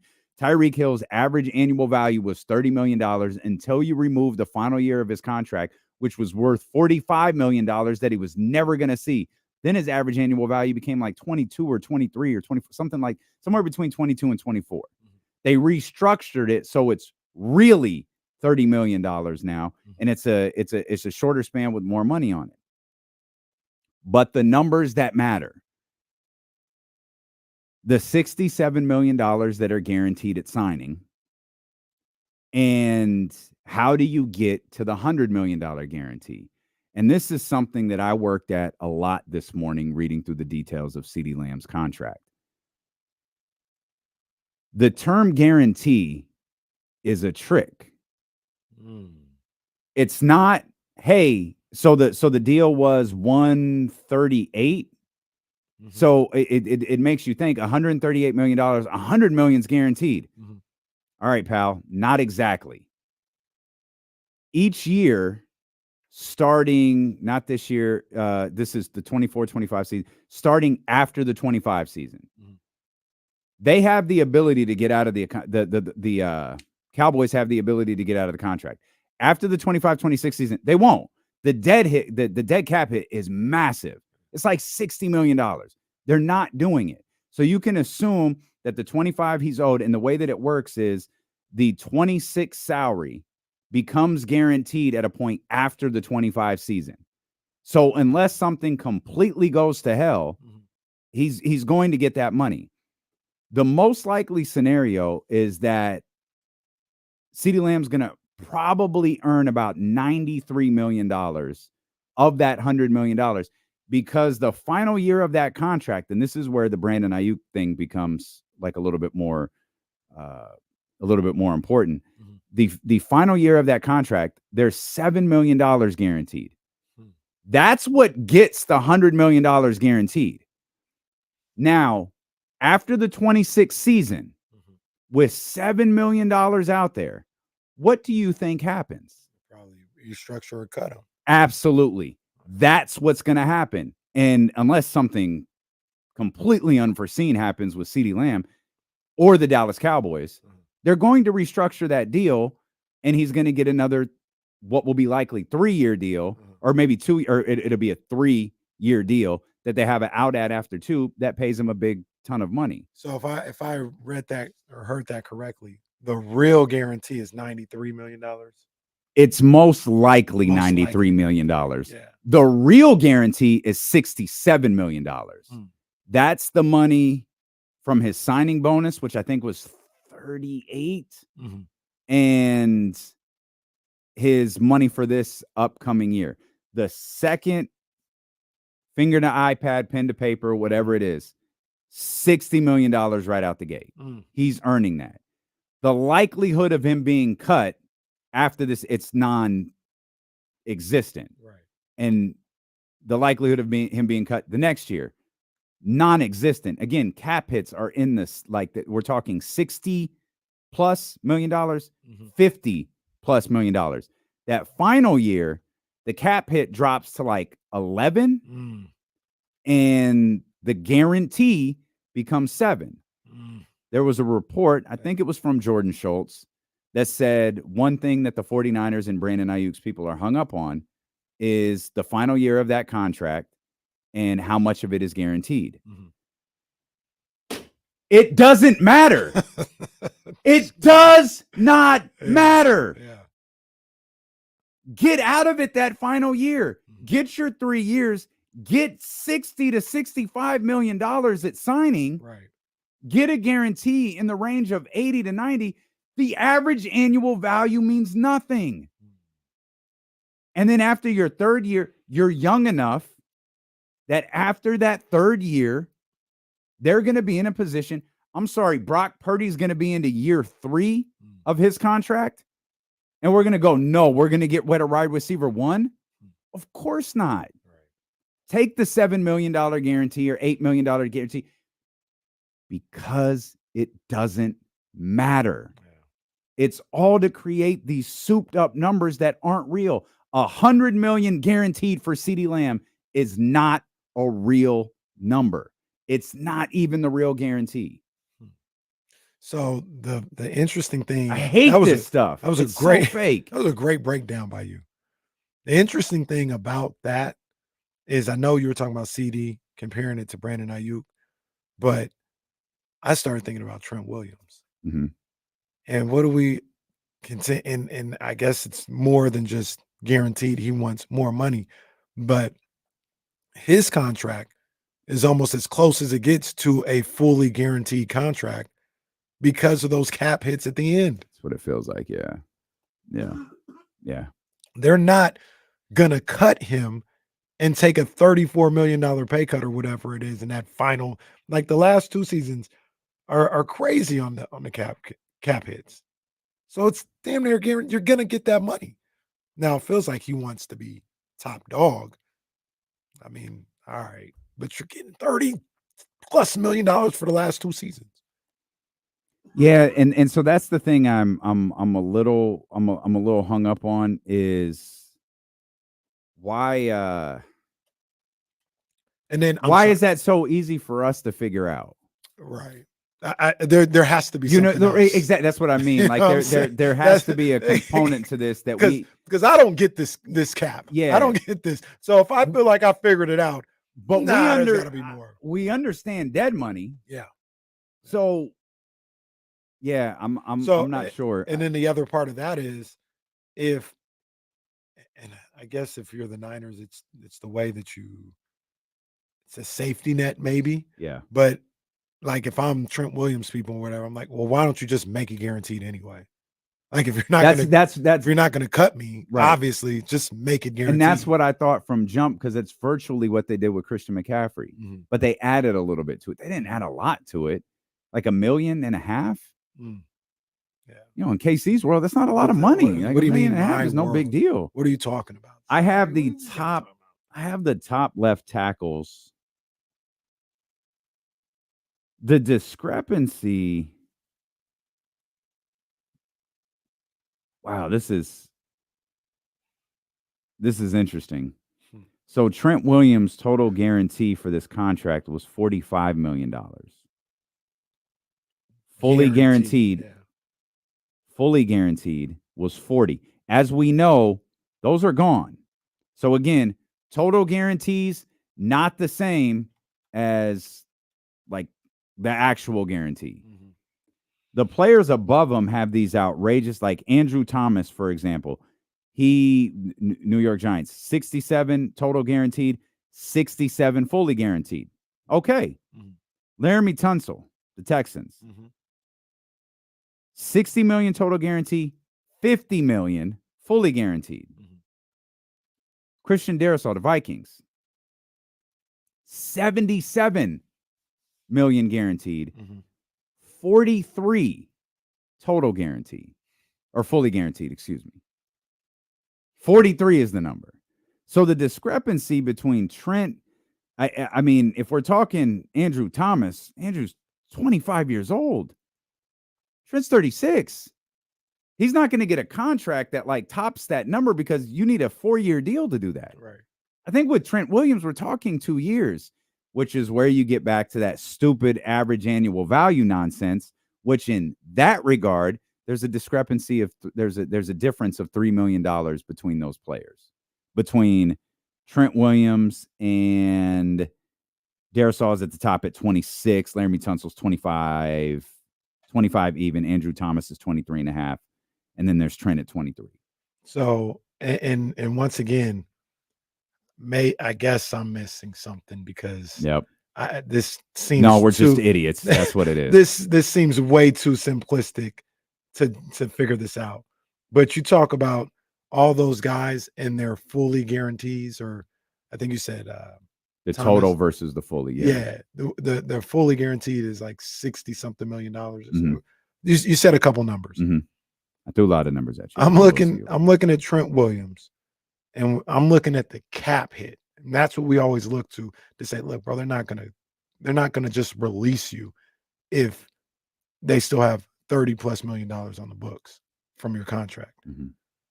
The cap hit in the next 3 years for Trent Williams is 10 million this year, 34. So now we're up to 44. I think you're wrong.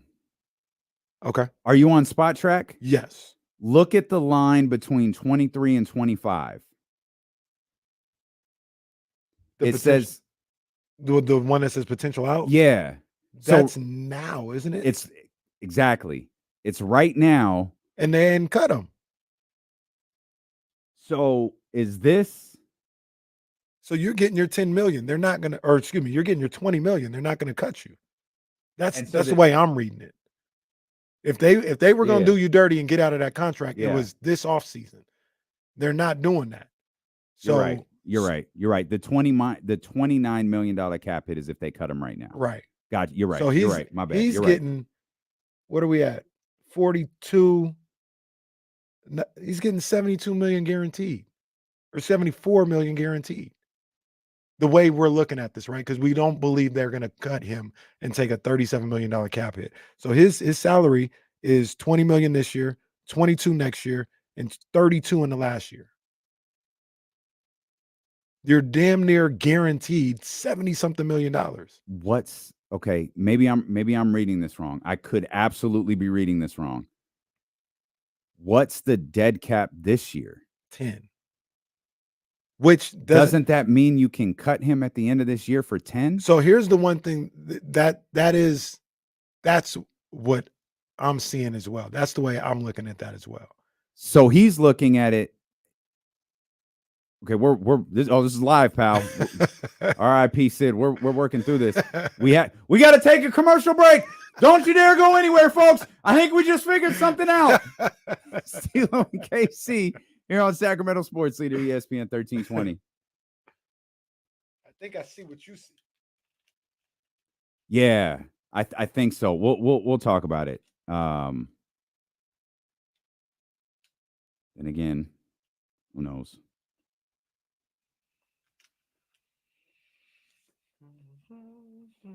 All right, hit the mic for your boy real quick one time.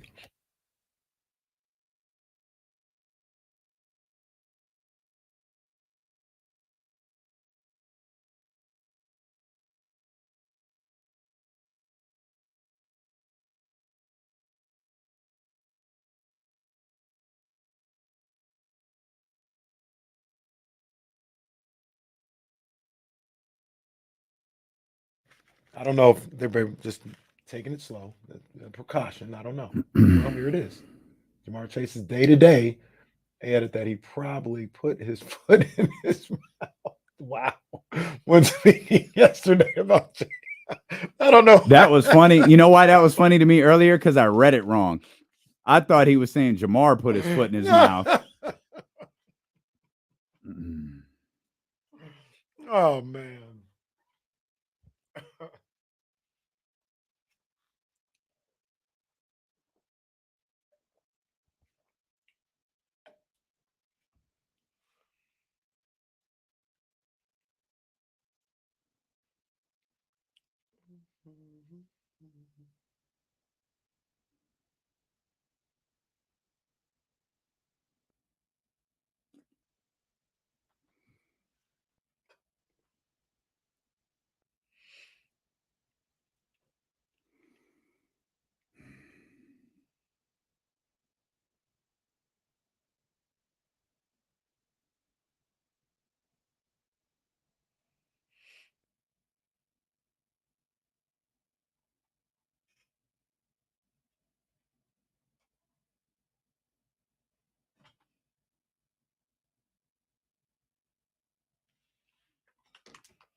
Hey, Ramsey, you in here? 'Cause I don't know who the fuck Shane Henry is, but he's bothering me. Ramsey! Ramsey! This man is bothering me. Rid him of the chat, please.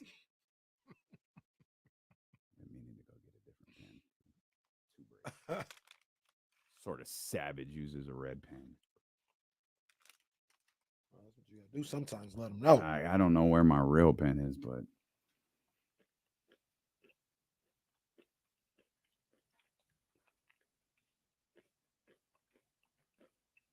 Booger just be sitting in his office all day, just kicking it. Shout out Booger, because he really was not great at that analyst job or whatever, that commentating job, but he's found his bag with his analyst stuff. Yeah, I think he's being on TV. Yeah, I'm with him. I'm with you. Speaking of analyst stuff, when we come back, I got something that I don't know. I just saw it. Maybe you guys saw it before.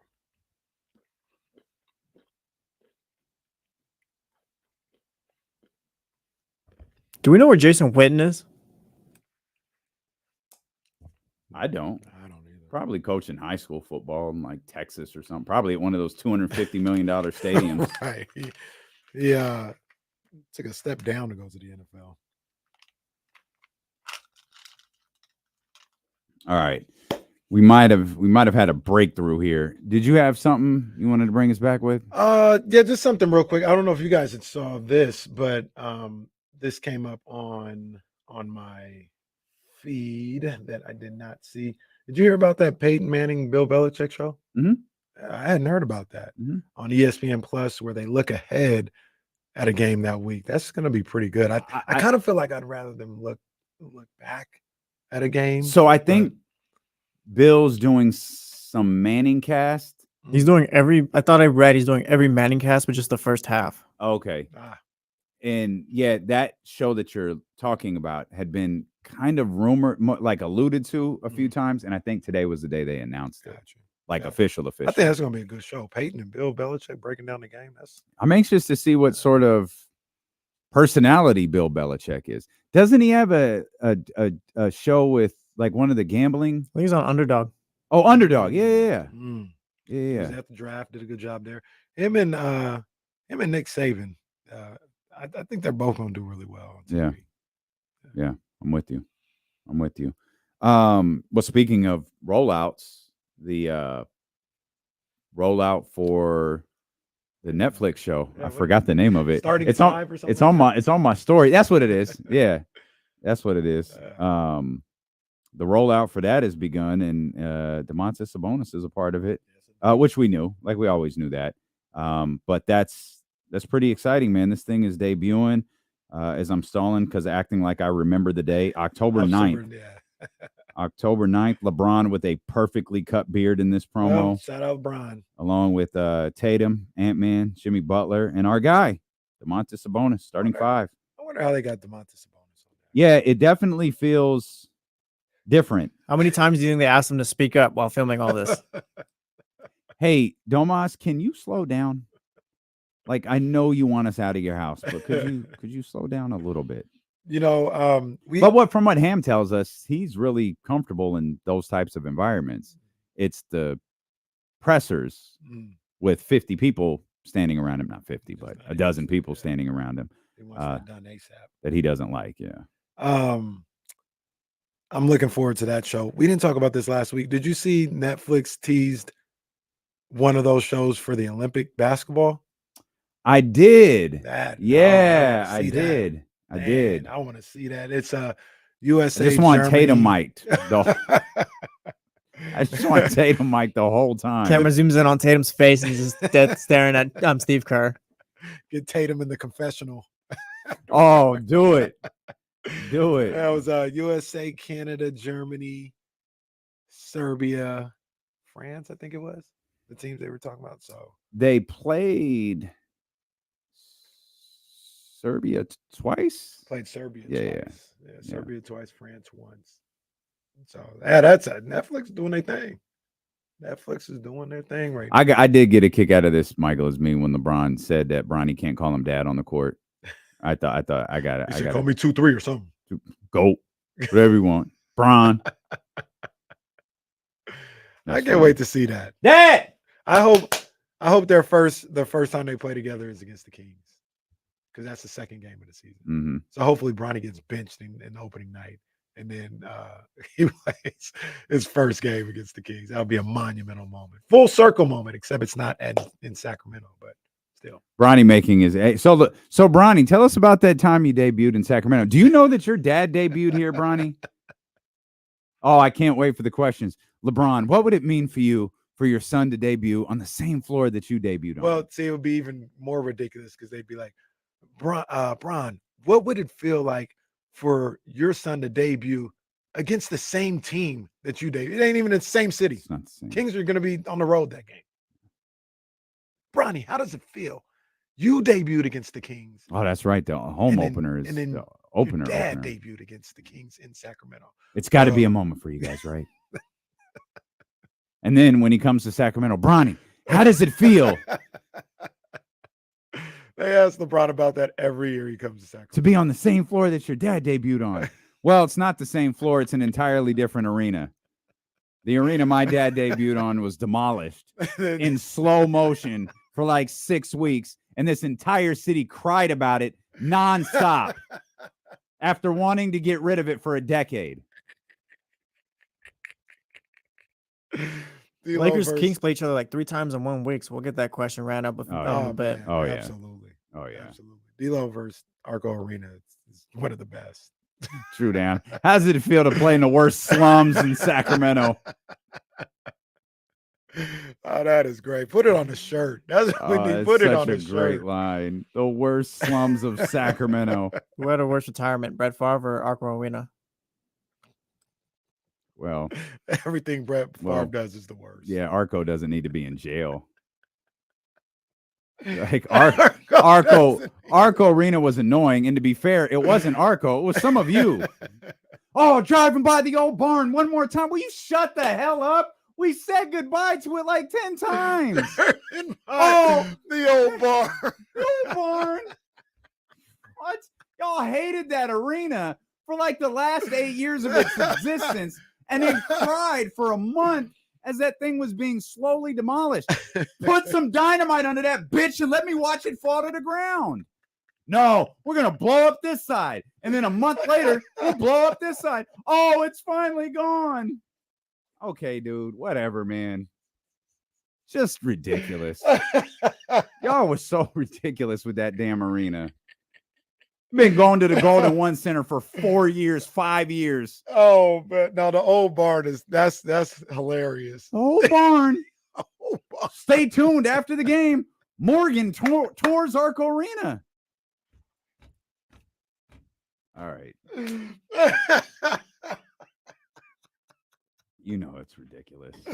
Oh man, it's hilarious. I told you I saw the that arena. I bumped into Triple H in the bathroom. Wait a minute. I remember. Tell the story again. Tell the story again. We were there for I don't remember what if it was SmackDown. I don't remember what it was, but obviously I was with Kara because we went through the VIP, the downstairs entrance, and there was a bathroom by what was once like the family room, and it was like, well, we're down here. I'm gonna run to the restroom real quick before we go to our seats.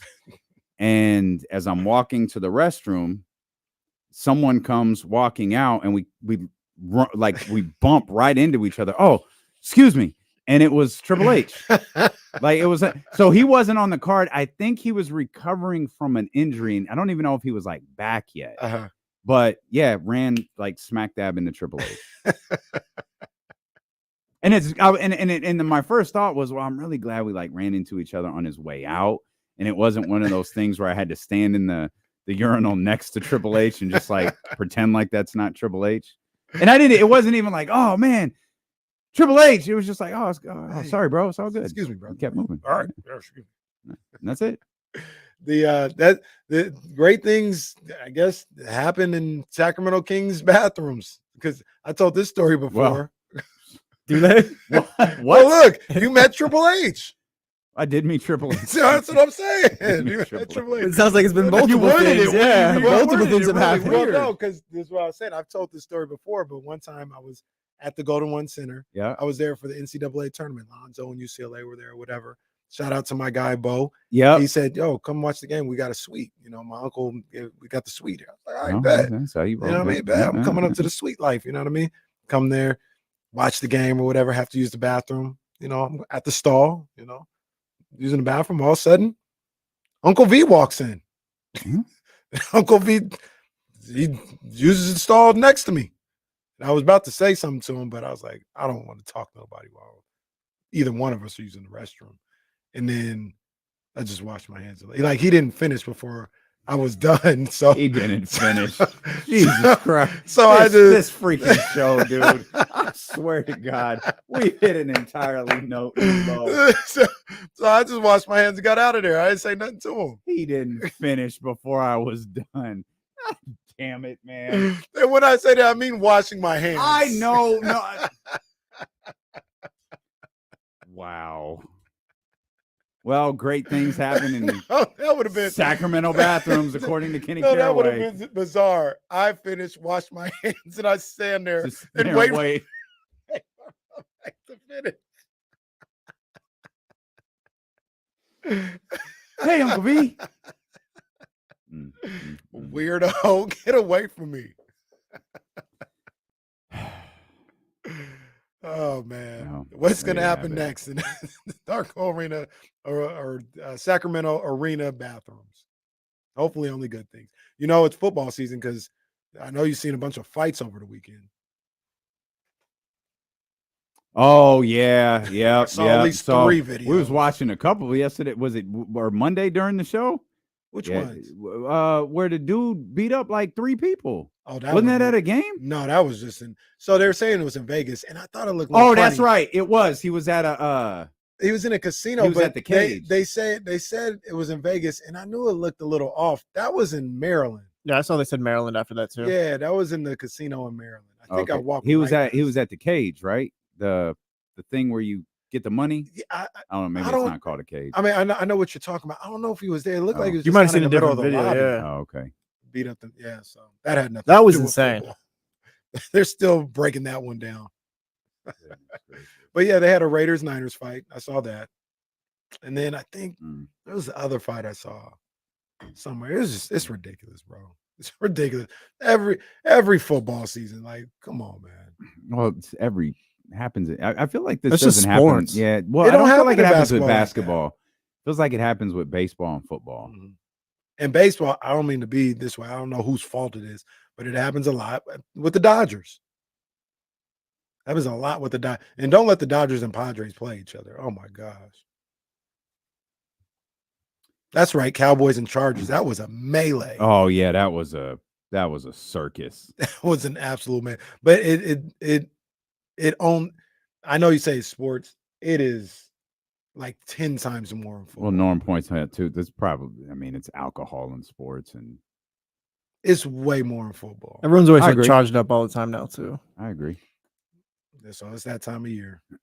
You're listening to D-Lo and KC on KIFM West Sacramento 98.5 FM, KRXQ HD2 Sacramento, ESPN 1320, always live on the free Odyssey app. If you've had an awkward interaction with a professional wrestler or a team owner, call it and share it with us. They were asking for a flag when Kenny was talking. I was gonna throw it. Oh, I was crying. I was crying laughing. That whole damn thing was a flag. What? I was too busy crying laughing to throw a flag. I'm sorry. I mean, just there was a lot.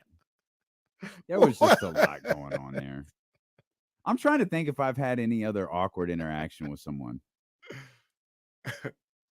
Yeah, running into Triple H in the bathroom was weird, but The other thing is, don't talk to me when we're in the well, bathroom. yeah. That's a rule. Like, don't Like, talk yeah. to me, dog. Yeah. Like, hey, what's up? How's it going? Nope. No, I'm not saying man. a word to you. No. what are you doing, weirdo? No, I don't want to talk, bro. Leave me alone. Yeah, I remember it's being that. in Brooklyn for the it was the Raw where the Dudley Boys came back for the first time in a long time, and Sting popped out of the box to challenge like Seth Rollins. It was after SummerSlam. Is that when 15? Is that when Dolph Ziggler beat? No, I'm thinking of Survivor Series. That's when Yeah, Sting that was debuted. Survivor Yeah. Series. Yeah, that was Survivor Series.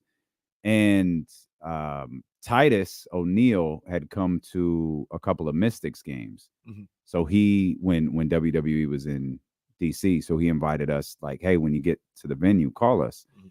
And he's like, he brought us back for a little bit to kind of see what was going on. I saw a funny scene where Natty was filming a scene for Total Divas. And she was pretending like she was on the phone. And it was, I don't know why. It just was really funny because they're like talking and we're walking. So I see the director, like, or not, I don't know if it's the director or whatever, is telling her like what to do. And she just pulls her phone out of her little bag and goes, okay. And then just puts it to her ear and acts like she's talking to her husband. Life is a work. And then as we're walking back, because he had to do commentary, and he was like, "Hey, the Dudley Boys are gonna come back tonight. Like, it's gonna be pretty dope." Like, all right, cool. We go to he's walking us back out, and we pass the gorilla position.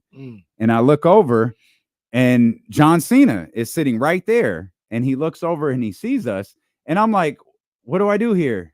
And I'm just like, "Hey," and he threw up the do sign and kept walking. That's fire. John Cena. Come on, man. We talking about one of the GOATs. And you didn't mess it up either. Like, it worked. Wow, that's you can tell the fire. stories. Like, yeah, John Cena said what's up to me too. John Cena. Well, I interviewed John Cena. It was just It was at a he different wasn't. time, It was a. though. It was a. Wait, like, whole did he different- remember you or whatever? Yeah, well, no. Well, of course he did. That's what I'm saying. Like, that's cool. It's like, yeah. Happy birthday, Mace. It was Mace's birthday yesterday. Oh, let's go. I only brought that up, well, because Mace is my guy, but also that was the interview I remember you did with Mace. Or was it a picture I saw with you and Mace? Yeah, I did it. I took a picture with Mace. But did you after we ever did it. play the interview for us? I don't think you did. I don't think I did. I sent it to Tristo after she did the It is the what it show. is, Yeah, because she loves Mace, like legit loves Mace. I was like, that was one of my favorite interviews. He told me I was good at a time I needed validation. He was like, yo, I like your style. That was fun. I wish I had that part on tape. But yeah, it was cool. It was cool. The I Macho love Man Mace. pick is pretty cool. Yeah, with the was- with the two way. Because that wasn't even Macho Man the wrestler either. That was Macho Man. That was Macho Man the rapper. Yeah, the rapper and Acid and Spider-Man. Yeah, I spent some time talking about Hulk Hogan. See what Hulk Hogan did is he called my parents. Like the story was pretty wild. The story was pretty crazy. He was talking about how Hulk Hogan called his parents and Like, it was wild. Like, because of the album or like, 'cause of wrestling? No, because Macho Man had hated Hogan for a long time before that record came out. And he said Hogan was trying to call his parents to like reconcile things and all of this other nonsense. He was like, yeah, I just thought he was a little dirty. And I'm going to give you 50 reasons why I don't like him. And then he gave me like 52. Like, he did not like that man. But the funny thing about that picture is you don't even know who the other guy in the picture is, do you? I don't even remember the picture. I just remember Macho Man. Yeah, it's DJ Cool. I remember. Oh, yeah, I remember you telling that story. Yeah, it's DJ Cool. Oh, man, Macho Man was doing this thing. Speaking of, and we'll get to what we figured out with Trent Williams. We might have figured out. And by the way, interesting quote from Kyle Shanahan. Pressure going on right now, right? Or yeah. just started? Or Kyle Shanahan says that he hopes Brandon Aiyuk will practice today. Says he's been cleared by doctors. No one knows. Practice is an hour away. Michael Ruffalo, I think I saw a tweet going around Twitter too, saying that he said he wasn't going to practice, but that was early this morning. That Brandon Aiyuk said he was going to practice? Yeah, I saw that attributed to Michael Ruffalo, but okay. We'll find out in about 55 minutes. Maybe a little less than that. Michael is me said he ran into Allen Iverson at a 7-Eleven in Sacramento at like 1 a.m. I took a picture with Nate Robinson at Six Flags once. Let's go. I wasn't going to either. He looked like he was just kind of minding his own business, but my friends ended up going with him. So I was like, I'm not gonna just not take a picture with Nate Robinson then if you guys are going. That is fire. That is real dope. What was it? I forgot to. I told you I was going to find my Sean Paul picture and send it to you. I got to find that. Sean Paul. That's my boy. Oh, that's what I was going to say. So the Sid clips are going all over the place. I didn't remember the Royal Rumble situation. Where you got cheered? Well, I don't even know if I heard what was. Well, I heard the. I don't know talking about the Ric Flair one. Yeah. Yeah. So, I help me out just real quick. Yep.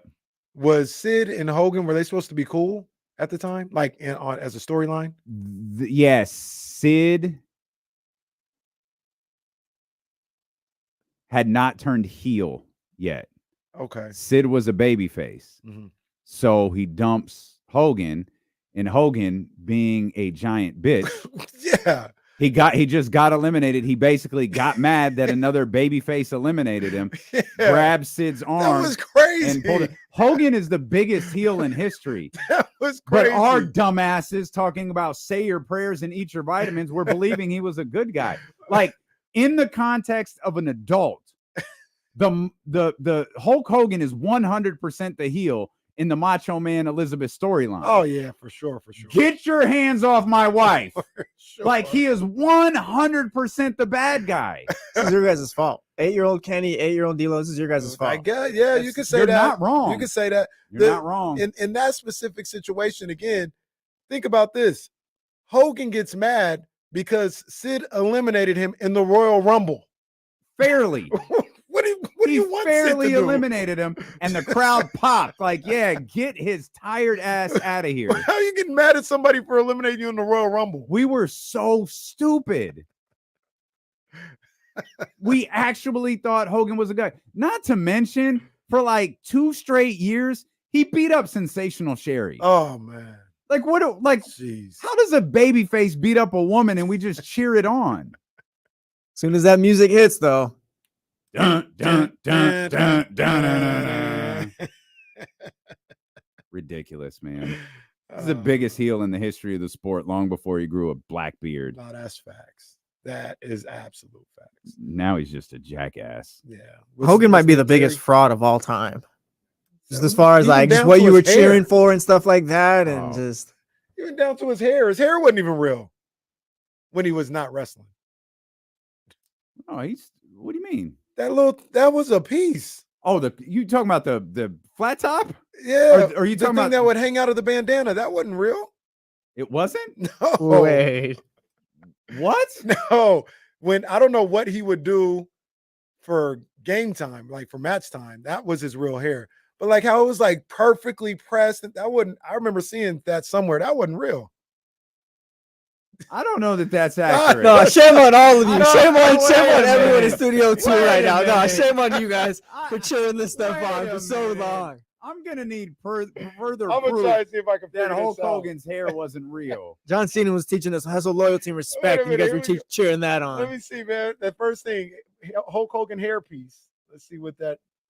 That's gonna get you a Halloween costume, probably. No, wait a minute. Let me see, because this don't look right. Somebody, one of the videos is like pulls Hogan's hair. The referee does. Hulk Hogan's hair definitely looks fake. The here. referee pulled Hulk Hogan's hair? Yeah, it don't look real. Oh, this is okay. It don't look real. The Chatty House after party says, I partied with Punky Brewster at a rave party. Hey, shut up. Who's Punky Brewster? Wow. Don't do that. So, is it Soleil Mon-Fri?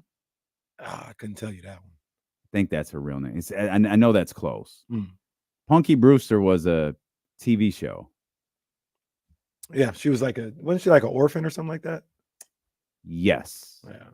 Yes. Good show. And then I remember we talked about this before. She came back to TV on Saved by the Bell one episode. Oh. Well, no, she did for her show. Yeah. But before that, she did do an episode of of Saved by the Bell. That's right. Wasn't she Punky Brewster? No, she was like a rich girl who was taking advantage of Screech or something. Oh.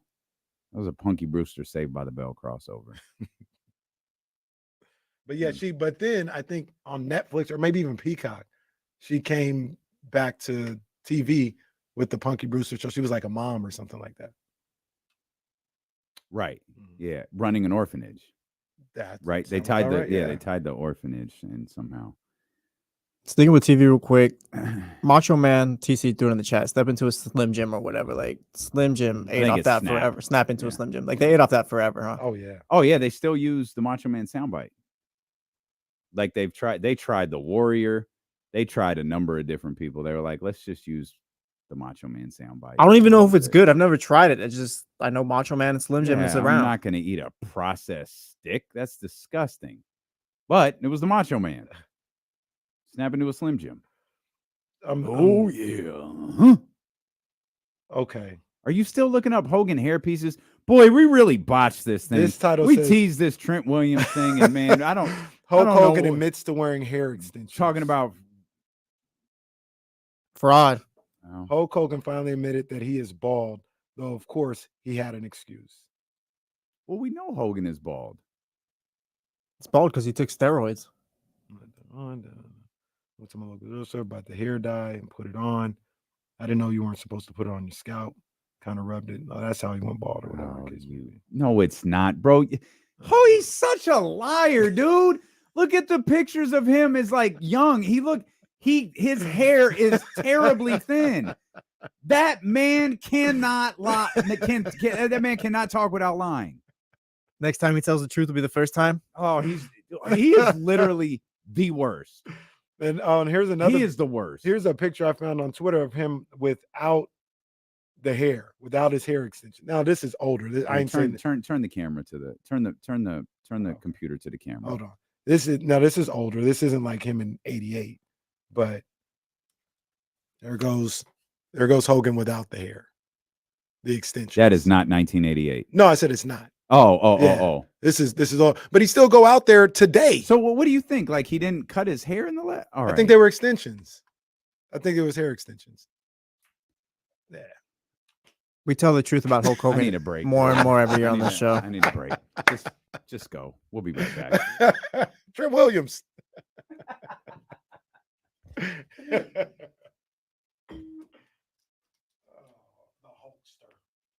One day we'll take him off that Mount Rushmore. I don't know if we can do that. One day. I ain't even gonna lie to you.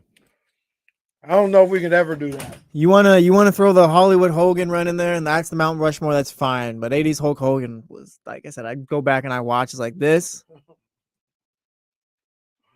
I don't know, man. No 13th round today, guys.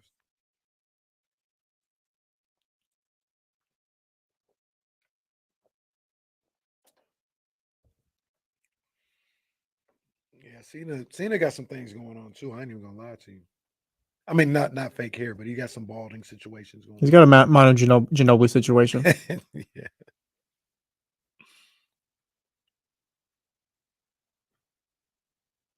Talk about it, Stephen Brown. I don't get it. Well, like Hollywood Hogan was cool. I was like, that was cool, but he wasn't. But you know, when he would Hulk out of something, gosh, it was he's crazy. Ultimate Warrior without a face mask.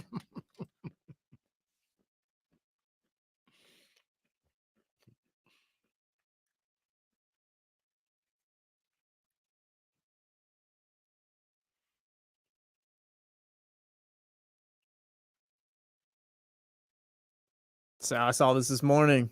Don't challenge the king, Sal. I don't know why they do it. I saw that too. I don't know why they do it. I got to read some more up on that. I might have to talk about that on Friday because that would be. Woo, Show some respect. Show some respect. If that follows through, that'd be crazy. That'd be crazy. Oh boy, if that goes down like that. I'll talk about it on Friday. That Berlanca isn't good, but Jesse, you know I've always said I'm okay with Mexico versus Puerto Rico. Yeah, you could sell that. That's just history. The killer is I don't even think Puerto Ricans believe in Berlanga like that. That's the killer. Like that's where you're kind of missing because they even know he stinks. I don't think Dana's getting the Mexican fan base for UFC though. You're not getting who wasn't already watching. I'm with you on that. Like my grandparents will watch Canelo and stuff like that. They won't know that UFC is going on that weekend or stuff. Not saying anything about UFC, but just that's what Canelo's gonna bring out.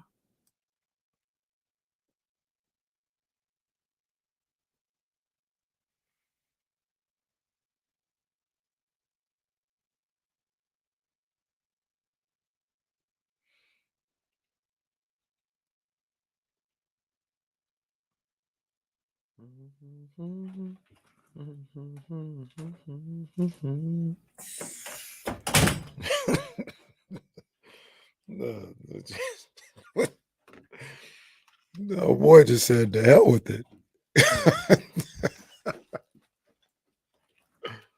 Oh man.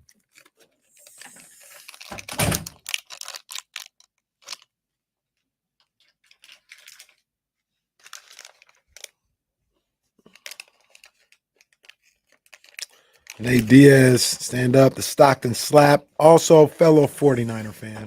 Shout out Nate Diaz. It's our guy. That's the Tribal Chiefs boy, too. Or was it Nick? It was Nick. I think it was Nate. It was Nate? I think so, because we said if it was Nick, he would have just that's right. choked him out and put him to sleep. That stage looks. No, that's dope. That looks incredible.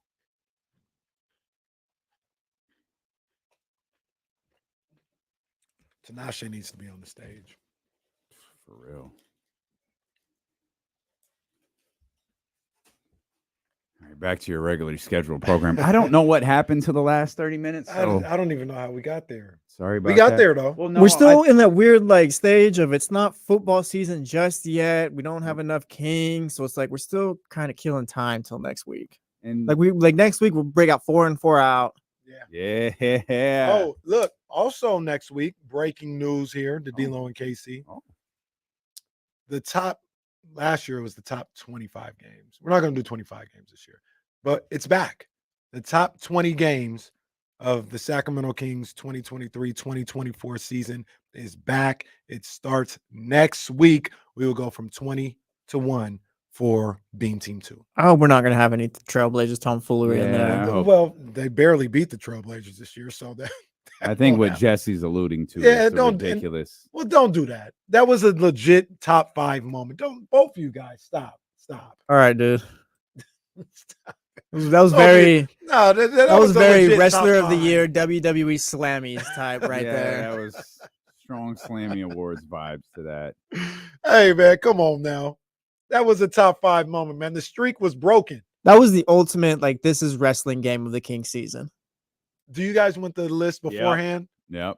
Do you want the list before? Because last year you had it beforehand, right? Yeah, I do. It'll help me. Okay, yeah. Because you guys got to, if you want to watch the game. Yeah. Yeah. I got you. I think I watched all of the games last year on your list. So we keep it a surprise from everybody else, but yeah, I'd like to see it. For those who don't know, number 5 game last year was the Kings clinching a playoff spot in Portland in a 30-point win. Yeah, it was absurd. It was absurd. It was ridiculous. That was the number 5 game of the season. It was a bigger work than the tears we saw that night. It was. Life is a work. Brother, you pan the camera 6 times. Let it go. Life. I have said this so many times this week. Life is pro wrestling. It's the truth. If y'all just looked at life through the prism of this is all professional wrestling. Did people go to the Golden One Center that night too? Yeah, That night, I did they? did. Oh, after the yeah. I was there. Oh, look I at was this. there. Casey and the In rain. tens of people. Was that the night you was out there with all the ops? Yeah, we was that's we linked up when we was out there. Yeah. I turned yeah. the corner. I said, "Hey, what's He- up?" He was out there like Scott Hall on Nitro. Man. Just out there alongside Sting. The Big Show, Kevin Owens, Triple H. Who else turns on everyone all the time? That's Casey. It was out there. It was a moment for Sacramento, man. It was a moment for Sacramento. Yeah, I went outside. It was raining. Me and Reese. I remember that. Reese ain't even a Kings fan. I remember. Although that. I did get him to say, I said, "What you gonna do when Steph leaves?" He's like, "I don't know." Probably depends on how old he is. I know. Steph ain't gonna 'Cause retire till he how go old's to Reese now? college. How old is Reese? 11. 11. Yeah. 11. Steph got 7 more years left. 7? Yeah, 18. He's got 3. Yeah. 3 years? You think he's got 3 years left? He's He's- got 2 years left on this contract. He's 36, right? I know we do this all the freaking time. I think he's got 7 years. I don't think 7, but I think he's probably got 4 to 5. I say he's got 5. I'll say 5 to 6. I want to maybe- say, I guess but kinda what I think, he's too. gonna get another contract. see, He's gonna get absolutely. at least a 4-year deal. but is he gonna? If he gets another contract, though, is it with a different team?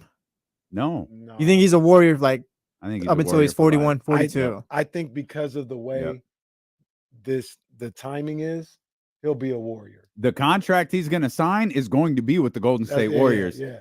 Because he would forego probably the largest That's a amount good of point. money in Yeah. history Nah, to go sign with the Warriors. Charlotte or whatever If he- stupid scenario. Well, I'm people just are saying, putting like, why would if Steph is 30, like, let's talk to it now. I guess Steph is 38, 39. What are you giving all that money for? because he's Steph Curry. The same reason you did it for Kobe Bean. Yeah. But if he's not, Doesn't It don't matter. matter. It doesn't matter. He's Steph Curry. You right that It does not matter. You go. I think Joe Lacob said as much, Yeah. or maybe it was Mike Dunleavy. Someone said it. If I was the owner and he had given us 4 championships these final years, man, whatever you want. low key Pat Riley with Dwayne Wade. Like, Oh, thanks, no. bro, but I'm not giving you $70 million per year. And look, worst case scenario, you talk about money. Think about the money you're gonna make on that final season. Steph's final Yeah. season in Golden State. it's got to be. Oh yeah, how much the Warriors will. Yeah. make. Yeah. You're gonna make all that money, all Mm-hmm. the merch, all the stuff you'll be able to sell. Yeah. See, the Chef Monty saying, you ride the Titanic. I'm just going to get on one of the lifeboats and just go Nah, my that's separate crazy. ways. Nah. Steph. But to your point though, Jesse, he if he had like just signed a deal and he had 4 years left with the Warriors, that next contract might have been with the Hornets. Mhm. You know what I mean? Does that make sense? Yeah, I don't. He's only got 2 agree years with left. it. Yeah. But maybe at that 4 years down the road when he's 39, 40, Yeah. and he still wants to play, maybe Lacob walks away. He signs a 2-year deal with Charlotte. Mhm. But because there's only 2 years left and he's still going to be hooping at 38, he's not walking. You sign him to a 3-4 year deal, whatever it is, and he gets his money. And yeah, so how that works is he's extension eligible after this season, right? Because he's got 2 years left, I think. Yeah, that I was just thinking that when you brought that up, that he has 2 years left, that he'd be extension eligible next year. Yeah. And that's going to be a nasty extension, boy. Boy, That is going to be something special. And where does that leave Draymond Green? he's got the most years left. Hopefully in Charlotte, because they traded to him for. He's a year ahead of everybody. Catch him on NBC. Oh no. Oh, I'm not like it's gonna no. happen. By the way, I don't think Please. anyone that like what I don't want to be rude or whatever, but like No, go ahead. Draymond does whatever, but like I don't think anyone really buys into like he's next or whatever on TV. But I think the execs do. No, I definitely think the executives do. Well, he did think he was just gonna go to Paris and get on TV. I'm on my way at NBC Olympics. Yeah, he Oh. tagged him. That was tough. Oh. That was He tough. didn't look twice at his ass. Oh. Yeah, I'm on my way to insert myself into another moment that ain't got nothing to do with me. Here to ride Steph's coattails one more time. That's the thing. We got the crazy staff picture. It's like, oh yeah, this is great. There's the fans and all that cheering him Hey, could on. you Wait, put who your is that? stupid ass arms down? Who is that Who the in hell row is- 2? Draymond Green. Of course. Draymond Green has to be in the picture. Riding the coattails again. Oh, man. Good times. Basketball Absurdity. season not far away. But yeah, we got top 20 Kings games of the 23-24 season starting next week. That'll be fun. Yeah. That'll be fun. Basketball season not too far away, man. Believe it or not. Once the NFL gets here, we're off and running. I'm really excited for next week. Obviously, we're going to be off Monday. Monday's Labor Day. Head over to MatthewsMattress.com. Find the location nearest you. Take advantage of the massive Labor Day sale going on right now. And then we got football a couple of days later. Yeah, man.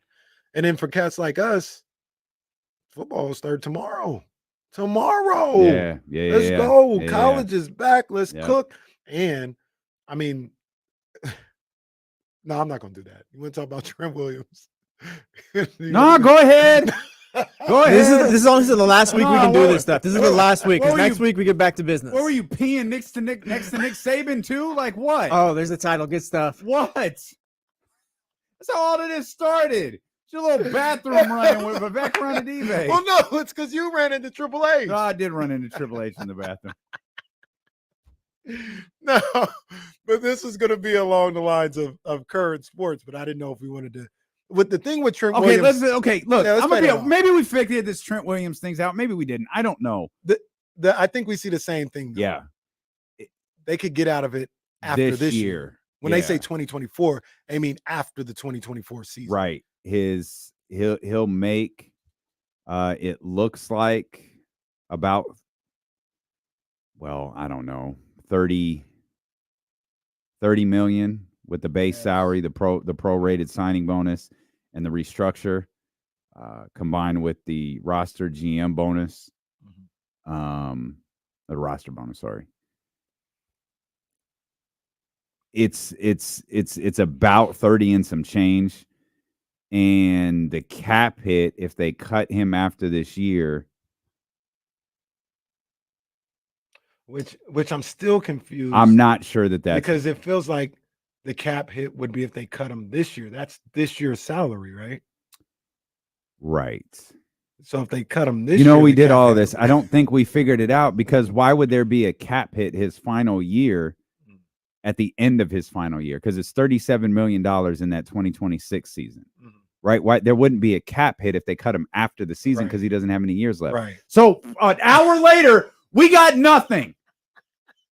An hour later, we have nothing. I hate this. Well, if he has no guaranteed money left and they cut him after this season, that means he gets no money after that. Yeah. But it's not his money we're talking about. Right. It's the money that it costs the 49ers. Gotcha. Yeah. That's the money that from their perspective, that's the money that matters. Right. What we've been saying is you're not going to cut him for essentially no reason and still have to pay $34 million. Yeah, just pay it to him. Right. And so if we looked at that number, but if he gets hurt, like, or whatever, say some massive, like big injury or whatever, that's where you do cut him. That's kind of where Trent's coming from, I feel like. the numbers are almost 1-to-1, the cap hit versus the salary. So if he got a massive injury or something like that, you kind of just wait for him to come back. Because Trent is, what's this, 22-6, we're looking at 34, or excuse me, 28, and then you got 4. We're looking at $32 million if he's on the roster, as opposed to, say, he gets hurt and you let him go, you still got to pay $34 million to your cap. So you might as well just wait for him to try and get healthy if he got hurt. I tried a stupid Google search that didn't work. Let me try this one. Somebody get John Lynch on the phone. Explain Trent Williams contract like I'm a dumbass. That boy D-Lo on fire today, man. So this is so Williams signed a 6-year 100. Gosh, bless. Okay, there's a pop-up. I got it. Get out of here. Tua Tagovailoa on the pop-up. Give me a break. Williams signed a 6-year $138 million contract, averaging $23 million per year. The deal made Williams the NFL's highest paid offensive lineman. Blah, blah, blah. Williams at the beginning of the offseason. This is not what I asked for. This is not helping me. So now it's talking about the evolution. Williams is under contract through 2026 for $77.3 million. He is scheduled to make $20.9 on a $31.5 million salary cap number this season. Williams' 25 and 26 compensation is 23 and 33 respectively. Only offensive linemen to make more. The biggest problem for Williams are the last of his guaranteed money was 2023 and the balloon payment in 2026. Williams' 2026 compensation was specifically inflated so his average. Okay, I'm going to read this part out loud for everybody. Williams' 2026 compensation was specifically inflated so his average yearly salary would exceed the highest in the NFL. Playing the 6th year for 33 seemed unlikely. Williams is vulnerable in the unlikely event he suffers a steep decline. This season, the 49ers would pick up 14.9 of the 2025 salary cap room by releasing Williams early next offseason. Well, that's not at all what's in Spot Track. That's not what we see at all. That's completely different. So we're right back to where we started. I wonder if that situation is one of those things, like with the number we see is one of those things where if he's cut after June 1st, then that's the cap hit. But if you cut him before June 1st, and my guess is because it said early off season, it's probably one of those March dates that we see. I'm just going to keep reading this article because I'll be goddamn if I'm not going to learn something about his contract today. Here's another note. The Miami Dolphins may have provided the 49ers with a roadmap to handle Trent Williams' dissatisfaction with his contract. Hill had 3 years left on a 4-year deal on a $120 million contract he extended. He inflated year. He didn't get a contract extension. The existing 3 years were reworked, where a total of $2.4 million was added over 3 years, and money was redistributed. Hill's 2024 compensation increases by $6.5 million to $26.2. He gets a $4.8 million raise in 2025, which puts him at 20. This is a lot of numbers. I'm sorry, but it looks like what they did with Tyreek is the blueprint. A contract extension like a proposed solution. And this is what we said all along, the Christian McCaffrey model. You was on that. I don't know, dude. The one thing I got nothing. I do. You're listening to the wrong goddamn show. I got nothing on this. 2 hours later, we've learned nothing about Trent Williams' contract. The one thing I will say about the Trent Williams thing, there's got to be something we're missing. Because I think you would agree with me. That cap hit we just read. Right. That if they maybe it's a June 1st designation type thing. Like if you do it before, it's not what we see on Spot Track. Right. But I think we both agree Trent wouldn't be doing this for no reason whatsoever. Whether we think like, hey, it's unlikely that this would happen or whatever, like I don't think he'd be doing it for no reason. I'm a genius. That's what I am. Even though I'm an idiot. I'm a genius. Brilliant idiot. Christian McCaffrey said that, right? Yep. What's the next paragraph say? A modified version of how the Los Angeles Rams handled Aaron Donald's contract could be in order for Trent Williams. Just give him the money until he decides to retire. Make it 3 years. He's 36 years old. Guarantee the 23 million, 23, 24 for the next 3 years. That if he retires, he doesn't get it. Right. If he plays, he gets it. He retires the San Francisco 49er. You never run into this issue again. And it's essentially a year-to-year contract that you don't have to negotiate. The Los Angeles Rams handled the Aaron Donald situation perfectly. Not to mention, in that situation, he got a massive, massive raise. You don't have to give Trent Williams a raise. You don't have to give him a massive raise like you gave Aaron Donald, but give him the same ability. Make him walk away from $25 million when it's time to retire. Aaron Donald did it. Salute. Like, he was like, I did what I wanted. I'm good. I'm out. Yeah. And he left the last $30 million payment on his contract. Yep. He left it to the Rams.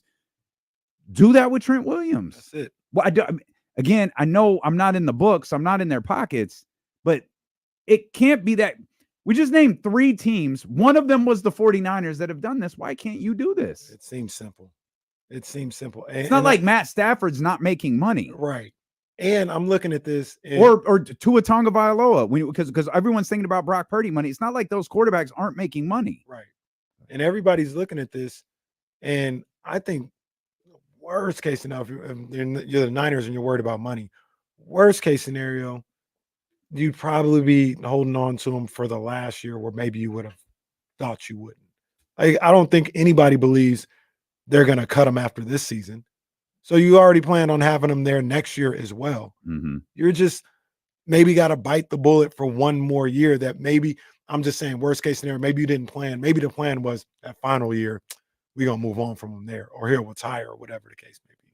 And say you do the Aaron Donald situation and he doesn't retire. Oh, damn, we didn't expect this $30 million, which is a lot of money, but come on, you figure that out. If it means having him here right now with an opportunity to win a championship, you figure that when you get there. Or year 3 rolls around, Trent has all of the leverage. Mm-hmm. Hey, Brody, can we restructure your contract? Mm-hmm. This is the last fully guaranteed year. Let's spread this contract out over the next 2 seasons. And if you walk away at the end of this, we can figure out. So, like, I'm sure there's a way that you can get money in the year that you retire. Mm-hmm. There's some way that'll work. Gets paid that year. Do it that way. Or you're on the roster and you're not playing. You just haven't officially retired. Right. Like Alvin Gentry. Vibes, Trent. You're here for vibes and pregame speeches and fashion advice. That's it. That's all you got to do. Yeah, it seems like I would hope they. I would be so happy to not have to talk about this again. I'm starting to think Trent Williams isn't going to play week 1. Man, I'm starting to feel that way. Kyle Shanahan talked like about it a little bit. Like that. What was the exact quote Kyle had today? Yeah, I just saw it. He said, "I'm optimistic that things will work out with Trent. I feel like when 2 sides want to get a deal done, it usually happens." So clearly, he wants to get a deal done. Trent wants to get out there and play. Or it's a message like, when they want to get a deal done, it gets done. The fact that it isn't done is somebody is not pressed to get the deal done. I think because Kyle and John Lynch are speaking today, right? Oh, I don't think so. Just Kyle? I think John so. Lynch, I thought John because they're about to practice. I can give me a second. Where's my 49ers stuff? John Lynch would be interesting to hear from. I don't have John Lynch on the 49ers schedule, so unless he's on like KNBR or something. Got you. Yeah. Okay. Yeah. Again, I will be pleased to not have to discuss Trent Williams' contract specifically ever again. Yes. But yeah, practice getting underway in about 20 minutes. John Lynch is at 2:45. Okay. Yeah, I thought I saw where he was speaking to. Where did you go? Where do you get that from? Just producing, bro, you know? I'm literally looking at the 49ers Media Center. I looked up John Lynch on Twitter. You got to know how to play the game, bro. You got to know how to play the game.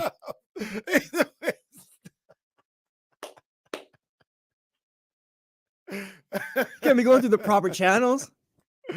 Oh, man. I'm so tired of this day, dude. I swear to God.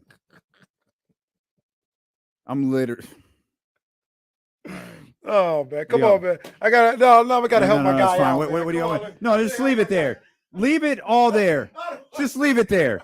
Sit down, pal. I'm going to give this man a Celsius. No, it's good. No, we're here. What do we want to do now? Yeah, no, I'm sitting here looking at the 49ers media distribution list, and Jesse's on Twitter. This is great.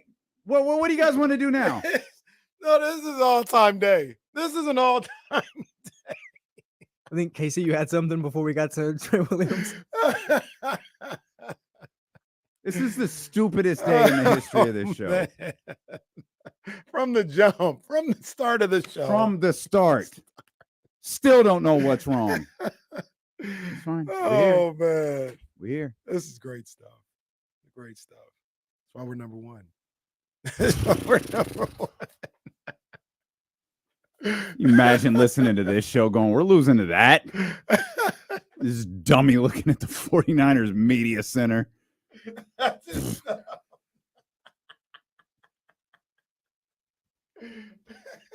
This is why I get called into 7 o'clock meetings being told don't punch employees or ex-employees. I try to be better too, and I just fail. Oh man. I try to be better and not throw stuff on the ground. I just hey man, you gotta do what you gotta do. One Twitter search from Jesse sends me over the top. The simple John Lynch. Microphones haven't worked all day. Things sound weird. Told you my day was all messed up. I was singing an R. Kelly hook the whole way into work. Whoa. I told you. TMI. No, but you didn't have to rehash that. This is the episode where Michael Scott tells on himself when Jim pushes him into the koi pond or whatever. He's like, yeah, laugh at yourself a little bit. A little too much, Mike. Yeah, too far. Thanks, jerk. Oh, I hate that you don't get that. Oh, that's such a good reference. When am I going to get there? Too far. Oh, in like 10 years. Oh, no. Yeah, in like 10 years. You're going to, because the Chatty House Discord's still going to be going strong. You're going to have to get in the Discord to tell everybody that, hey, guys, I finally got to the Koi Pond episode. Oh, man. Good times. Good times. You had something before we got to Trent Williams? I did. Kind of want to talk a little bit more about it. About what's on your mind? Say. Yeah. Okay. Yeah. We hold it off for a minute here. You see Stephen A? I did. Stephen A. Watched the Kings once and fell in love. Stephen A. said it was love at first sight. Stephen A. and De'Aaron Fox. He said the only thing that me and Magic Johnson have ever disagreed about. I told him, I said, you should have drafted De'Aaron Fox instead of Lonzo Ball. It's not that Lonzo couldn't play, but when I saw those guys playing in the NCAA tournament and Fox went to work, I knew he was one of those guys. And I told Magic that. I told him he should have took De'Aaron Fox, but instead he took Lonzo Ball. Now, Lonzo's been hurt. I understand that. But De'Aaron, he can play. This is also the same Stephen A. Smith that after game one of the playoffs said, I'm sorry, I wasn't familiar with his game. The Stephen A. impression also, it's like, you can't start Stephen A., but go work with Coach. We got something there. Develop that. Go develop that. You can't start. You're not starting, but go see Coach over there. You gotta have more. You gotta have more inflection in your voice. It's got to go up and down for like no reason at all. Like, I gotta apologize. I was not familiar with this brother's game. Did you see what De'Aaron Fox did in game one? That's a good one. This brother went crazy. Yeah, go see Coach Barley. That's all it is. You got it. You actually do better voices. I just get cadences down. Remember when they did the Stephen A. cast basically for game 7 of yes. Vividly. Oh, the NBA crazy, man. The NBA crazy. I can't wait for it to come back. We'll come back. The whole point, we didn't even say what Stephen A. said. He said the Kings were his sleeper. Kings were his sleeper because of De'Aaron Fox. And I think he likes Houston. Yeah, he likes Houston and Sacramento to be really good. He seems to be a big fan of Ime Udoka as well. We got more ahead here. James Ham joins us. I'm a crash out when we come back too. Okay. I'm gonna crash out on the media. So that's the new thing, huh? That's what we're doing? Crash out. That's fine. We might as well. I remember when was it Jim Everett crashed out on Jim Rome? Yeah. That was the first original. Yeah. That was great. I had a question on Twitter. What was the best sports crash out? They had some good ones. That was solid. Yeah, that was good. That was good stuff. Steelo and KC here on ESPN 1320. That was hilarious.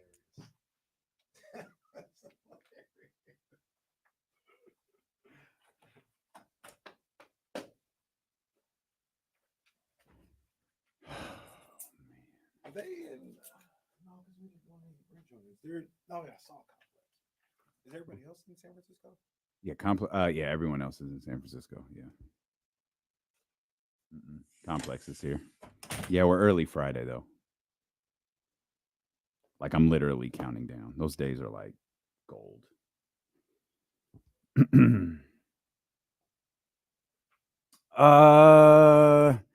Michigan, thanks for the invite, Michigan, by the way. I appreciate that. I'll give you an update how things go this weekend. Let me look up the name of the shoes that I'm wearing right now. I have one pair that I'm gonna wear out that I think I'm going to switch up. Let me find my last order. Hold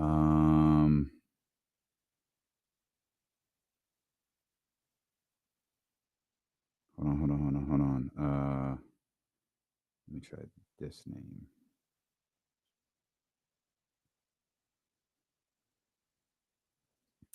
I don't know, Ramsey. I don't know, Michigan. I can't find it. They're wide though. They're like really wide. I like them a lot. I'll get the name for them and have them. I'll send it to you in the Discord once I find them. Oh, Manny, I forgot. Okay, Manny, it might have to wait till tomorrow, bro. I'm sorry. I'll try to hit you on the way home.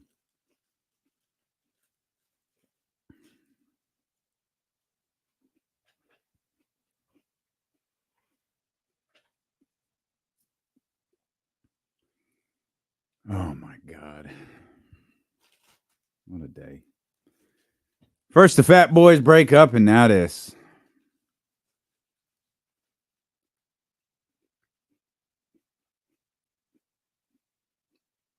This week has been dragging, though. Yo, I told Kyle yesterday should have been Wednesday. Dude, I as a shoot did a lot of today thinking it was Thursday.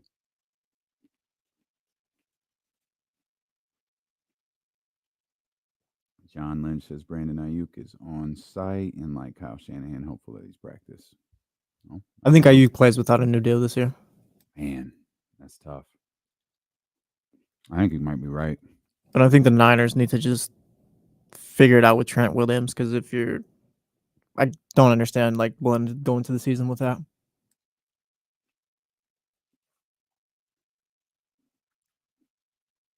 I think about this every day, Zay. Like when someone says, "How was the show today?" I just have to go, "That was fine. Please don't ask any more questions about it." See, but the show's been great, though. No, right. I'm just hoping they don't say, "Well, what'd you guys do?" And I have to explain how we talked about Vivek Ranadive peeing next to Kenny, and Hulk Hogan had hair extensions, and how he was the biggest heel of like a lifetime, and we just didn't know it because we were stupid ass kids. Yeah, that's a fair point. And then they just talk about their serious jobs after that. Now we feel like jerks. Yeah. What'd you do? Saved a life? Yeah. I was on my feet for 13 hours today. Yeah. Yeah. And Sal, these are the types of messages that keep us going, man. You help us get through our day as well. Yes, indeed. Just vibing, having fun. Oh, man. Head over to maptrition.com. Maybe they got something for days like this one. It's Nights like this. Who's that? Who are you, sir? I was Eddie Kane.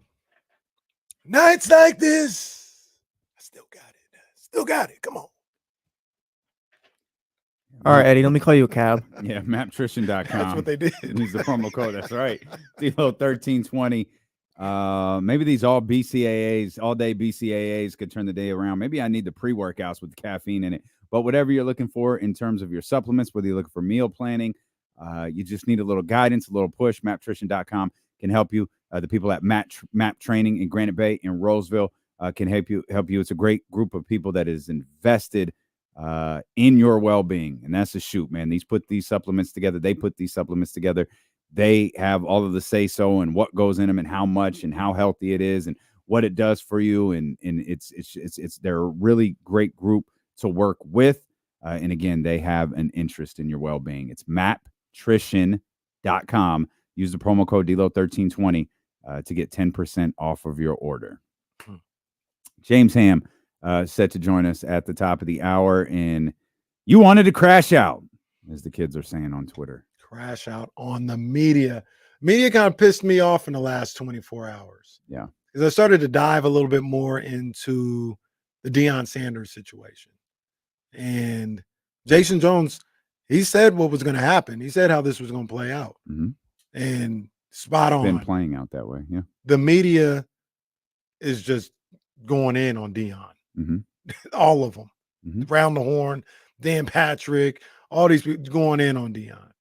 And I don't know if I see a whole lot of support. Like maybe it's guys like myself, like non-writers or whatever. Supporting. Shannon did. I didn't see Shannon. What did Shannon say? Well, Shannon is a player. He said the same thing that we said yesterday. You can't like make personal what comes across as personal attacks on someone and just expect them to interact with you as if things are normal. There's no walk of life where that happens. Right. And I think there are these there are these barriers that I think some of these writers think can't be crossed. And I think and maybe it's social media, and I think it's always been this way in sports media, because this is such an opinion-based business. Like, we have fun, we get our jokes off, we're trying to share, as silly as maybe the last hour has been. Like, we did open this show trying to draw a correlation between the Aces and the psychological aspect of sports and what the 49ers are going to be facing, what the Kings faced last year, all of these different things. And a lot of this stuff is opinion-based. I'll speak for, I don't like Draymond Green, and I have no problem stating that.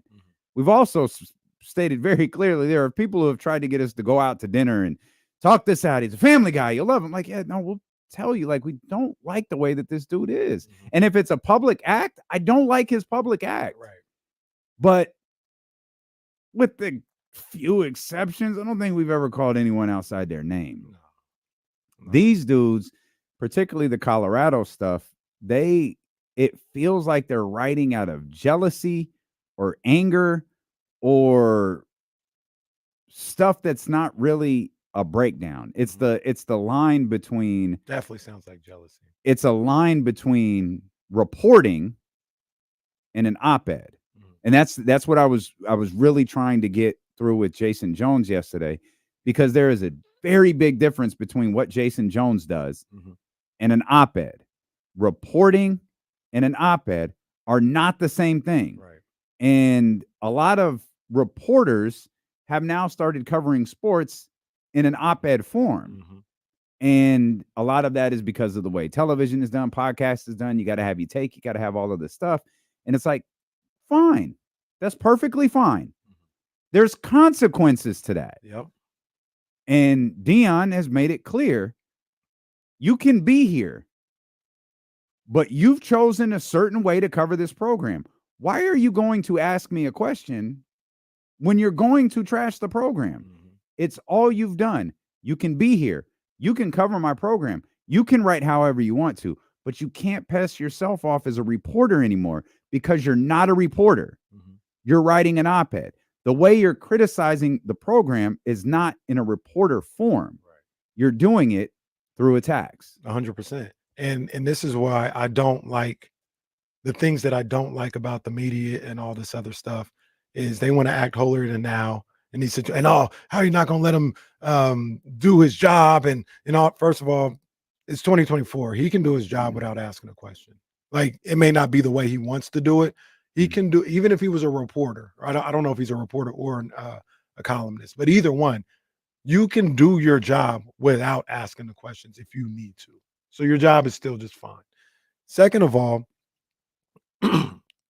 they don't want to, I said it yesterday, they don't want to wear what they do. You know what you're doing. You're a writer. You're a wordsmith, Mr. whatever your name is, columnist, writer, reporter. You're a wordsmith. You know what you're trying to get across in the words when you're using those words. So Don't act, I don't know. Wow, come on. How can you be that soft? No, you know what you're doing. You know you're attacking that man. You know you're attacking his program. What I would suggest you do is wear it. Be like, yeah, I said that. I knew what I was trying to get across. He don't want to talk to me. I get it. Look, you mentioned Draymond Green. If we're trying to do some stuff for All-Star Weekend. If we're like, man, it'd be great if we got Draymond Green on the show. Ratings would go up.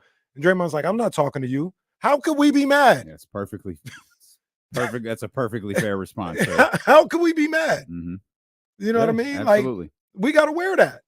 We got to wear that. That's right. And all these writers and stuff like that, I've seen, and I like Dan Patrick, but he's like, oh, you know, he needs to toughen up. He's acting like a baby. Dan, you got a clip where you got mad because somebody called you dude.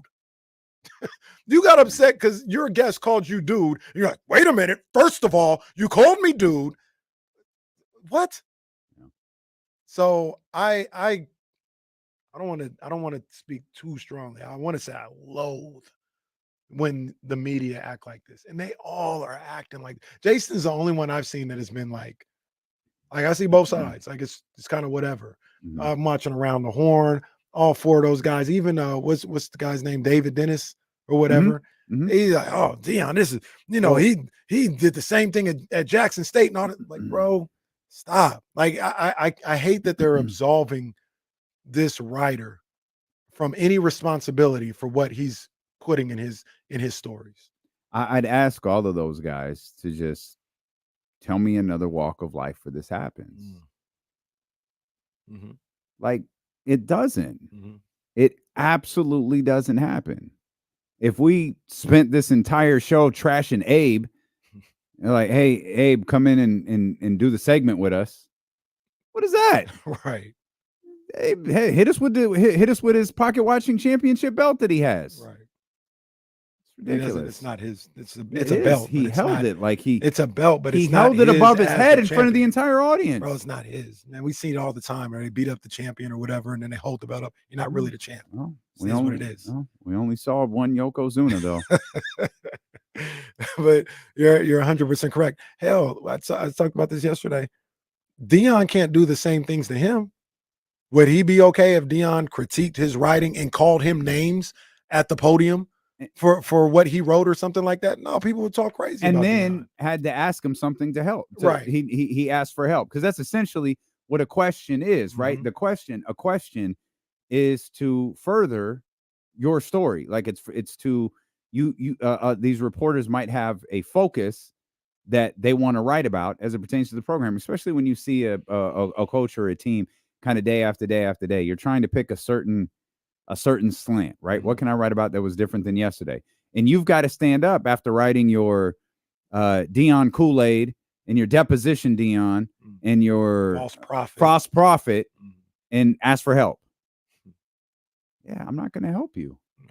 And if Deion did do that to him, just like this guy, Deion would have to wear whatever comes with that. That's right.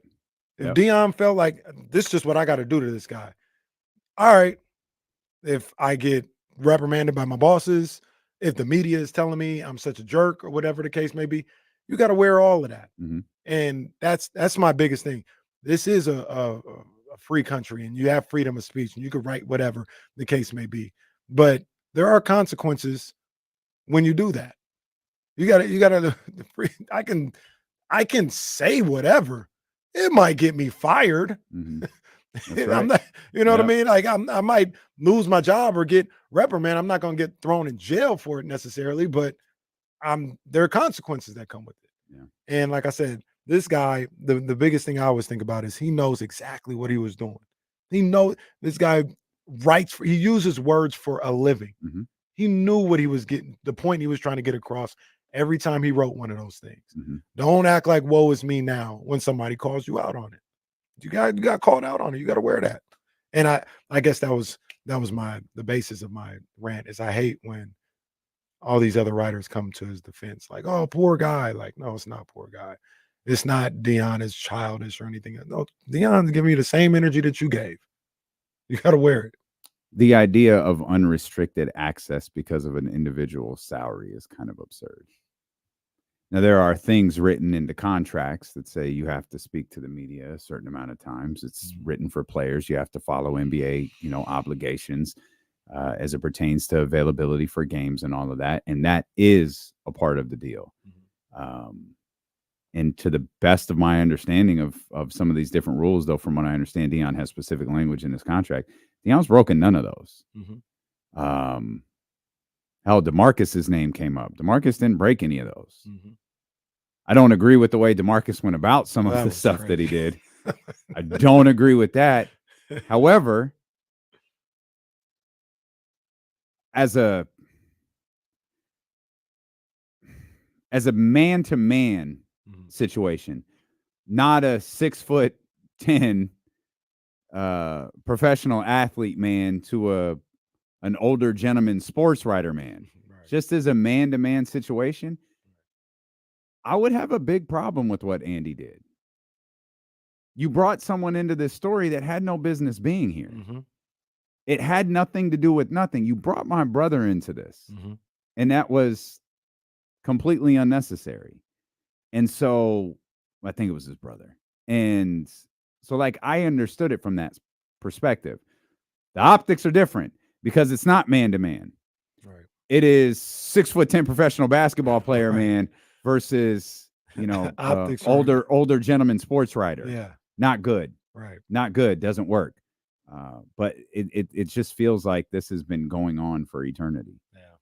So I saw a lot of that yesterday as a dog. Seem like you're in a bad mood. What's it to you? Dicko was doing this a long time ago. Right. Get out of my face.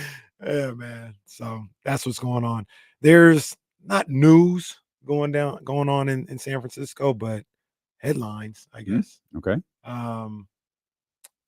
Should I tell you the quote, or do you want to hear? There is video with John Lynch speaking right now. I could tag you. Okay. Well, don't tag me because I think I'm logged in on Kyle's. Did you retweet it? I will right now. Retweet it right now. King KC. There you go. You can't find me because you're always putting in IMK Diddy. Well, I still have IMK Diddy blocked. Got it right here. Well, any way we can. All right. Guess there's John Lynch is being I asked. guess there's no way we can. Oh, there we go. All right. Oh, shoot. Give me.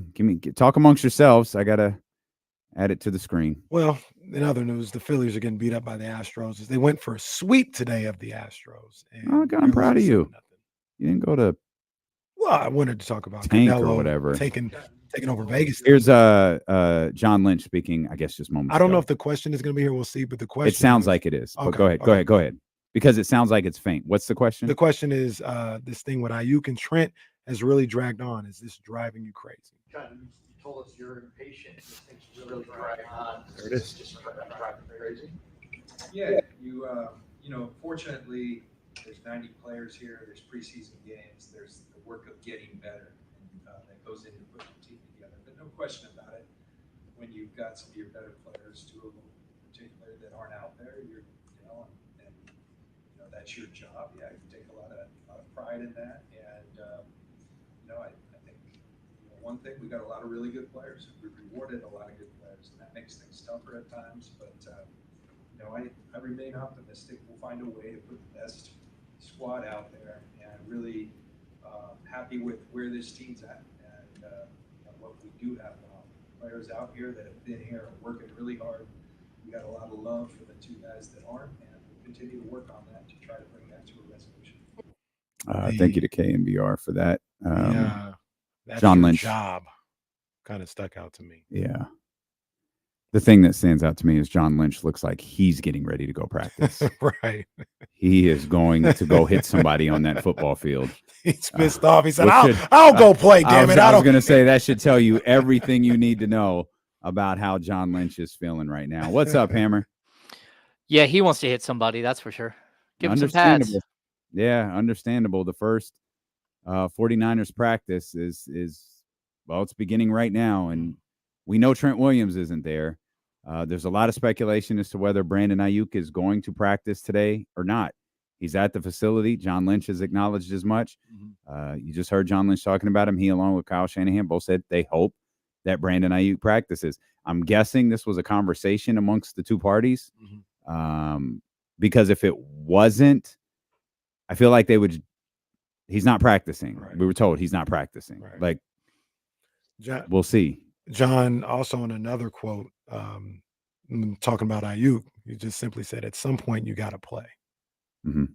And that's like, I think they're pretty tired of all this. Like, what are we doing? Yeah, I don't imagine this is easy. What do you think, Ham? You think they're kind of at their breaking point with all of this? Well, look I don't agree with John Lynch. He was a player. At some point, you have to pay, and I get his idea that at some point you have to play. Yeah, you play when you're financially stable. Like the Trent Williams situation is no guaranteed money. Not this year, not next year. He goes down in a heap, and they can just say goodbye. So if I'm Trent Williams, I'm doing this exact same thing.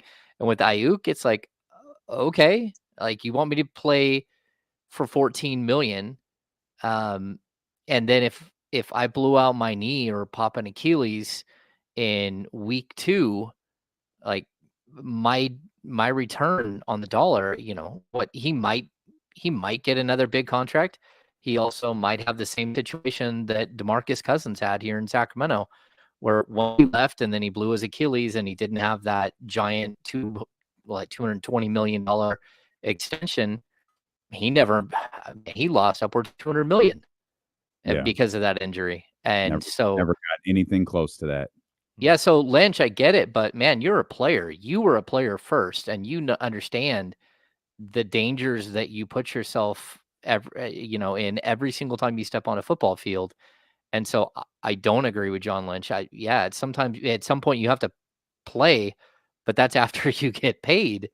And it's just the dynamic of the sport. And if, there were like 12 other receivers holding out right now, all of them like holding a line and saying, we're not, the group of us aren't going to play until we get paid. No, man, the other 12 got paid. They all got paid. And this is the one guy who hasn't. And so I get it. But at some point they have to either trade him or they have to just buckle down and sign the contract and get him in the door with a reasonable deal that makes sense for everybody. I'm regardless of what the media tries to say about me. Kenny hates. I am pro player. I am pro player, just like the jacket. I am. But Ham, I will also say that, if you get injured and all this other stuff, they can cut you and do all that. If Trent Williams is the worst left tackle in football next year, is he giving any money back? If Brandon Aiyuk is awful and leads the league in drops next year, is he giving any money back? Like, it works both ways. It's not necessarily performance-based at that time. Like, if you can say, hey, you want to do the Ricky Williams and say, yeah, I'll sign an incentive-based contract where if I reach these benchmarks, then you pay me this money. Cool. But that's not how it works. They want the money based on what they did in the past, which is fair, but regardless of what may happen in the future. And that's, there's both sides too. There's other sides to it. Because they're never giving that money back if they don't hold up their end of the bargain, performance-wise. Yeah, but I'm just gonna I understand what you're saying, but that's not the way it works. You have all of these other wide receivers who just got their money, and they're all in the same situation. And then you have one guy who's left who hasn't got his money. And I totally agree that there's a cap on what you can pay somebody. I know you got to fit them into the, whatever type of system, whatever type of, financial constraints that the NFL puts on you. But like these players, there's going to be diminishing returns, but that's why the NFL allows these teams to write the fourth year as like a highly questionable, like partially guaranteed, maybe not even guaranteed at all, fourth year. When a player reaches a certain status, and Brandon Aiyuk has done that, he's a top 10 wide receiver in the NFL, and the other guys all get paid. There becomes a standard that you have to live up to as a franchise, and there's a standard that Aiyuk has to live up to, that he has to make sure that he gets to keep other receivers getting the same money that this other group has gotten. And The 49ers are the ones who didn't give an honest offer early on in this process. And they're the ones who allowed this thing to get out of control, where every single other team signed their guy and the dollar amount kept going up and up and up. And that's on them. And, if you don't want to pay him, what are there 2 or 3 other teams that are lining up and ready to pay him? And it's just a reality of the situation everyone's in. Well, that's when things get ugly, because they're willing to pay you. Now, no, you got to do what you got to do. And as the 49ers, I got to do what I got to do. So, yeah. To be fair, I think there's one. That they'll from what it appears, Well, New England's the one I'm talking about. Yeah. They're the ones whose offer was allegedly over in that 30 some odd $1 million range, but weren't the other ones basically in the range of what the 49ers were offering? Sounds like it. But we don't know. Yeah. But the thing about that though, James, is all right, you got to do what you got to do financially. I got to do what I got to do as an organization, and I'm not going to give you away because you want to go make money. I have standards as well. Ain't no just trade me. No, you're a good ball player. This, like I said, this is when it gets ugly, because you're a good ball player, and the you want to talk about value and where you're at in the league. The value says you should be traded for more than a 5th rounder. You should be traded for a 1st rounder. And if they're not giving me what the value is, guess what? You ain't gonna be traded. And we just gonna sit here and look at each other. Well, so then that's the response is, I'm going to sit at home and I'm going to watch you guys play football, and I'll show up at week 10 and get my year of service, and I'll play the last couple of weeks of the season. Maybe you play me, maybe you don't. And you could say, well, you're going to lose value. And it's like, okay, I might lose value, but at the same time, I'm not going to get hurt. I'm not risking my body for 10 weeks for a team that's not going to put the money on the table. And then they can say, okay, we'll find them. We're going to franchise tag you. Okay, that means I got to be in the top 4 wide receivers next season. That's fine. Go ahead and franchise tag me. And if they want to do that again, and so he can get his money a different way. Sure, he'll lose some money up front, but I don't know. At the end of the day, this is why you negotiate early and you try to get these deals done early. That sounds like cutting off your nose to spite your face. What does? To sit out? The scenario you played out, because you're in a situation where you could be getting $28 million a year, and instead you're going to take 14 or whatever the average is just to prove a point. No, it's not to prove a point. It's to get the money that you deserve. You ain't getting it. The franchising, you're not getting it. You're not You'll get it somewhere else then. No, you're not, because they got to trade you. They've got to offer up, and they've already shown, these teams have already shown they're not going to give the 49ers the compensation they're asking for. Yeah. Well, some of them did, and Brandon Aiyuk just said no. And there's that. Cleveland did, but Brandon Aiyuk has as much control as an NFL player can have over their trade destination. Brandon Aiyuk has it, because no one wants to acquire him for a single season, because he does have a single season worth $15 million on this. Yep. And then he can walk away. Yeah, that's an entirely different headache. Yeah, Trent Williams. I don't know that's an entirely different problem. That figured out. And to me, that's a far greater problem than Brandon Aiyuk. I think Aiyuk is wide receiver 1. He's the dude. I want this to work out for everybody. But I said this yesterday, and I'll say it until he signs. I feel like Trent Williams is the most important player to this football team. I think he's important for Brock Purdy's. Not to be dramatic, his safety. You ain't lying. I think he's important to Christian McCaffrey, and McCaffrey having the space that he has.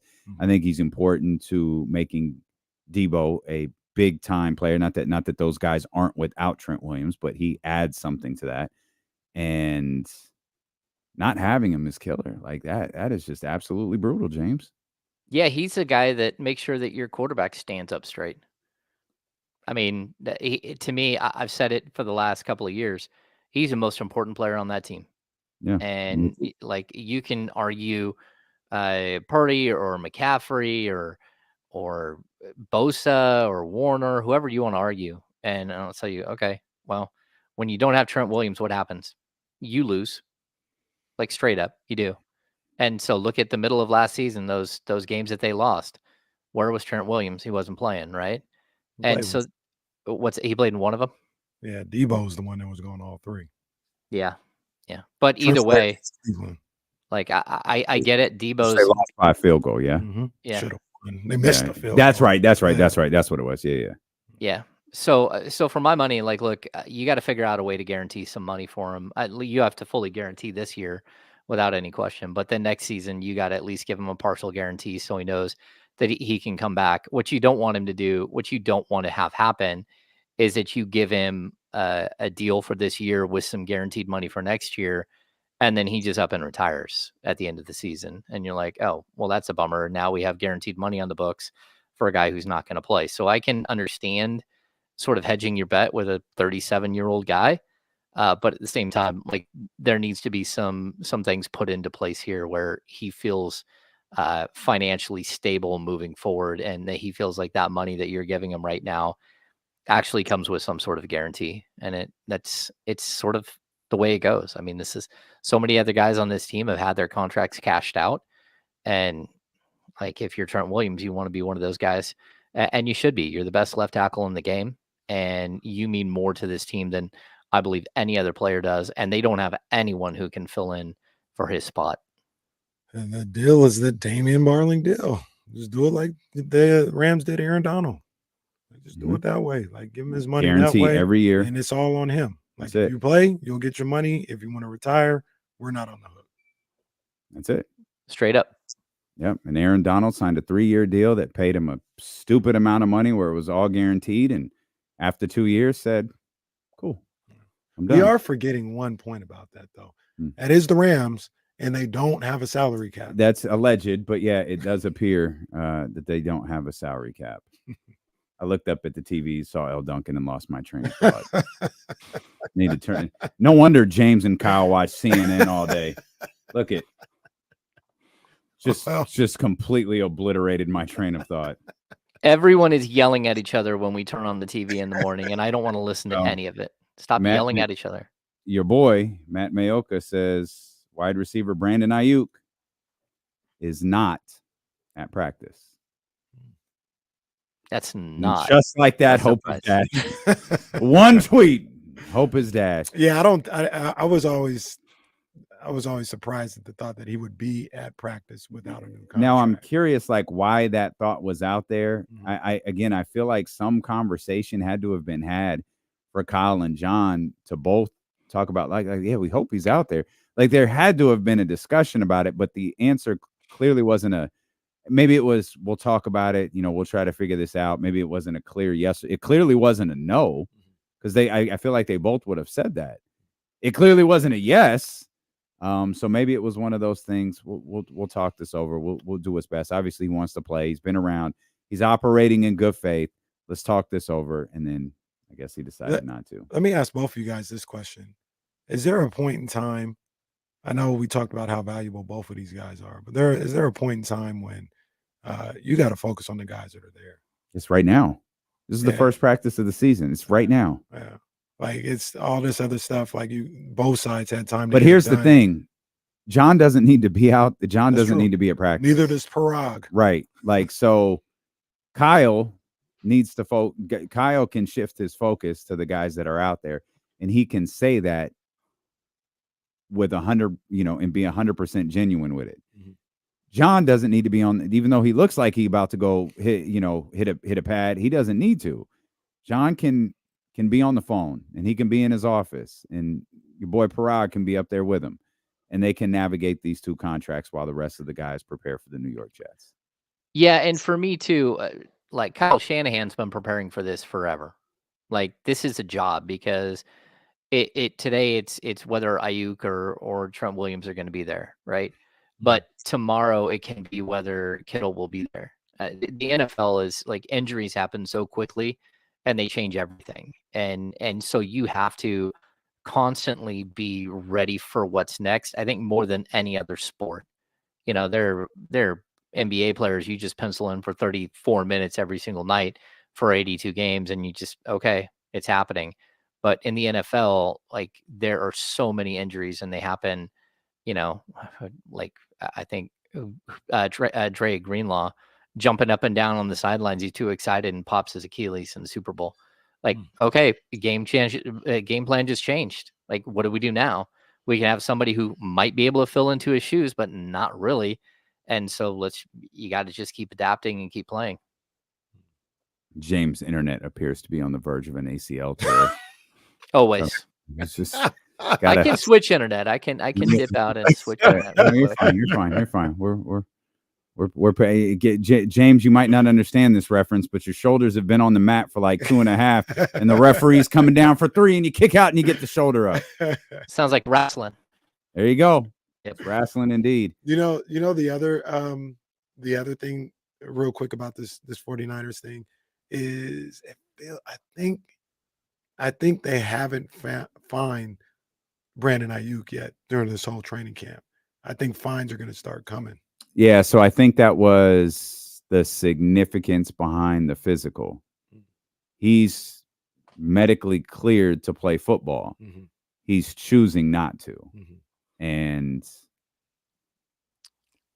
that can happen. So they can I don't know how that goes with his contract and erasing those types of fines. Right. Because I don't think there's anything you can do about Trent Williams and the fines that he gets levied because he's a veteran, mm-hmm. whereas Brandon Aiyuk is on the rookie contract. So when you sign that extension, assuming you sign that extension, you can put language in it to forego any fines accumulated during training camp. Right. I don't know if that's different for practice because, again, it seems silly. This is not training camp. Training camp is over. The 53-man rosters have been set.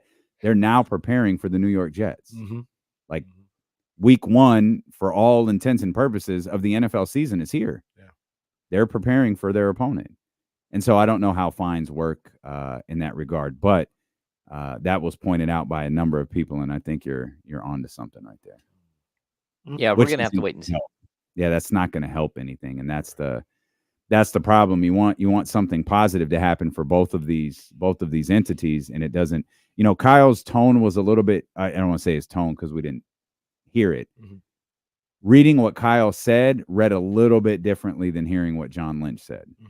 Kyle was more of, I'm confident about where we're at and Trent Williams, and I think he's going to be here. He's a pro. All of the, he's just glowing about the two. And, when sides want to get it done, we can get it done. All this stuff. Like, we're motivated. That was not the tone that John Lynch had when John Lynch was speaking. He seemed a little more frustrated. He sounded exhausted. We were talking a lot earlier, and we'll bring James into this conversation in a bit, but we're talking about being emotionally drained. John Lynch sounded a bit emotionally drained. I agree. He's like, I'm tired of this, and he still has the biggest contract he's ever had to deal with coming up in 8 months or so, 10 months or whatever. Mm-hmm. Yeah, being a general manager isn't fun, and everyone chooses to do it like they have their own style. And the 49ers, clearly their style is to drag this thing out, and fingers crossed that you can get a deal done that makes the most sense for you. It didn't work last time they did this either. Like the Bosa situation, not only did they lose financially because they just gave him everything. I mean, it was the biggest contract for a non-quarterback in the history, right? It was just a tremendously, they just backed up the Brinks truck. But then you got him in camp, and he wasn't right for the first, 4, 5, 6 weeks of the season. He didn't even really ever have the impact that he has in the past. And it cost you. And I think this could cost the 49ers too. And I feel bad for Shanahan a little bit in this situation. And I feel bad for Brock Purdy in this situation because Brock Purdy's sitting back there going, man, I got the biggest payday, like what you just talked about, ever coming, right, for a 49er. Mm-hmm. But I might not, because number one, I could get crushed and get injured because my left tackle's gone. And number two, I could not look nearly as effective as a quarterback because I don't have my star wide receiver that I, hit all the time. And so you're putting other players and coaches in a bad situation. And for that matter, you're putting some young wide receivers probably have no business being in this situation where all of a sudden, again, Juwan Jennings has to go from a 3 to a 2. And he's been around long enough, but Pearsall or Cowling, you're going to have to rely on somebody else to be something that they're probably not. even if it's like Chris Conley. Okay. Like he's not Brandon Aiyuk. So Or how do maybe you you're move forward? relying on them to be something that they're not yet. Yeah. Yeah. So that's the tough part. You're really like, if you have Super Bowl aspirations, this really is not the way to conduct business. Yeah, and that's the tough part for some of those other guys, the Pearsalls, the Cowlings. It's tough. It's like, yeah, no, step into this role and win at the highest level. Like, you got to be the guy, because we're trying to win one game. That's it, one, and we need to get there. So, no learning curve, pal. Let's go. And this, in this situation, while I understand the player, I feel like Brandon's been a little difficult. Or maybe I shouldn't even say that. He's sticking to whatever guns he has, no matter what. That's what it feels like. And the CeeDee Lamb stuff probably didn't help, because everything we heard regarding CeeDee Lamb was he wanted 34 per year. And the Cowboys, I think, were at 32. Then they went to 33. And then we get here this week and they go to 34. I don't know what Brandon Aiyuk's number is, or what he's not CeeDee Lamb. This is a different situation. It's comparable, but it's different. And I don't know. I think I kind of agree with you without knowing like the particulars. I mean, the amount of reports that have come out that said this thing is close, and there's just language, and then there's fourth year stuff. It's like, well, then what are we doing? And if it really is, and not to, not going at any of those reporters, if it really is close, Brandon Aiyuk's practicing. Like, if it's as close as some of them made it out to be, right, Brandon Aiyuk is practicing, and he's not. So I don't think it's as close as some of these reports are indicating. Yeah, where are you getting the info? And which side is giving that info? And that info, who does it help and who does it hurt? And those are always the questions. And as well as anyone else, you have to at least corroborate the story with the other side. You've got to get something. You don't have to get an exact. You've got to get something to establish that what you have is real. And yeah, there's some interesting stuff out there that just, it doesn't add up. Is the other thing that is happening now? Would you send Brandon Aiyuk home if you were the 49ers? No. Like the whole traveling with us on the road trips and all this other stuff? I wouldn't. Unless you were prepared for what comes with that. I feel like that's a measure that it's like, look, at this point, you're playing on the 15 million, or you're just not playing. You're walking away from everything at that point, in my opinion. As long as both sides are invested in making this work, I wouldn't do that. What about you, James? Oh, no. When it comes to week one, I mean, the first road game, yeah, you're not welcome. Like, this is the traveling party is for players.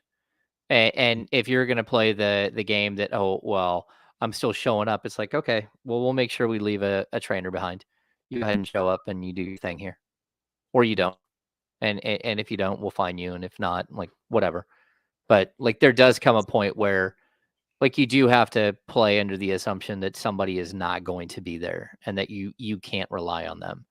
And so, like, the team, like, you still have options, but I don't want the guys standing there on the sidelines and acting like it's no big deal. Like, okay. Yeah, and that kind of feels unprecedented. Has that ever happened? I don't know. Yeah, I don't. Yeah, that's. I don't think that He can go buy a ticket and fly there himself. I don't think Emmett was there for 2 weeks watching his team lose. I don't. Last year, Chris Jones was in the press box, or in a suite. I remember that. Yeah. Like, but that was like the day before the deal got done, wasn't it? Yeah, because that was week one. Yeah, it was week one. Yep. I think the deal got done Friday, if I remember correctly. About right. Didn't we have Kyrie show up and sit courtside in a game? Well, that was crazy because he couldn't play. Yeah, he couldn't play, but he could attend the game. He couldn't play without taking the shot, but he could attend the game without taking the shot. Yeah, that was weird. I'm back, just reading some tweets coming from 49ers practice. Nothing groundbreaking to report.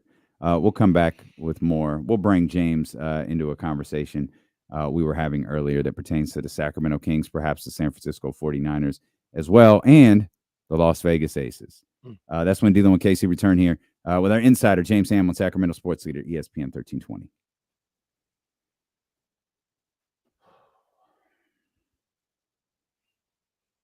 What's up, Hammer? How you doing? It's hot today, ain't it? Outside, like 90, 99. Yeah. Oh, yeah, I got 95 up here. Yeah, it's warm. You're not going outside for the next 7 hours. It really doesn't matter what you wear, jackass. Right. Not coming here in a parka. True that. I think my Wi-Fi stabilized. I think. Oh, you look good. It looks like it has. So, 5K. if not, I could switch internet real quick. But I can see the little eyeball thing, and it looks like it's still holding. Yeah, what a mess, man. Crappy. Yeah. No, I didn't think it was going to get to this, to be honest. No, and I'm always pro player in these situations. Like, just because I know what a lot of these guys look like when they're done playing, and it's not good. You know, their life expectancy, their mental health, all that stuff. It's just tough. But so with NFL specifically, NBA, I've always been of the opinion that, like, man, could you take a little bit less and build a better team, since it's such a structured cap and the penalties are so great for going over? And I get it, but nope, give me my money. Yeah. Give me my money. My name is Chandler Parsons. Bag getter. He is just the most egregious bag getter of all time for nothing. Yeah. I don't think the NBA has ever seen another player like that. Who's he in Major League Baseball? Was it what's his name? Steven Strasburg? Strasburg. Yeah, he's the one who like stole all the monies. That's mean, James. But Chandler Parsons did it twice, which was weird. He got away with it once, and people were like, "Oh, you know what? I'm in. I'll do. And see, I'll get that's ripped off too." That's when I become pro player. Who you blame, Chandler Parsons or the people paying him? No. Go get that bag, young man. They just gonna give it to you. Yeah. I think the tribal chief got wind of our conversation yesterday. He walked in the door, looks right at me. Is this better? And kept Oh walking. no. Yeah. We weren't the only show talking about Aaron yesterday, as I heard this morning. Oh, I don't know who else did. Our man had a rough day. I will say the tribal chief sent me a text saying, "Hey, you missed our meeting today." And I said, "Hey, I don't have any meeting on any schedule. Like, I don't typically miss meetings. And I was out vacuuming and cleaning up, helping Seth and Jonathan. I was here." Like, Yeah, there's a concert tonight. Is that for? Yeah. Yeah, they had to put the whole sound stage back together again. Yeah, no, now they're done. I think they're done. Looks pretty amazing. Yeah. They still have a lot of stuff to do. Thank God they waited, because we couldn't have done the show up there. Yeah. Not with that big ass sign up there. Would have had to put the old blurred logo up. That's crazy. That TV was already there. They put it up. Because remember, there was They a put TV it up. before? Yeah. They put it up. I'm going to swap Wi-Fi real quick if I disappear. Okay. We're back here. James is going to swap Wi-Fi. While James swaps Wi-Fi, I meant to say this earlier. The Chicago White Sox. Your favorite team? No, I mean, you are wearing not a White really, Sox hat. not exactly, but I like the hat. I saw today that they are 35 and a half games out of fourth place. Come on, man. Come on, man. That's terrible. Are we talking about the White Sox? Yeah. White Sox. Now you're going to be 35 and a half out of fourth place. Man, the A's aren't even last place anymore. They're not. They're not. The Angels, I don't even know what the Angels are doing as an organization. Like, what Neither are you do doing? they, Kenny. Neither do they. Mike Trout, another year wasted. Get well soon, sir. But yeah, I saw that. I laughed out loud when I saw that at home. That's incredible. Absolutely incredible. They got 31 wins on the season. Season's almost over. Hammer, we were having a conversation to start the show. It really started with the Aces, the Las Vegas Aces, who are struggling right now, after winning a couple of championships, having the best player in the world on their team, just not being enough to beat it. They lost to a really bad Dallas team last night, and they've been inconsistent all year. And Kenny drew a really good comp to last year's Sacramento Kings, where they just can't find their footings. They just can't find their footing. And we kind of tied this in to the San Francisco 49ers a little bit, talking about, we talk so much about the Super Bowl loser, the San Francisco 49ers losing the Super Bowl and having to start all over. And I attempted to make the argument that the Kansas City Chiefs are starting over too. They're starting from the same exact place that the 49ers are starting. And it's you've got to get back to the top. They feel different than the San Francisco 49ers do, but you've got to, we use the analogy of pushing a boulder up the hill. You got to push that boulder up the hill. Both teams have to do it. But after a while, it's difficult. And Manti Te'o used the term when it pertains to the 49ers is they're emotionally drained. And I did, for the first time, start to think like maybe the San Francisco 49ers do have a little bit of struggles this year. Maybe they are kind of what the Las Vegas Aces are this year. They're a championship. The Aces have been the model in professional basketball for like the last 4 years. And we're watching them struggle right now. The San Francisco 49ers could have a regular season at least this year that is a little bit of a struggle and maybe not as smooth as it was at different points last year. Yeah, if they do, I feel like the Super Bowl hangover is a thing, but I also feel like so much of what's happened here is like self-created. And again, like I get it. There are reasons why you have negotiations and stuff. I feel like when we're like, if we add the Kings into this discussion, like I felt like they were like De'Aaron Fox for a couple of years was trying to push a boulder up a hill by himself. And then all of a sudden, it would always get to a certain point where the hill got too steep and the boulder would just roll back over him. And then all of a sudden he's got Domantas Sabonis there to catch the boulder and keep pushing it up the hill. And then when you got to year two, the boulder got bigger and the hill got steeper, but it was the same dudes. And you started to see that there wasn't enough and you needed to go find some more people to push that boulder. And that didn't happen. And I think that became like the difficulty. And now they went out and got one of those pieces to help push the boulder up the hill. And so now like the boulder might not even be as heavy and might not even be as big as it was. The hill might not be as steep as it was a year before, just because I think a lot of the expectations are off, And so now like the Kings almost get to push the boulder up the same hill they pushed up the first year. When it comes to the 49ers, though, like this is always the rat race. The Niners, like they shouldn't have lost anyone, right? And if anything, the draft comes around and you added pieces. You added a Pooney at right guard that could really be impactful. You added a couple of pieces on the defensive line. Sure, you lost Armstead, but you replaced him with pieces, right? But the overall structure of the team is still very, very similar as it was. And you've almost like self-harmed yourself here as a franchise, whether it's not trading Aiyuk and avoiding this situation completely and trying to, maybe get a slightly lesser wide receiver, but at least one that's in camp and working with the rest of the guys. And then again with Trent Williams, like it just feels like avoidable and ways that you could have got around this. So I get the comparisons like completely. I just think that, the NFL is it's so difficult, and you're right. The Chiefs aren't looking like this at all. In fact, the Chiefs are sitting there with like 3 or 4 brand new wide receivers saying, hey, we got better.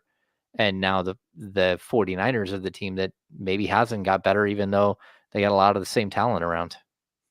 Sorry, just real quick. I can't resist this because Owen is asking, what would Buddy be in the boulder process? And I'd argue he's the boulder. Buddy would be pushing it back down. Actually, Buddy on the side of the boulder, just sitting on top of it. Like, yeah, hey. Buddy is just sitting on top of the boulder, or he's the guy that keeps saying, you've seen that video of the people like loading a giant shelf into a truck, and you got the guy going around like this, like he's about to help pick up the edge, and he doesn't. Oh, and he keeps moving. Yeah. Hey, bro, help. Yeah, sorry, buddy. That was unnecessary, and I apologize to Buddy Hield and his family. Come on, Owen, don't do But that, I thought man. that was a fair question from Owen, and I wanted everybody to address it. Yeah. Sorry, buddy. That was a little bit mean. I think Miss P is in the chat. We had to get that from Miss P and Brian Cruz. Yeah, Brian Cruz. They love that. Yeah. They love that. But I interrupted you. I interrupted you to tell a Buddy joke. Yes, the Fiesta said he was pushing sideways. They're trying to go up the hill. He's pushing left and right. Push it the other way. Or like putting a little sand out in front of you. Hey, I heard sand helps. You're like, sand doesn't help, buddy. It doesn't help. We keep slipping on it.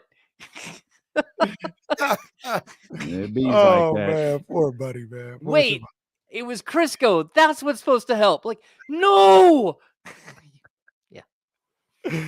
Oh, man. You brought up a good point, James, and it's something that's kind of interesting when you think about is all boulders are not created equal, right? When you have it's a boulder. Hey, no, don't look at me. Don't look at me. Just don't look at me. Jesse over there trying to cut the podcast immediately turns to look like, what the hell is going on in here? He's got his flag ready. They're not created equal because when you have certain expectations, it's a tougher climb back up to the top. You know what I mean? Like, for instance, Atlanta, the rock they're trying to push up a hill is, hey, not that bad. Like, we just got to get in the playoffs, and we've had a successful Yeah, they don't need to get to the top. Right. Well, there's that too, right? And they could wait off one of those little ledges, on the way up and be like, we did something here. We did cool. Whereas expectations put a whole different level of weight to that rock that you got to push up the hill. And there are no more expectations in the game than what the 49ers have right now. Yeah, and like just to continue the analogy, I just think that like you always worry that you got a couple of dudes to get altitude sickness and there's only so far they can go, right?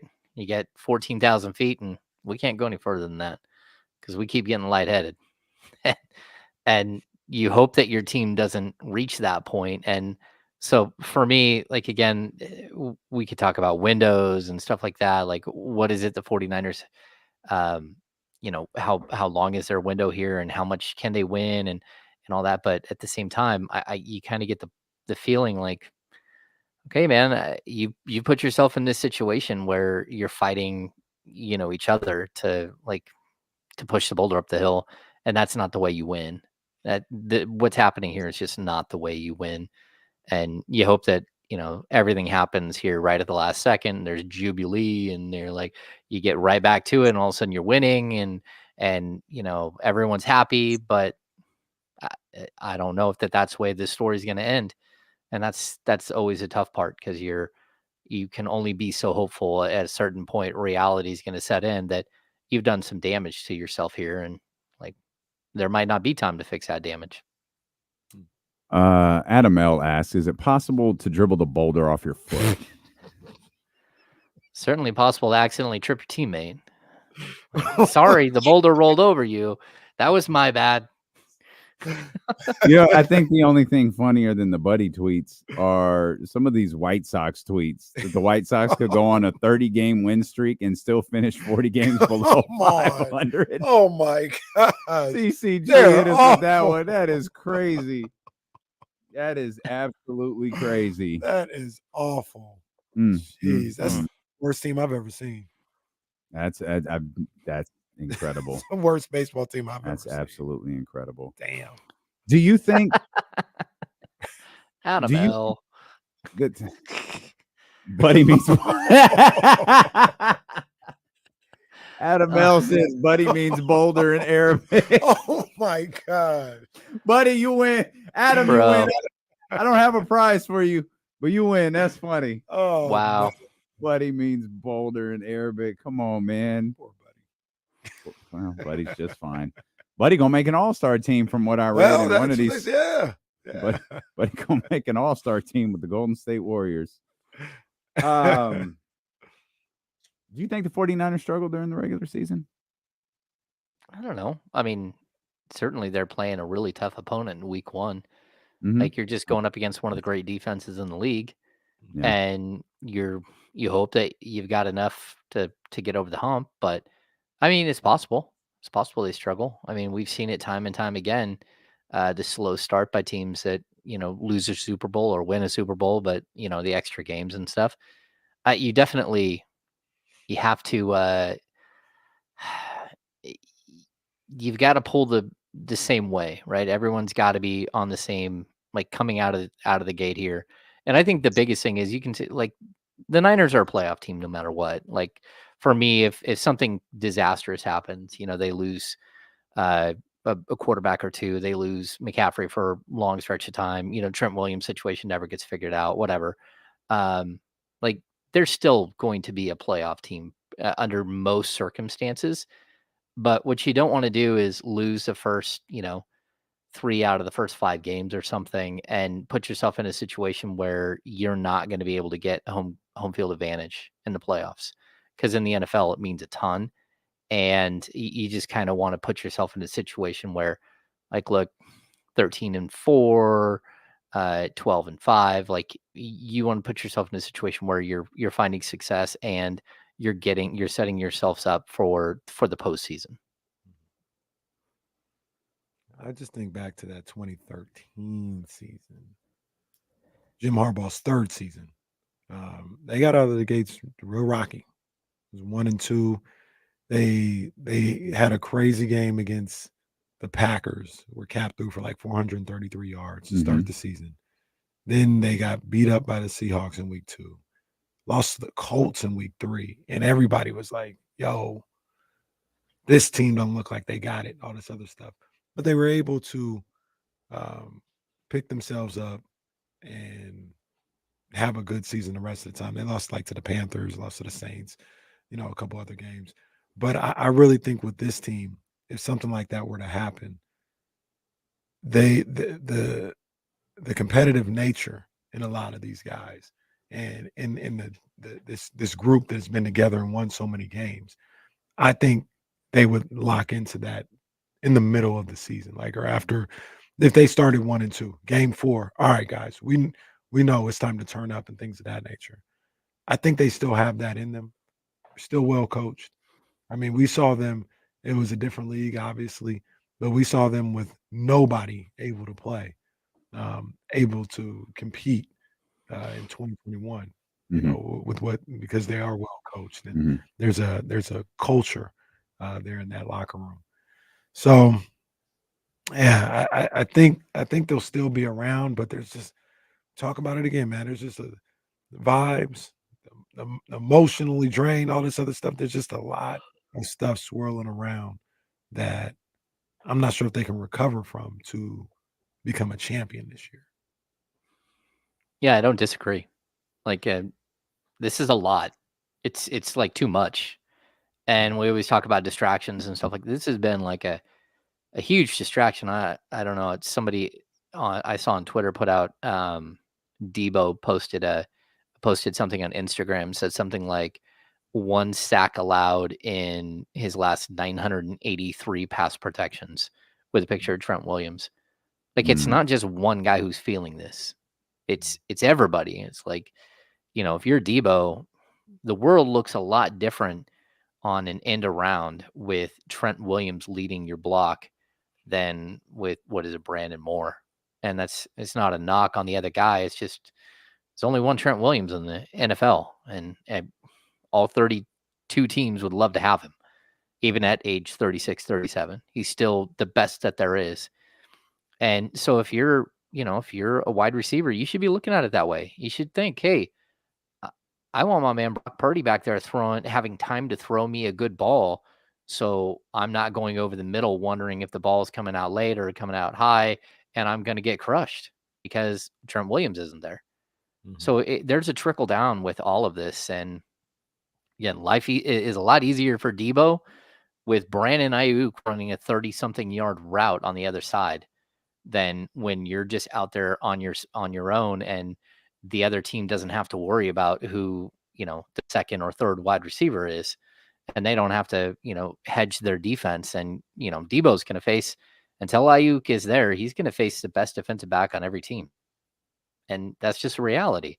Like, there's a trickle down to all of these moves, and that's just the offensive side of the ball. The defensive side of the ball, like, hey, defense, you might be on the field an extra 5 to 10 plays a game because our offense can't move like it did last year. And our offense isn't as good because we don't have our left tackle and we don't have our wide receiver. So we're probably going to have a few more 3 and outs or 6, 7 play drives and not 12 play drives. So get ready to be on the field a lot more. And that's just kind of the reality. You excited for the starting 5, Hammer? Yeah, I am. Like we talked about this, me and Kyle talked about it on the Insiders earlier. Good show. I think it is a good show. The allowing someone like Domas to be on a Netflix series with LeBron and Anthony Edwards and Jimmy Butler and Jason Tatum, I think it's going to open like a lot of eyes and put him in a different category than he is today. And I think people are going to like really fall in love with Domas outside of Sacramento. I think he's a great basketball player, but I also think he's a very good man, and he's a family dude, and he's a great teammate. And these are the things that, again, I think the way that like the quarterback like helped change what everyone thought about Kirk Cousins. I think it could really help Domas in that way. And we're talking about a guy who is so close to Hall of Fame credentials, but he might need something like this to make it so like nationally he's more respected and more well-loved and earns more All-NBA honors or All-Star games and stuff like that. This is kind of an avenue for him to do that and to show everybody just who he is off the court. And I'm really excited for him to get to show that. I'm glad that he's part of this. I wonder why they chose Domas, though. It does feel like one of these things is not like the other. Yeah. And it's not even like, it's just, personality and what we know of him. Maybe we'll learn, by watching this, he's, a lot more entertaining or engaging than we realize. Bron is the GOAT. I mean, Jimmy Butler's got a very big personality. Anthony Edwards has a massive personality. Jason Tatum doesn't. No. So it really does offer like a different perspective. Like, it's great that they got LeBron for this first one. LeBron's a part of this. Ant-Man's the future. Jimmy, God, who knows what we'll see with Jimmy Butler? Like, that could be all sorts of fun. Tatum is an interesting guy, and I think Domas will be like, I don't know what this Domas guy's about. Hopefully he doesn't talk too fast in his interviews. You know what I think might have been the case more than anything is I think they wanted to get Sacramento in there. They knew De'Aaron wouldn't do it. They might have asked De'Aaron, and De'Aaron was like, nah, I'm good. Yeah, putting cameras on my wife kids. And everything. Yeah. Nah, I'm cool. Yeah. And I think that played a factor. Like, I think that played a role. I think, especially when you look at those other players in those cities outside of Ant-Man, those are big-time cities. You want to show another part of the NBA. I would think Sacramento or OKC might be the way. Oh, there you go. Yeah. Well, I think like getting to see a little bit more of Domas behind the scenes, he's really funny. He's really a good teammate, and he cares a lot. And I think that will come across. And I also think he will look genuine, and not all of the guys on that cast might come across as genuine, but I do think that Domas will. And I think it won't even be like so much what he says, because he does talk really fast, especially when he's in a scrum setting or he's nervous. But I think it's about like letting him, like seeing his world, and I think his world is gonna look really good on film. I think the way that he treats people, the way that he shows affection to his family is huge. I think his dad, if his dad is part of it, will be a tremendous thing. And then overall, I think, the fact that he was rattling, putting up a double-double in every single game, that's also part of why he was in it, because he was sitting there doing something that someone hasn't done in a very, very long time. And I think it will draw, like sort of the excitement of that will draw some viewers. Hammer, you told us real quick, Domas is better in like the kind of the one-on-one setting, the sit-down sitting versus the you guys around with your cameras and your phones and your mics, asking, hey, you guys blew a 20-point lead last night again. Like he's more comfortable in like the sit-down setting, yeah? Yeah, I even think he's more comfortable sitting at a podium than he is in a scrum. When he's in a scrum, you kind of feel like the anxiety. And that's why his questions, he actually gives you really good answers. He just talks really can't fast. imagine why he's pinned against the wall with like 15 people surrounding him. Can't imagine why there'd be any anxiety. It's especially the post-COVID world. Like it's the scrum is you're all like really close around him, and everyone's kind of fighting for their position and trying to throw questions. So jump over each other to throw questions in, and it makes it really tough. So I think the podium setting and then a one-on-one setting, I think he'll be really good.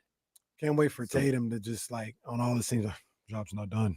Or will you leave that man alone? Be better tomorrow. Will you stop? Leave him alone. You go, what? Like what?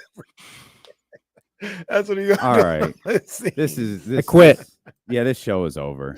This show, Jesse's demanding we end the show. Head to maptrition.com. Again, that's maptrition.com and use the promo code DLO1320 to get 10% off of your supplement orders. Anything that you're looking for to help your training, just to help your day-to-day life. Maptrition has it. You need help with food planning. Map Training in Granite Bay could do that for you. Follow them on all of their social media platforms and make sure that you're back here with us beginning at 10 a.m. with the Insiders on Sacramento Sports Leader, ESPN 1320. Vamos, Gigantes. That was a show. That was a show. Holy crap. All right, guys, we're switching over to